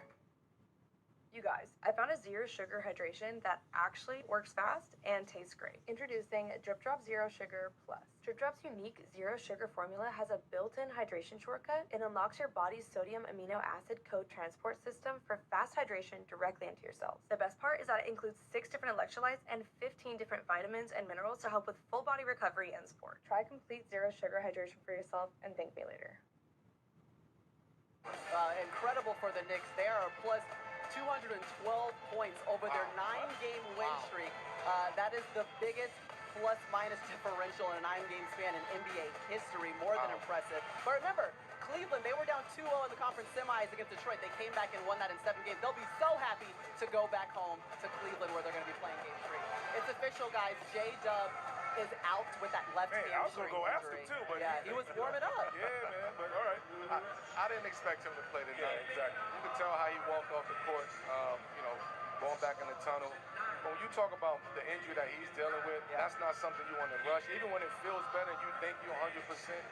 You want to give it another week, another 9 to 10 days, just to make sure and be perfect, be very confident on that hamstring. And the Spurs are the OKC is in a position where they can rest him because of their, because of how they're playing. They played well without him. We've seen them. They're proven without him. So at the end of the day, if they so happen to advance, that's what you want him for. If he's available, then right now, let's not risk it just to do it. Yeah, and listen, OKC played 55 games without J-Dub so far this season. They went 45-10. Remember, he missed 26 days during this postseason and 6 games during that time. A.J. Mitchell came in, played well for him in that starting lineup. We'll let you know who is going to be the starter here tonight, as we just found out that J-Dub is out for the evening with that left hamstring. Alex Caruso, he's been on a bender. 2 hours and 45 minutes away from College Station. All the friends and family are going to be in the building. We'll see what he has for. Listen, we just updated you before we left. Jaylen Williams, he is out dealing with that hamstring since January and is only playing 3 playoff games. But the good news for the Spurs, you see it right there. De'Aaron Fox available for the first time during the Western Conference Series. And also Dylan Harper, he is back in. Remember, he left early during the third quarter, did not return to the game, and he was forced into the starting lineup with Fox out. Let's get into it. The difference that is made on the court when a veteran 9-year player like De'Aaron Fox gets to join back up and tag team in with Wemby. The difference? Yeah. It's scary to me because there's another guy out there who can put the ball in the basket, who can be a primary threat. And Wemby doesn't have to be the focal point. Yes, you're going to put all of your attention on Wemby, as you should. But now there's a guy with De'Aaron Fox who can navigate and make plays for others as well. So this is a big addition, getting him back. I mean, it's a surprise with Dylan Harper, but I think De'Aaron Fox is a need for them as well. Yeah, they've been dealing with turnovers bad. 44 turnovers through 2 games, giving up 55 points to OKC. That is a big difference ultimately for this team. Yeah, I mean, the Spurs have to take care of the basketball. Even though Castle is playing extremely well. He is. But to have that many turnovers in a 2-game span, you cannot do that. That just goes to tell me that you're just playing. You're not focused on taking care of the basketball. You're not focused on making sure that we get precise passes. You're just playing. And I love that. And on the flip side of that, he's averaging 20, right? He's averaging 20. He's passing the ball. He's playing great defense. He's matching OKC's guard physicality, right? He's setting the tone from a physicality from a physicality standpoint when it comes to guarding Shai and guarding everybody else. So you want to see that aggressiveness by Stephon Castle. Don't dumb that down. I want to see another level of that today. How do you balance that if you're a coach? This is a guy who's your second leading scorer in the postseason. He had a couple double-doubles. Obviously, those 20 turnovers, not what you want through 2 games, but you need the aggression and a lot of things that he brings at the same time. Well, one thing Stephon Castle is going to do, he's going to play physical. He's going to be aggressive. He's going to pick up. He's guarding Wemby. He's guarding Chet. He's guarding Shai. He's guarding Lou Dort. Whoever it is bringing the ball up the court, he wants the challenge. And that right there. And he's doing that. Hey, listen, if the world know what he said right here on this dunk right here. That's worth like 6 turnovers in itself. That's about 6 turnovers right there. 6 turnovers right there. Stephon understands the moment. Even though he's a young player, he understands the moment. He understands the challenge, what it means to take the challenge. And he really believed that the Spurs can beat OKC, and he's carrying it that way. Getting the opportunity to play in a conference final, in your mind, you're like, we're this close. And I want to help my team get over the top. So sometimes you tend to rush yourself, and you tend to push the envelope a little too much. But that's the beauty of this is it's a series, and you can watch film, and you can see where you can be aggressive and when you need to dial it back a little bit and just make the right play. Because, like you said, 20 turnovers, averaging 10 a game for like 20 to 25 points, that's something like that can be the difference in sweeping this team, which we know that's not going to happen. But maybe you're up 2-0 instead of 1-1 with the turnovers. So for him, we just want to settle him down, particularly at home. Now you're at home, we're excitement, the fan, we know it's going to be rocking here. Settle in, just make the right play. But like you said, you don't want him to lose his aggression. Yeah. Listen, I see Wemby down here. He's working out. He's warming up. after him. They're bodying him a little bit in the paint right expansion? now. Listen, we saw a little bit more Isaiah Hartenstein on him. He played him for about 8 minutes as the primary defender in Game 2, and it seemed to have made a difference. There were just different looks that he was getting defensively. I thought that was the key move and the key adjustment of OKC. I mean, Wemby, you talk about the physicality. Look, Hartinstein understands how to play basketball. He didn't have no possessions on Wemby first game. Right here, he just want to keep a body on him, keep him between Wemby and the basket. I'm going to give up some fouls, but I'm playing hard, I'm playing aggressive. But I also understand that Wemby, I also know that Wemby understand what he's up against today. Here's what I love about San Antonio's staff. What they were working on right here just now is being held and still getting to the weak side. And now they're playing football. Yeah, they worked hard, they earned it. But almost. But that just says a lot about them.